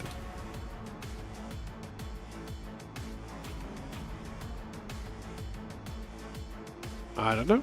It has a lot of Boxane. Sure does. Yeah. We do have another Sparty match, right? We should have. I think we both have Sparty and a Boxane. Spartane and the Boxane match. Is that what I said? Yeah, but it's okay. But we have a Boxane double feature. We just had the 1 and now the 2 versus Swax.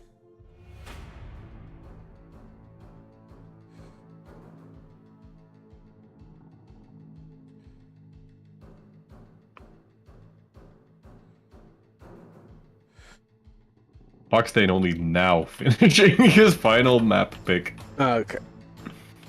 Oh dear. Yeah, as we've said previously, today's schedule has really been a bit of a mess. Apologies for that. Nothing we can really do about it. Had some unforeseen events. Yeah.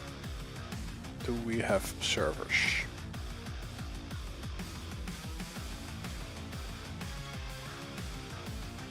Let's try Swe.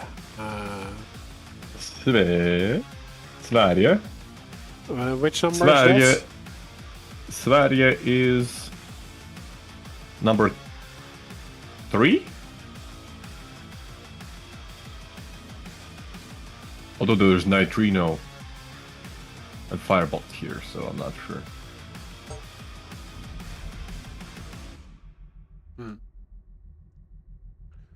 Where is there like a server list pinned somewhere? Season 3. Nope.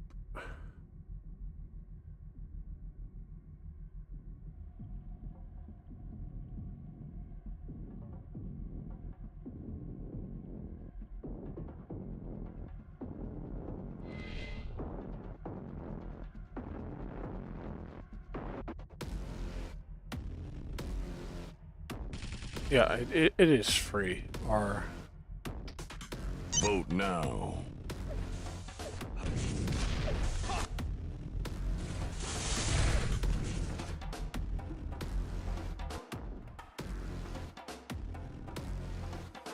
use and abuse. Yeah, but we are on the server, but the wrong people are there.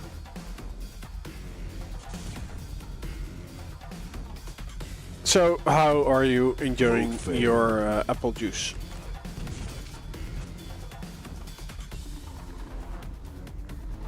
I'm being ignored.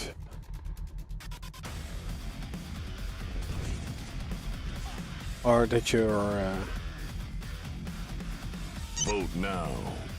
microphone failed. Testing. I'm still there on Discord. Leadhead is not responding.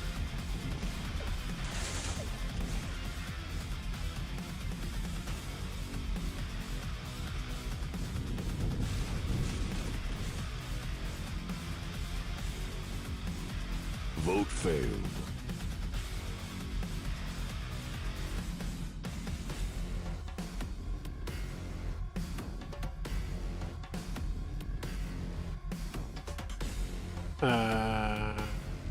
The players are still not in this server. Hello? Hello, are you there? I am here. I don't know what happened. My PC just decided to restart. Oh, okay.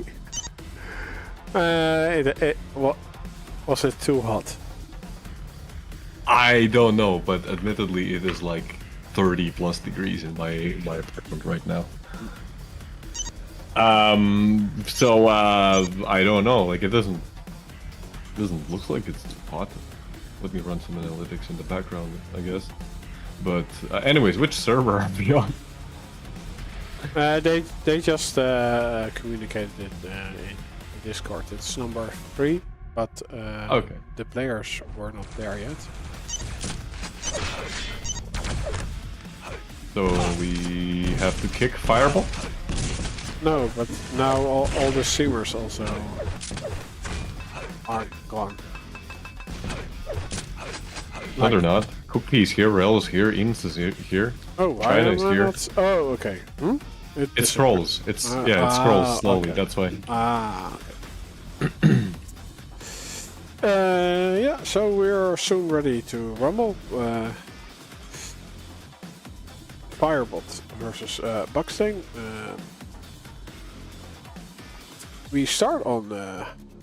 no, not Firebot versus Boxane. It's Boxane versus Swax. And we are starting on Blood Run.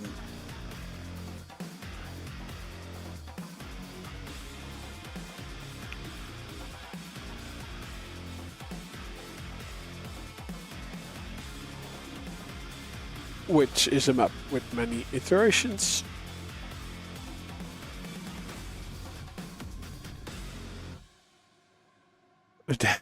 This what? Okay, this is Swax. Oh yeah, okay. There we have the game.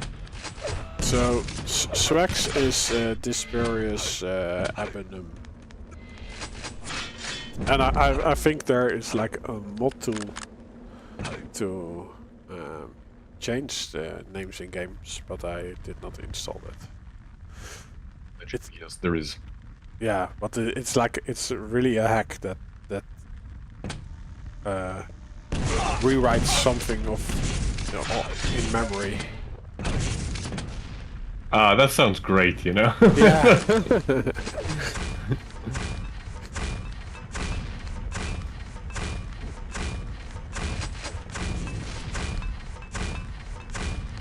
That's actually also how we got the community statistics on Quake Champions.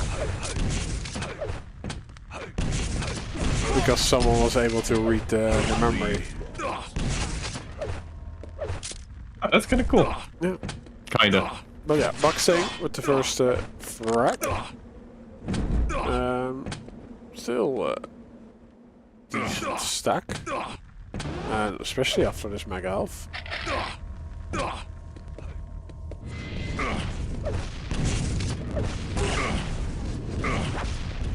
Those rockets hurt though. But Swax does not stick around to convert.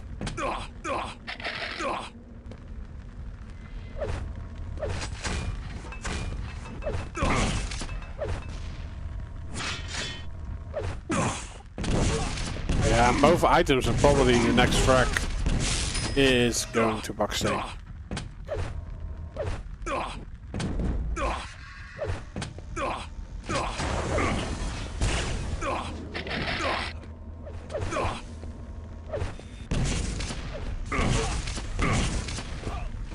Swax already bringing out the content.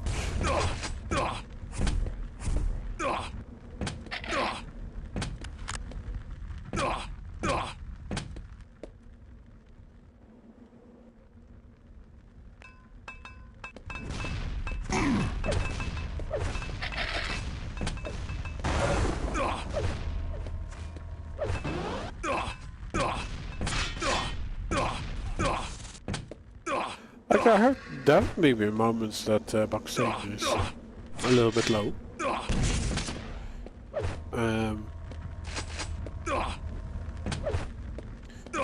Are you still having PC problems?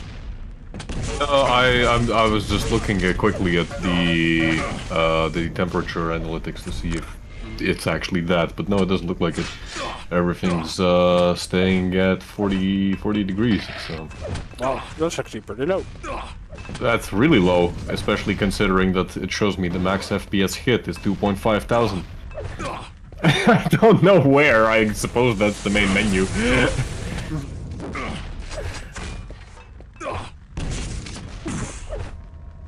But actually, yeah, again, very confusing to see like a situation where Boxane gets his opponent unbelievably low and doesn't really capitalize on it. That being said, he is already 2 frags in the lead, and leaving his opponent so very low on health has benefits of its own. Also, it's so weird to see Blood Run without the jump pad, you know, at the lower area.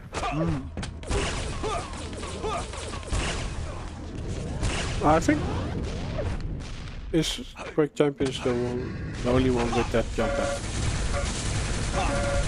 I believe so. See, Quake Champions is the best. Yeah, you see we got improvements to old maps. We make perfection even more perfect. Unfortunately, the agent is lacking some technology. But the maps are great. Arguably.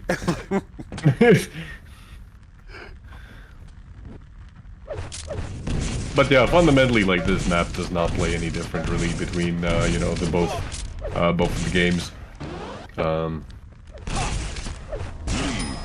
Oh, beautiful. Beautiful. Headshot. Really, really nice execution there by Swax. A little bit noodly LG there. To be fair, Noodle LG is a lot more common in Quake Live. There's something about, you know, the... What's it called? The knockback being lower in general, as far as I can tell, the stacks being higher, so, you know, you got... Players got more time to dodge, they are more effective at dodging in Quake Live. And,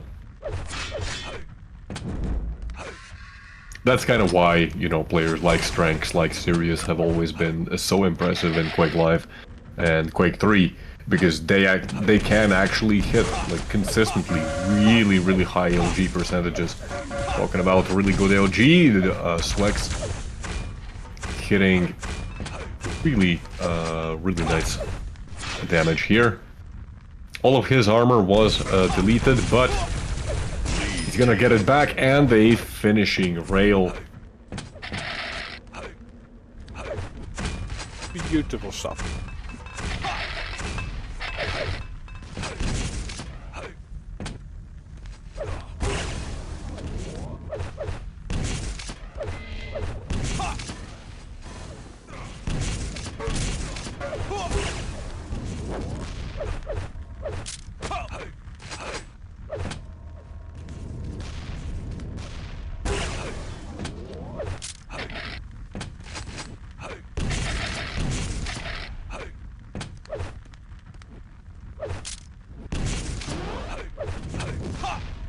Swax now able to get the Mega Health. Boxane again caught in the red corner for the second time already. This time at least he gets out without giving up a frag. Ooh, again, as Boxane tries to cross the corner, he's met with Swax's rocket. Both players pretty equal on stack. Like counters.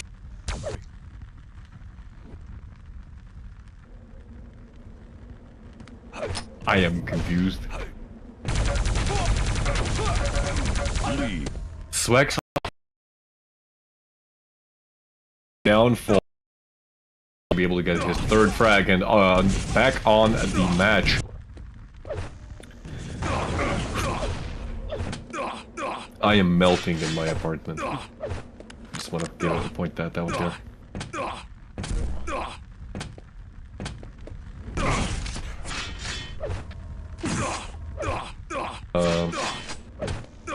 Boxane should have heard him down at LG or Mega.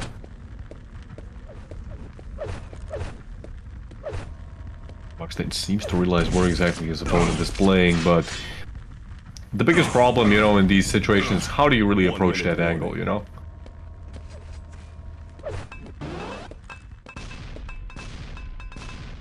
Because as soon as you drop down from red or from the grenade launcher down to Mega, like, your opponent's gonna know, and he's either gonna be playing on the rocket launcher, at which point it's an easy escape, or he's gonna be next to the teleporter, which, again, very easy escape, and that's kind of one of the fundamental things you have to play around on this map, is that your opponent on the defensive is largely always going to have an escape route. Talking about escape routes, Swax just barely missing. You know who's not missing? Boxane hitting really good shots here. Taking the rocket jump. Oh, but takes a lot of damage as he emerges through the teleporter. Actually, too much damage, I would say. Left with only 18 health, and it is going to be Boxane now who is forced to play for overtime.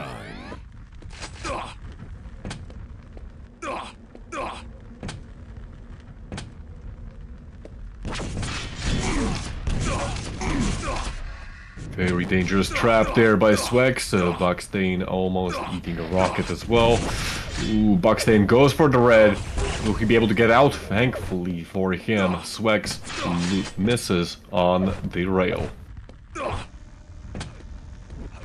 Not a bad position now if Boxane wants to finish up the match, as he has a significant armor advantage. Oh, and a great rail.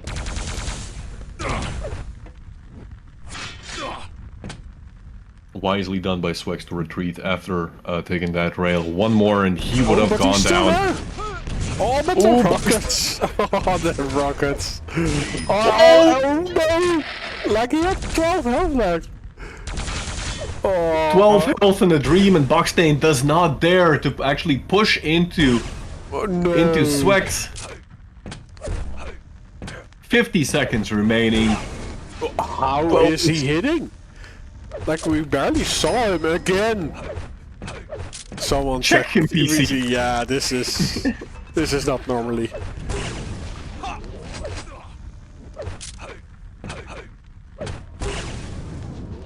Clutching it out in the overtime. Yeah, and with 30 seconds remaining and the huge stack disadvantage for Boxane, I don't think he's making this comeback. No, no. Yeah, No. his hopes and dreams got crushed. Big time. Ouch. Exciting match. Exciting indeed.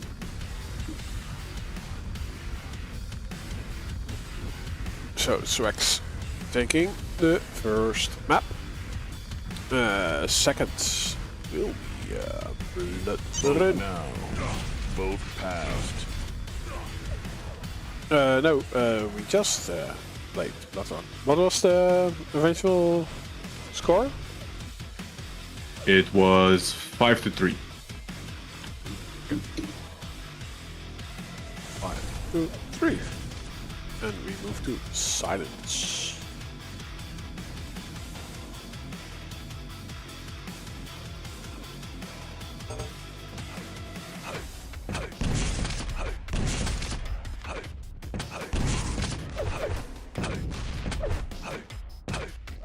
Prepare to fight.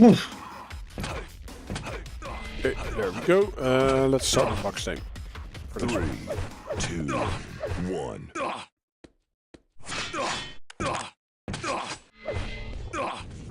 Gets the mega health. Swax the red.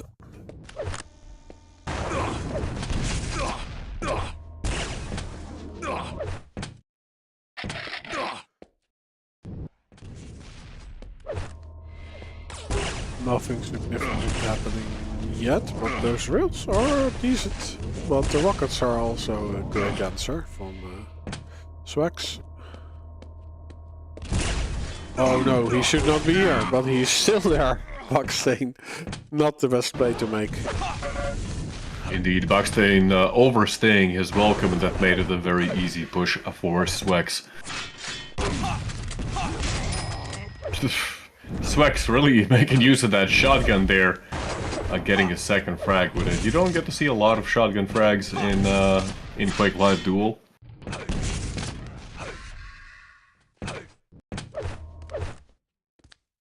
Yeah, not the best start from Boxane.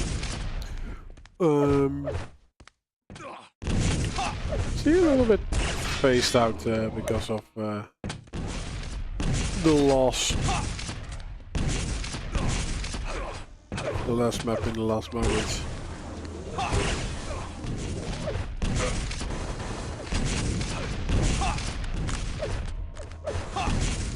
Or is he just not that familiar with this map? Maybe his mind is still at the festival. Where do you think he was? At Tomorrowland? I can actually tell you where he was because he said it.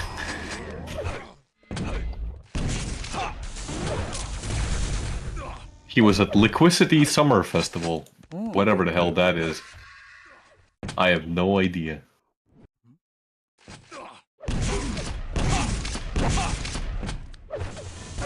So he's not only playing a niche game, he's also going to niche festivals. So it seems.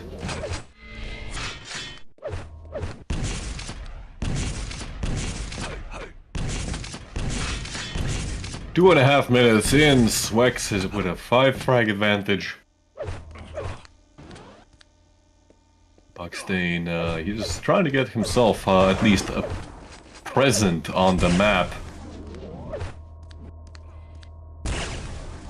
He did get the mega health. That's an opening for a potential for a potential comeback here. Good damage output as well, and of course he got the red armor. Does he know that Swax is just waiting around the corner? No, does not look like it, or if he does, he's not willing to risk coming around that corner.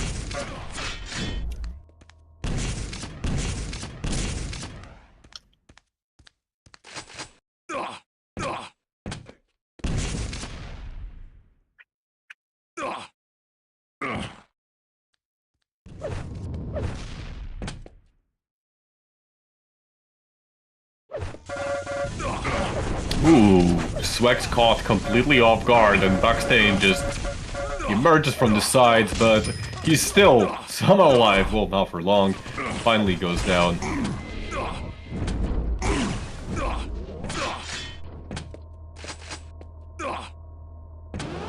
Yeah, he had so much difficulty getting that frag. Swax having a major stack from both major items. But now there's some control in the Boxane's hand. And he might even get a frag before taking the heavy. Yeah, he's quite healthy in the health department. Indeed, this is a pretty good opening for him. Fakes the rocket jump.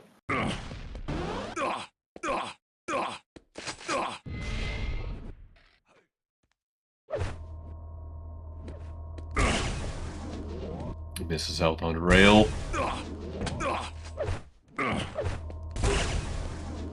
But does find a return in the end anyway. Swax, all of his armor has been depleted. Good amount of damage being inflicted. This should be a pretty clean frag for Swax. Ooh, Swax even stuck in the water there for a moment. And a flick shotgun to finish things off. Yeah, 100. Swax failing the rocket jump to the heavy now. Or the red. Which, oh, that's what happened there. That's a death sentence. But he did get the mega health on spawn. And finds some armor on the map.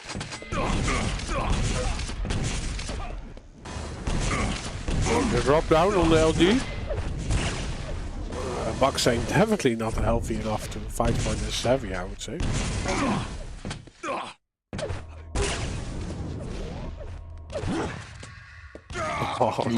Swax coming up to jump at, yeah, with the shotgun in hand, getting like what, third frag of his.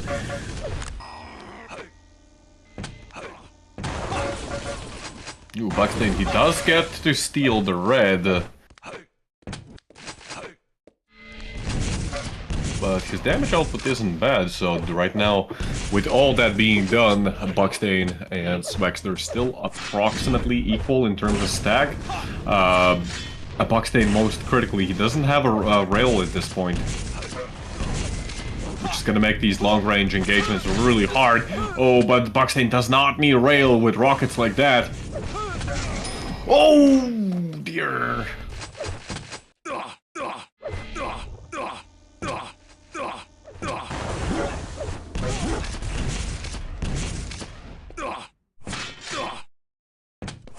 Close rail from Swax makes Boxane retreat. Again, he's hitting quite nice those rails. Which he's successful in.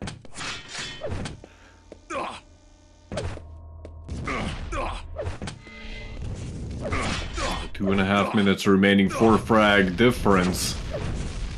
Boxane falling behind. Swax playing this really well overall.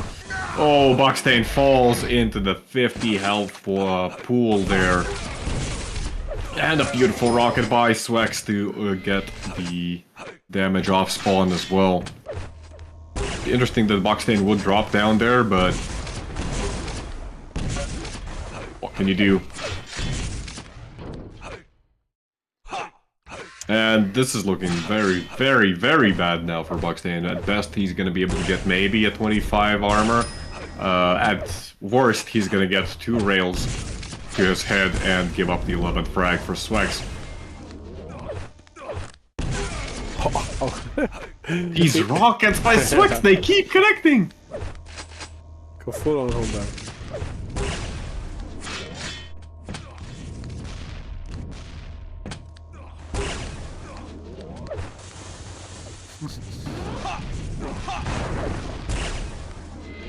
He's just playing with his fruit. With his fruit? Yeah. I see.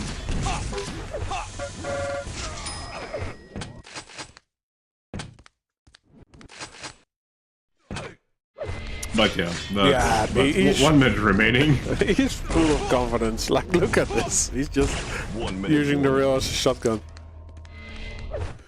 You have got to be full of confidence to consider bricks your food. No? Okay, that's a dumb joke. Kill me. Explain yourself. You said Swax is playing with his food. And Boxane is a brick. Oh yeah. So, Swax eats bricks. Get it? Yeah, he's eating bricks. Yeah. Ha ha ha. Oh wait, we have a sound for that. Where is it? It's not loading.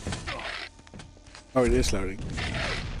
What are you trying to do? I'm scared. Rob! Right, let's show.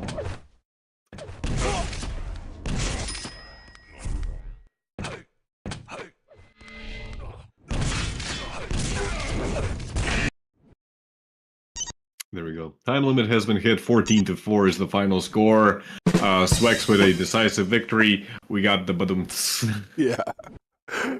Only half an hour too late.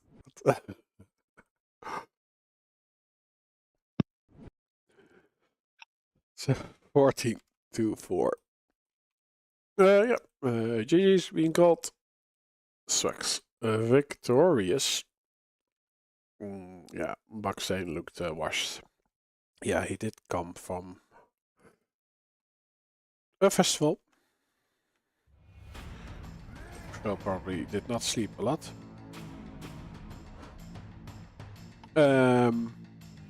I did not want to show this scene. I wanted to show this one. No. Did you show something that is going to incriminate us? We are going to Swax versus Desiator.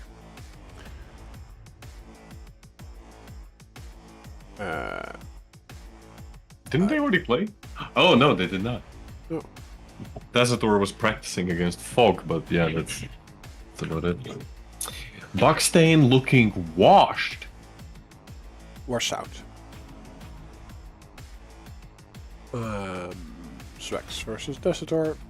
They are going to play on number 9.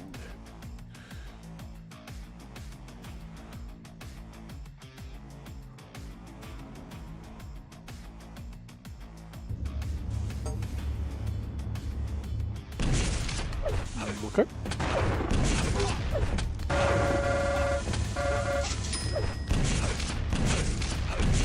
We got Des on the left.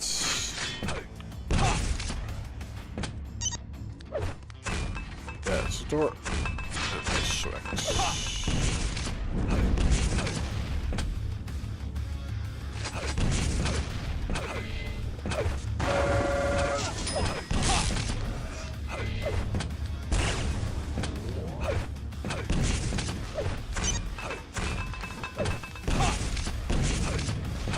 We start on this moment.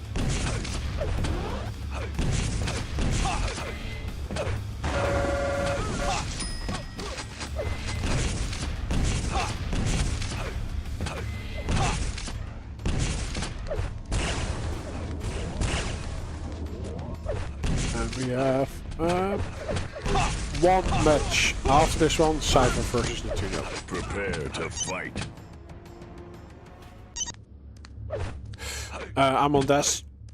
3, Desiator. 2, 1. We shall watch Daz. Wazzle dazzle.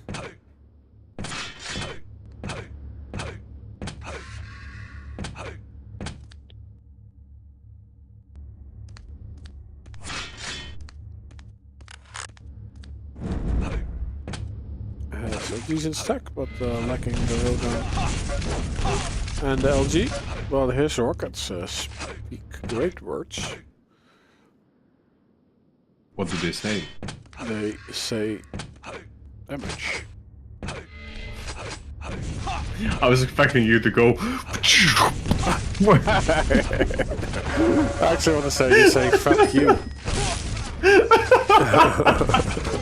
Oh, this spawn. Oh my goodness. 17 health on Desiator, but the mega health will stack him back up. He won't get the heavy, and I don't have. Nobody will get the red. Yeah. What was it again? CG follow killer? What? Yeah. CG follow killer underscore follow killer? It is one. Oh, he suicided. That's why it's not. Yes, exactly. Switching. Okay, so I am switching.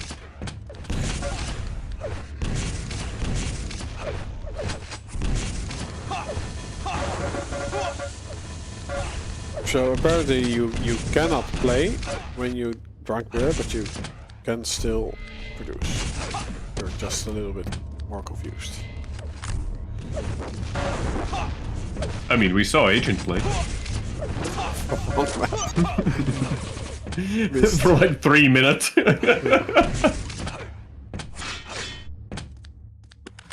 But yeah. Have you ever played Quake Drunk? It just goes so fast. I have. I actually joined Church Quake stream like after I went partying. And it just... And how did that go? No, well, not that well. I played Sacrifice when I was a little tipsy. That was like 6 beers deep, I think. I just got home and I saw that like the Church of Quake queue was popping. And I thought like, hell yeah, I'm gonna play some Quake. Well, let's just say that Dramas on my team was not enough to carry me. Like, we had a really good team and I was just completely useless and I had no idea what's happening.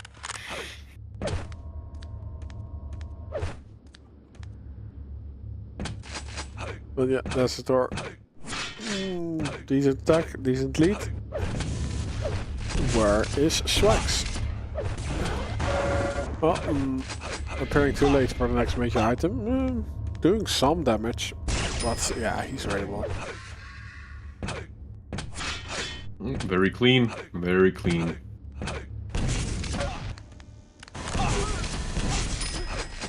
These rockets from Desiator, really, they're doing so much work.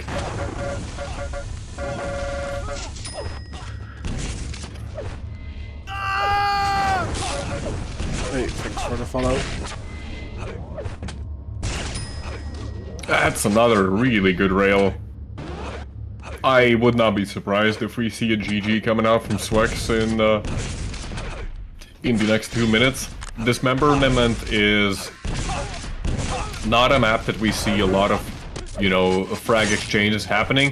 Swax does get the frag in the end at great expense, but he feels like it's enough to the bind, which says mistake. I miss binds like that. That was the ultimate form of BM.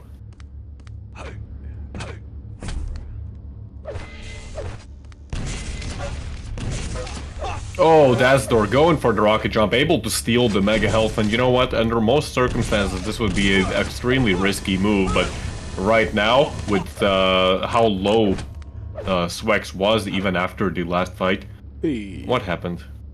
Oh my god, did the server crash? Did I crash? No, it was Des who had some connection issues. You cannot imagine how paranoid I'm getting about this stuff. Actually, YouTube said that the stream worked out. 5 minutes. But I hope everything is fine now. The statistics did not show anything.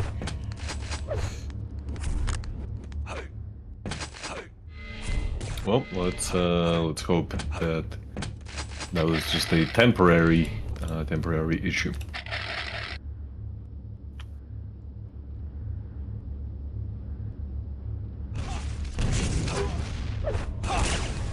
Beautiful rocket there by Desiator. Ooh, but the rails from Swax are not to be taken lightly. Oh my goodness! Yeah, I do appreciate that he went for the denial, and maybe I don't think he even expected. Oh, this one is a mutual. I don't think he expected the frag himself at all. He just wanted to deny the red. But, Agreed, I think that was his ultimate plan, but frankly that first rocket was so good that it set up for a kill. And the execution was just perfect in that regard.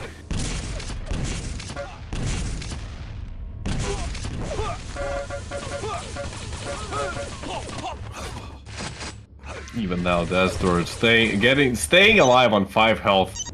Fatal mistake. It's almost like Swax knew that he needed exactly 1 shot.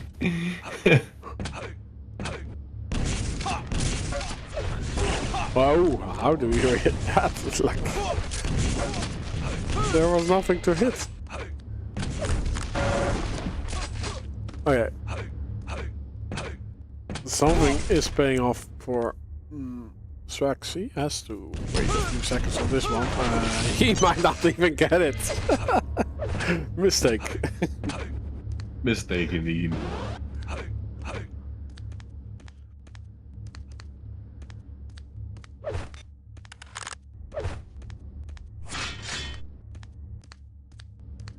Well, Desiator looking pretty damn healthy.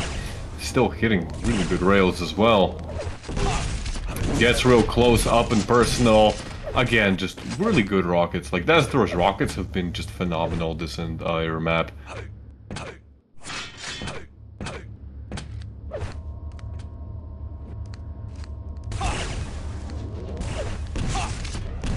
You can see the confidence right now, even from this engagement. Like, yeah. Okay, look, I don't know what happened there. Yeah. he did have confidence, but he sure had confidence, but yeah, the aim failed him there.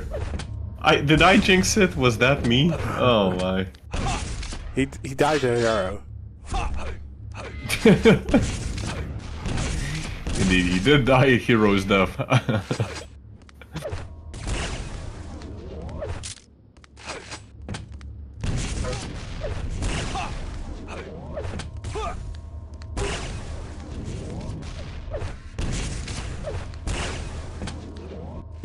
Oh, nice.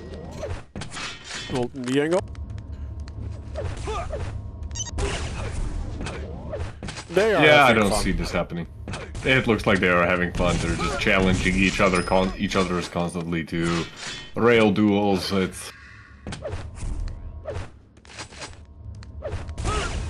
It's turned into a friendly match.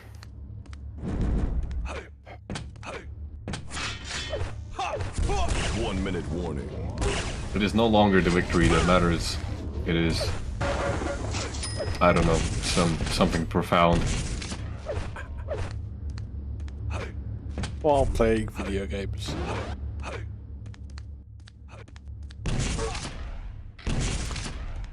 It's the deeper meaning of life.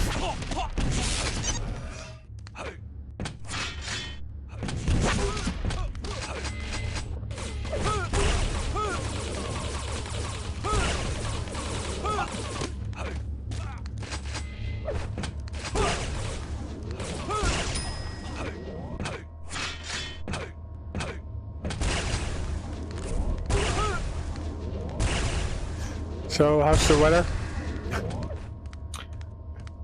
Awful, I hate this. I'm legitimately just dying here at my PC. Like, it's... I can't wait for summer to be over. I miss the autumn. The interesting thing about this matchup is that Swax, despite being down 12 frags, was actually equal in terms of damage. But yeah, in terms of the damage output, yeah, they might be equal. Not so much when it came to the Vote now. Vote passed. when it came to the major items, and most definitely not when it came to, you know, damage coming when it really matters. So that's gonna be map number 1 for Desiator. Prepare to fight. Let's start on Swax for Sinister. 2, 1. Fight.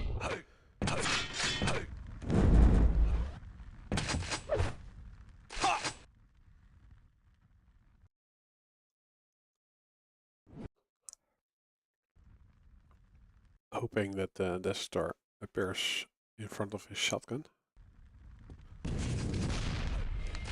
Why would you actually need a laser aim on your shotgun?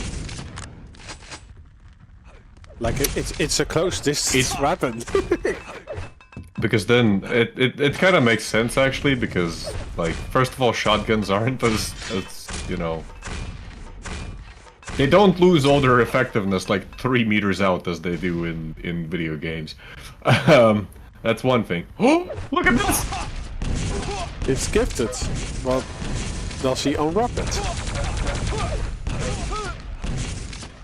He does not. Oh my god! There's no kill! Swax had like stuck up right behind Desiator and there's no kill! And Swax goes down himself in the end. Oh my goodness. But no, what I was gonna say, the laser pointer on a shotgun actually makes a lot of sense if you think about it. Especially when you're in a situation where you can't, you know, shoulder the weapon properly and you can't use the sights. I'm talking about this like as if I'm American. Which frankly I do like firearms as a point of curiosity, so I am pretty much American. Yeah, oh, you're not talking British English. You're talking American English. Not today. Do not remind me of the disaster that happened at Fragmatic.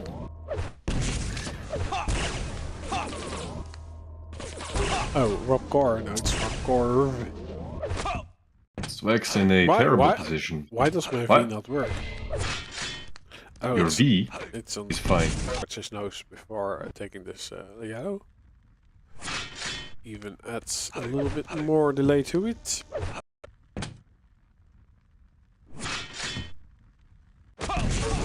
Oh, hello.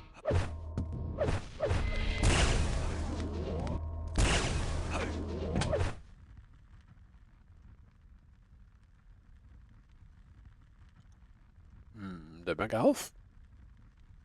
Swax doesn't seem to be concerned about the mega health. No. Oh, well, okay, there he is. But Yeah, where's Desiator? Okay, Desiator's on red. No, not really. Well, kind of, but not really, indeed. Nice angle. So, Desiator is forced to disappear on the map.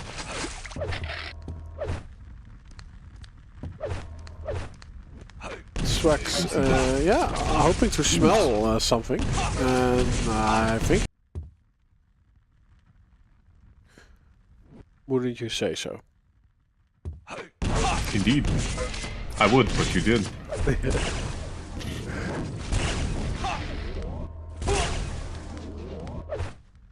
No, but really, like, it's hard to, you know, hard to challenge Desiator in these kind of head-on fights. As we've seen, like, his LG can be absolutely devastating. His rockets are, of course, as very well demonstrated on Dismemberment. His rockets are just, you know, they're really damn good. They're painful. Indeed. They say a lot of damage. They're damaging rockets. Ooh, but as I say that, Desiator actually, like, making a very aggressive push, eats a rocket. 5-minute warning. thankfully has a mega health and a yellow armor to back up too.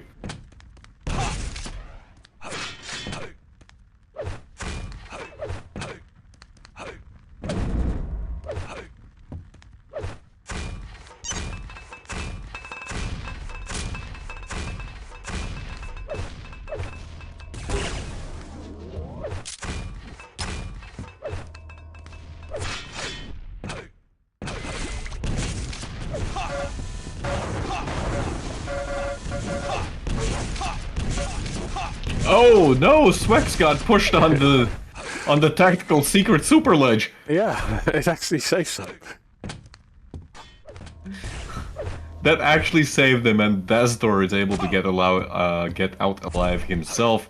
Question is for how long. At just 100 health with no armor whatsoever, he is susceptible to a trap.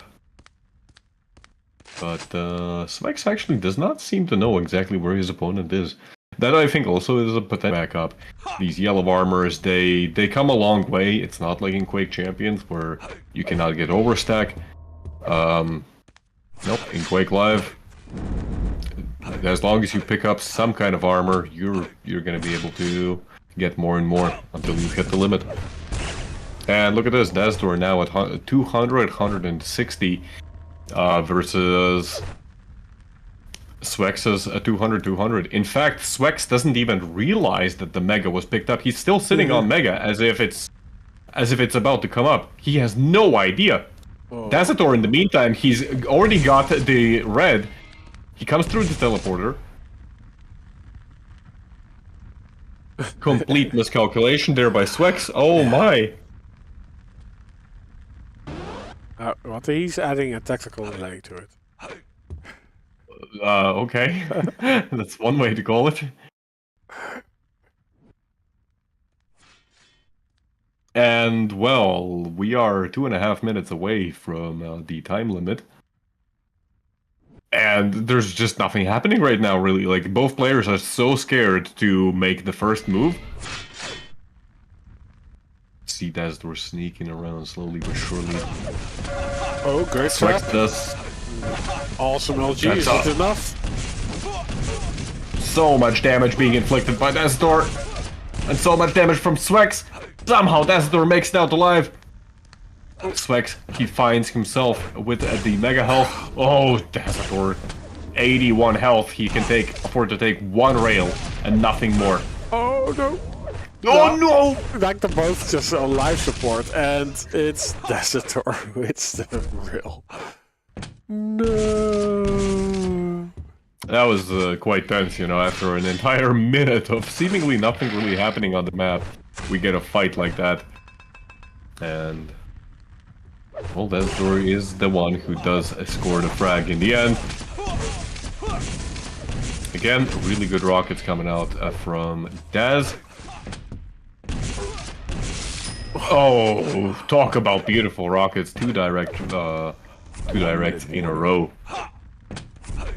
But 1 minute warning it is, and 6-1 is the current score.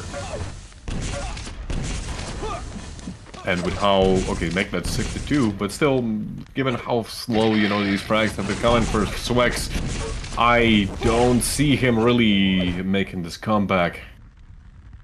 He definitely had an opportunity there, but missed the rail.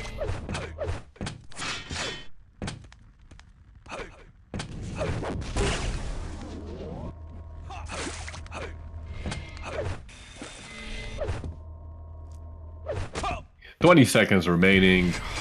Rob, what do you make of this match?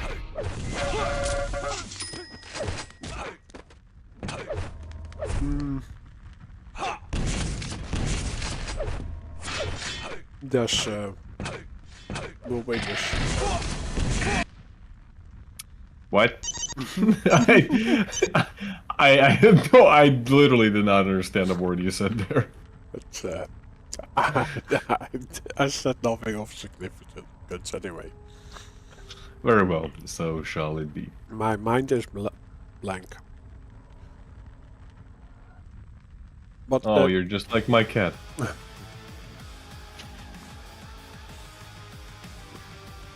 Anyways.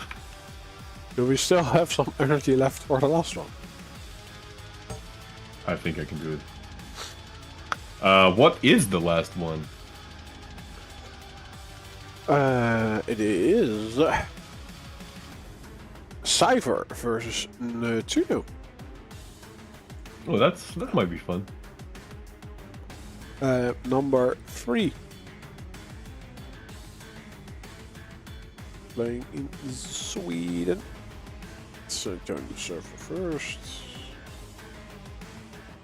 Yes, it can be quite important to join the server. Vote. Yeah, oh, there you are, ready to rumble.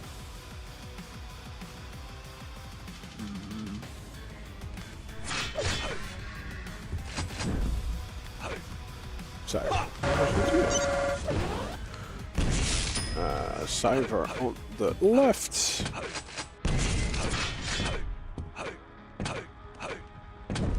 Nutrino. Okay, last best of 3 of today.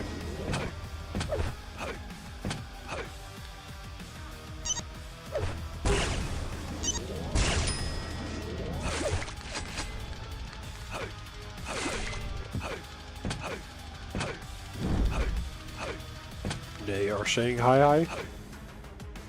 Hey. Prepare to Hi fight. and yo. Have fun. That reminds me of the time that while we were waiting for some other player, Kilson was just asking, you know, everybody in the in-game chat, how are you doing? That was really nice. I'm on Nutrino. He added some delay to his major item, which is the Mega Health. So the red went to Cipher.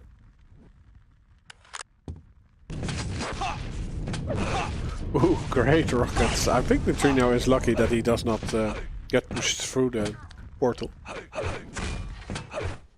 Yeah, that would have absolutely been a death sentence for him. He just did not have the stack anymore to challenge Cipher there. So will Cipher get both items? Cipher actually playing the high ground, and he does indeed get both items. So is Nutrino getting some yellows? At least one. Cipher defending the other one. Oh, and leaving a fadeaway rocket into the face of Nutrino.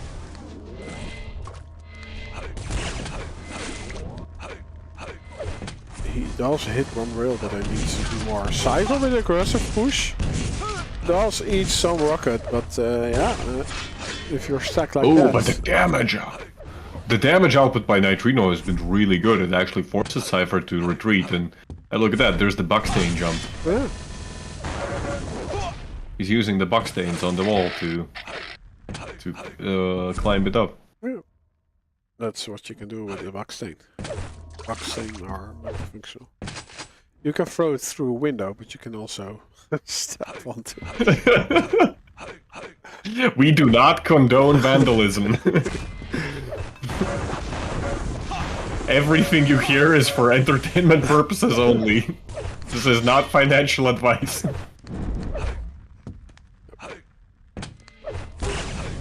Self-plastic TV cars.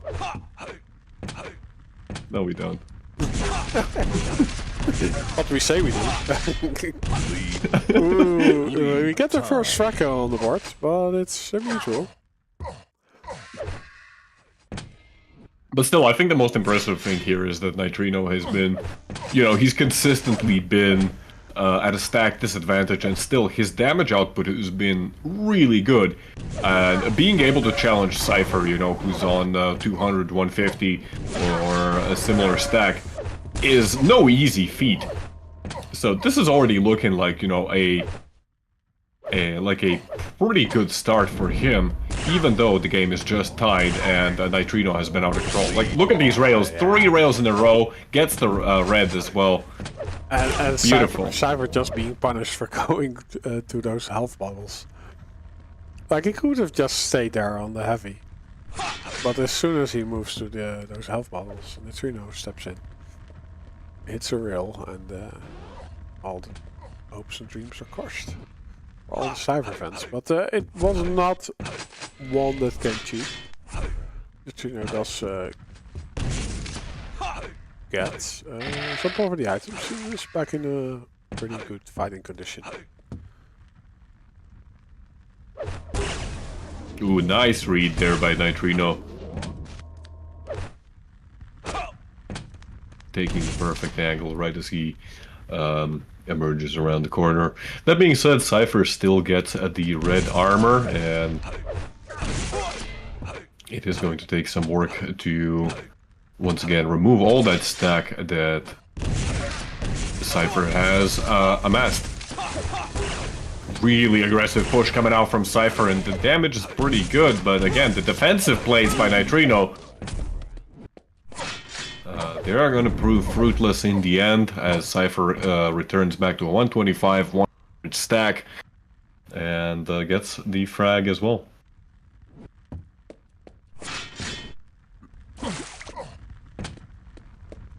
Cipher getting it out. Also, and he just appears out of nowhere.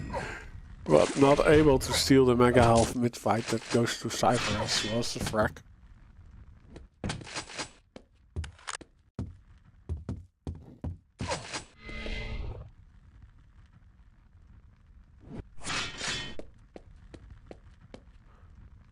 Both items spawning pretty much at the same time. Cipher, he's already taken a 5-minute warning. taken a position to set up for at least the red, but oh my, so much LG coming out. It's at 32%, but you know, he was dodging rockets, he was dodging grenades, all in the middle of that. I'm surprised, like I would have been shaking like a noodle in the wind, you know? Yeah, awesome play like that. Gifting the mega health to his opponent, pretty much, but doing a ton of damage. And getting the frag. While still able to... And we might be setting a complete repeat here. Oh my. No frag this time, but still, it's so much damage inflicted to Nutrino that he pretty much could have, you know, that mega... It's like as if it was not there in the first place.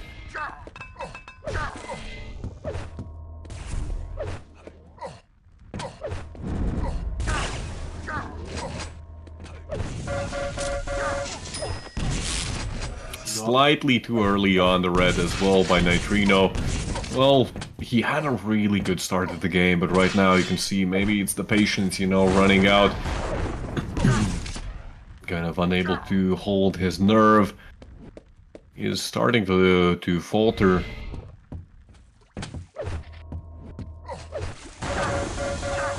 Yeah, by stack alone, Cipher wins this.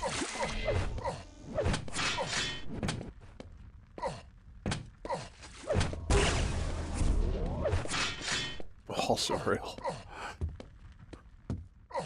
I don't think his accuracy is that high, but... yeah, his accuracy is actually surprisingly low, but the shots that he does hit, they really count. Yeah, they matter.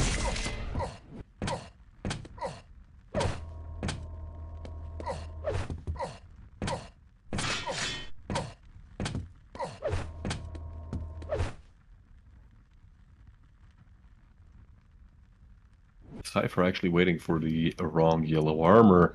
Theoretically, he does have time to wait, but the red is going to be up at pretty much the same time. So the mega is also coming up very soon. Cipher already prematurely spamming the mega health teleporter exit. Takes some damage from Nutrino, but gets away safely in the end.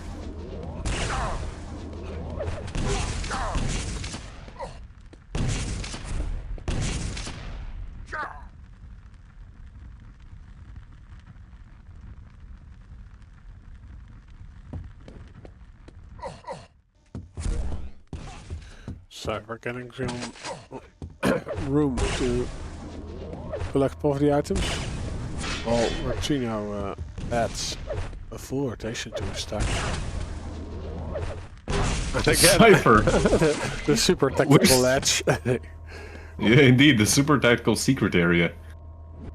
That's the full call-out name. You gotta...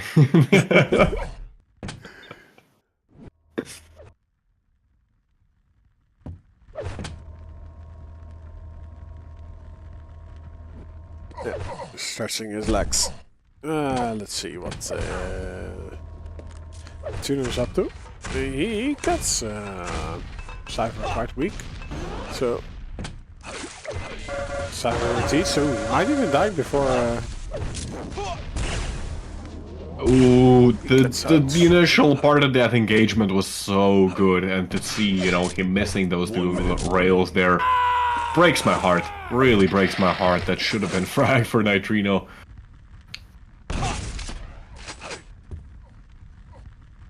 Nutrino behind the bars like an animal.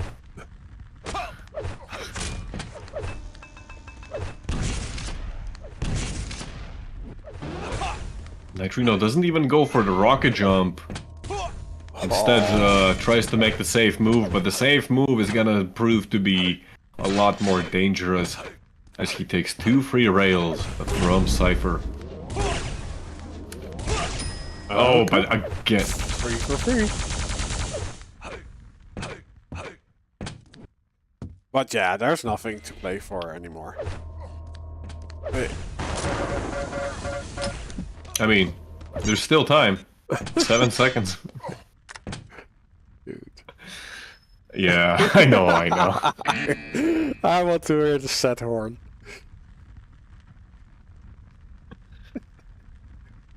No,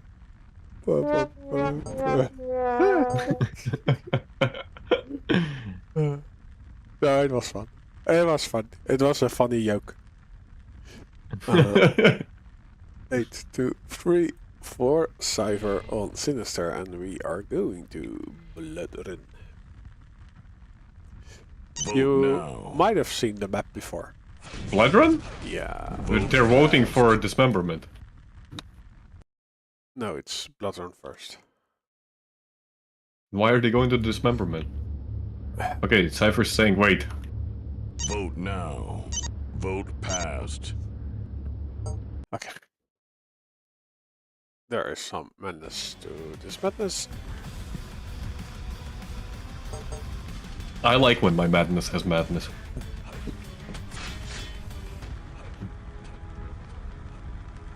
Prepare to fight. But yeah, yeah. of course, Blood Run a map. 3. a map. It's a map. It most definitely is a map. Oh, interesting starting spawn. Indeed. Who are you on, by the way? I'm Nutrino? on the Nutrino, who's losing out on both major items on the start. And, What is he doing? he's contemplating his He's life doing a bit of a decisions. rave there.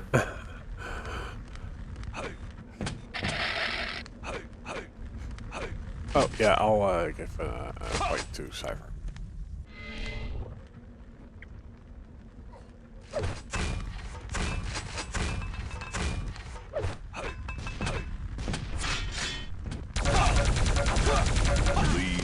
Okay, plasma. Not strong enough.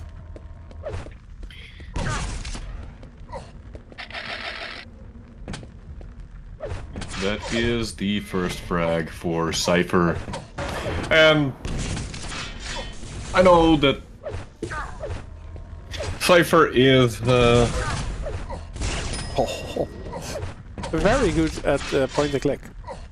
Indeed, as demonstrated right now. But what I was gonna say is that Cipher is a balanced player overall.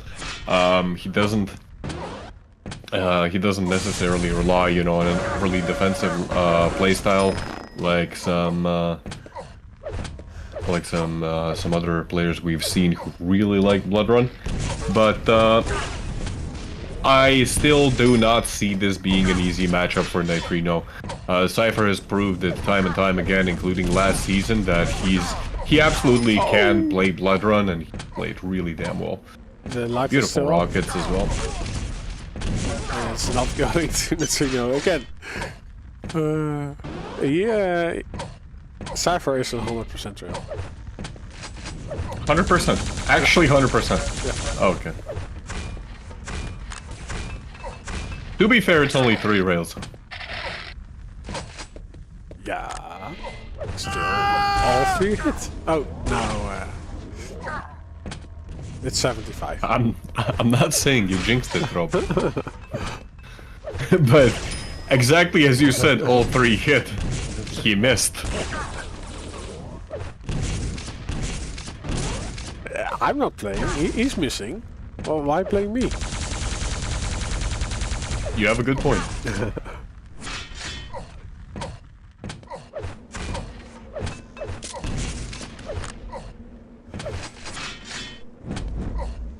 But Cipher is always very active in decision making, never standing still.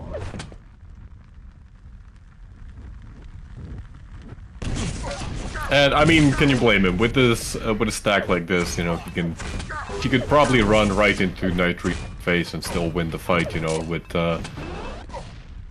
with even poorly aimed shots. As we can see, Nutrino ends up actually running into one of the grenades that completely stops him dead.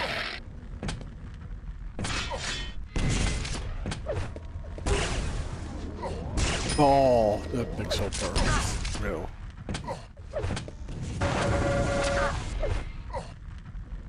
Yeah, this is a must pass.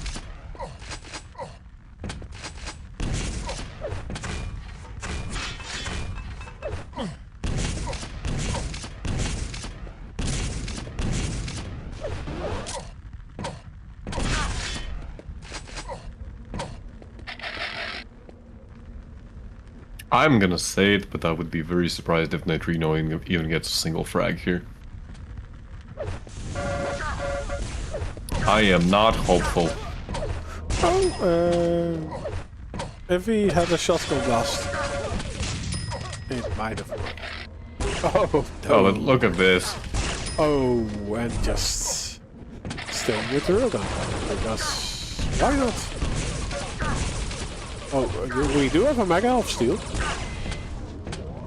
Like in QUAKE Champions, you get at That least... is the first mega. That is the first mega that Nutrino has been able to get. But in QUAKE Champions, you at least get 25 experience points. For getting the mega? Yeah, he gets nothing. Yeah, for a major item you get, or maybe it's even 50 points. Like I literally did not know that. Because I have all that crap disabled on my on my conf.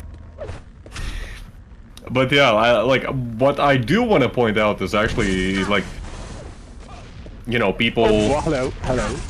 Wow. 5-minute warning. Cipher, no! Like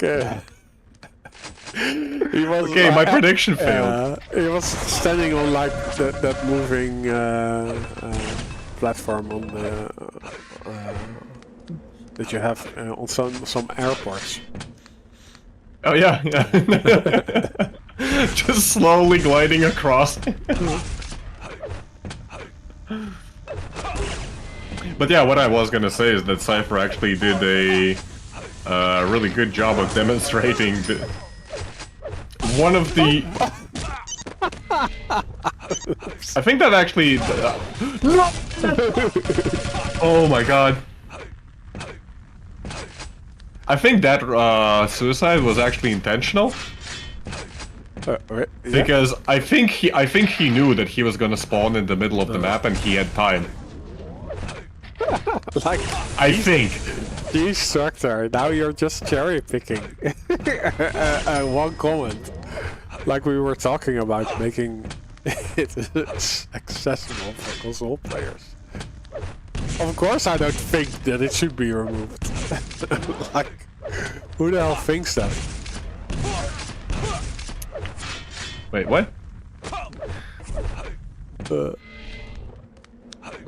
Same as my opinion about strafe jumping should be removed. I'm not saying it should be removed. I'm just saying Unreal Tournament did it better in terms of accessibility. Should it be removed? No. Just make a new title if you want to remove it. Like make a new IP.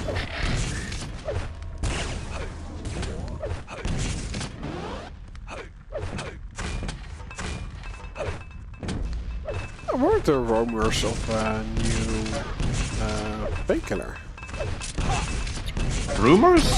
What do you mean rumors? It was announced. Oh, it is announced actually. yeah. There was a trailer and everything. But that was actually interesting because during the downtime between Quake Live and the next I just want to Quake, point out that Cipher hit like just nutty rails. Sorry, continue whatever Yeah, you like- were gonna say. like Painkiller took over the esports for a while, for the 1v1 FPS at least. For exactly 1 year. Yeah, but it was a crazy amount of money, like foo, It definitely was. not so much. There we go. Nutrino calling the GGs. Yeah.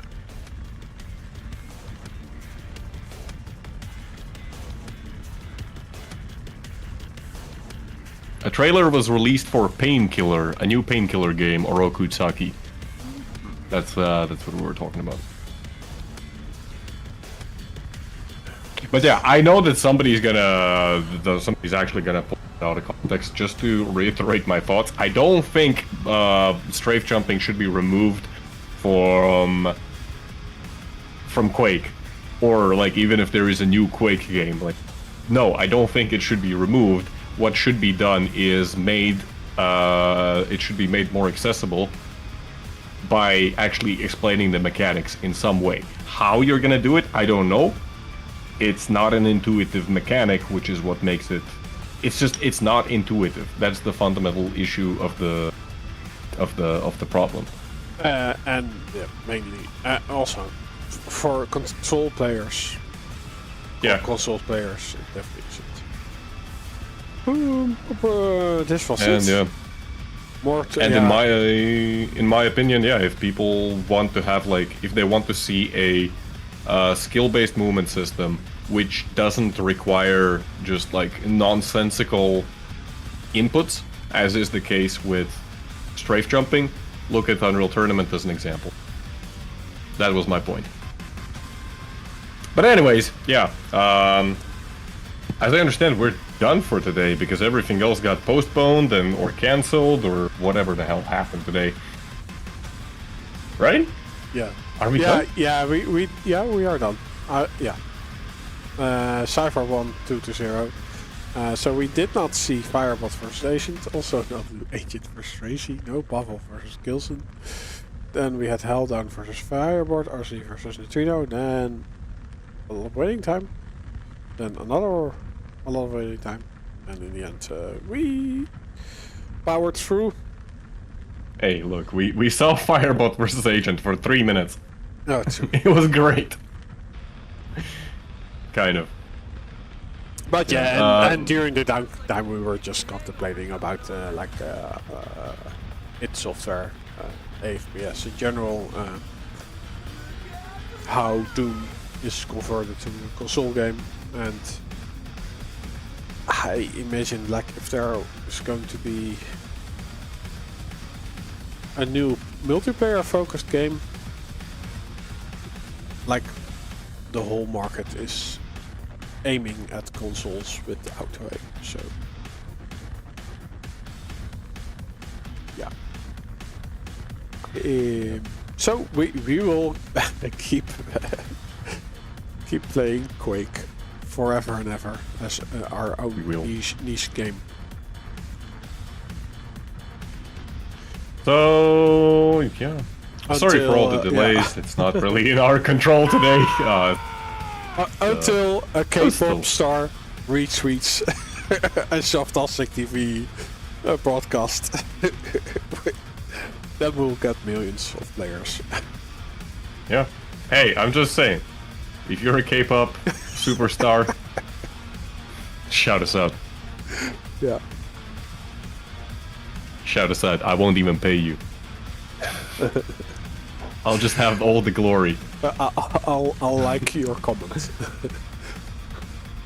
So yeah, thank you all for hanging out.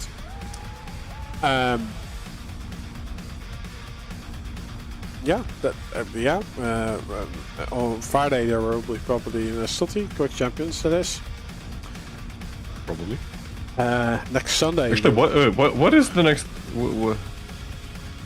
Because it is okay. It's gonna be the 1st of August. Okay, good. Then in that case, I might actually be able to make it myself. So. Oh, okay, nice. Yeah, and next Sunday, of course, 1 p.m. we'll have 250 FPS in 60 FPS on YouTube and Twitch. Also yes. Tomorrow the service guy from my ISP is coming, so maybe we'll finally figure out what the hell's going on with my connection. Oh, Yay! nice. All right. I'll probably get a new router just to be sure as well. Yeah, would be just to single out stuff. Indeed. But anyways, Good night. yeah, and thanks fight everyone for stuff. tuning in. Yep. Bye bye. Goodbye. Bye. Goodbye. Bye.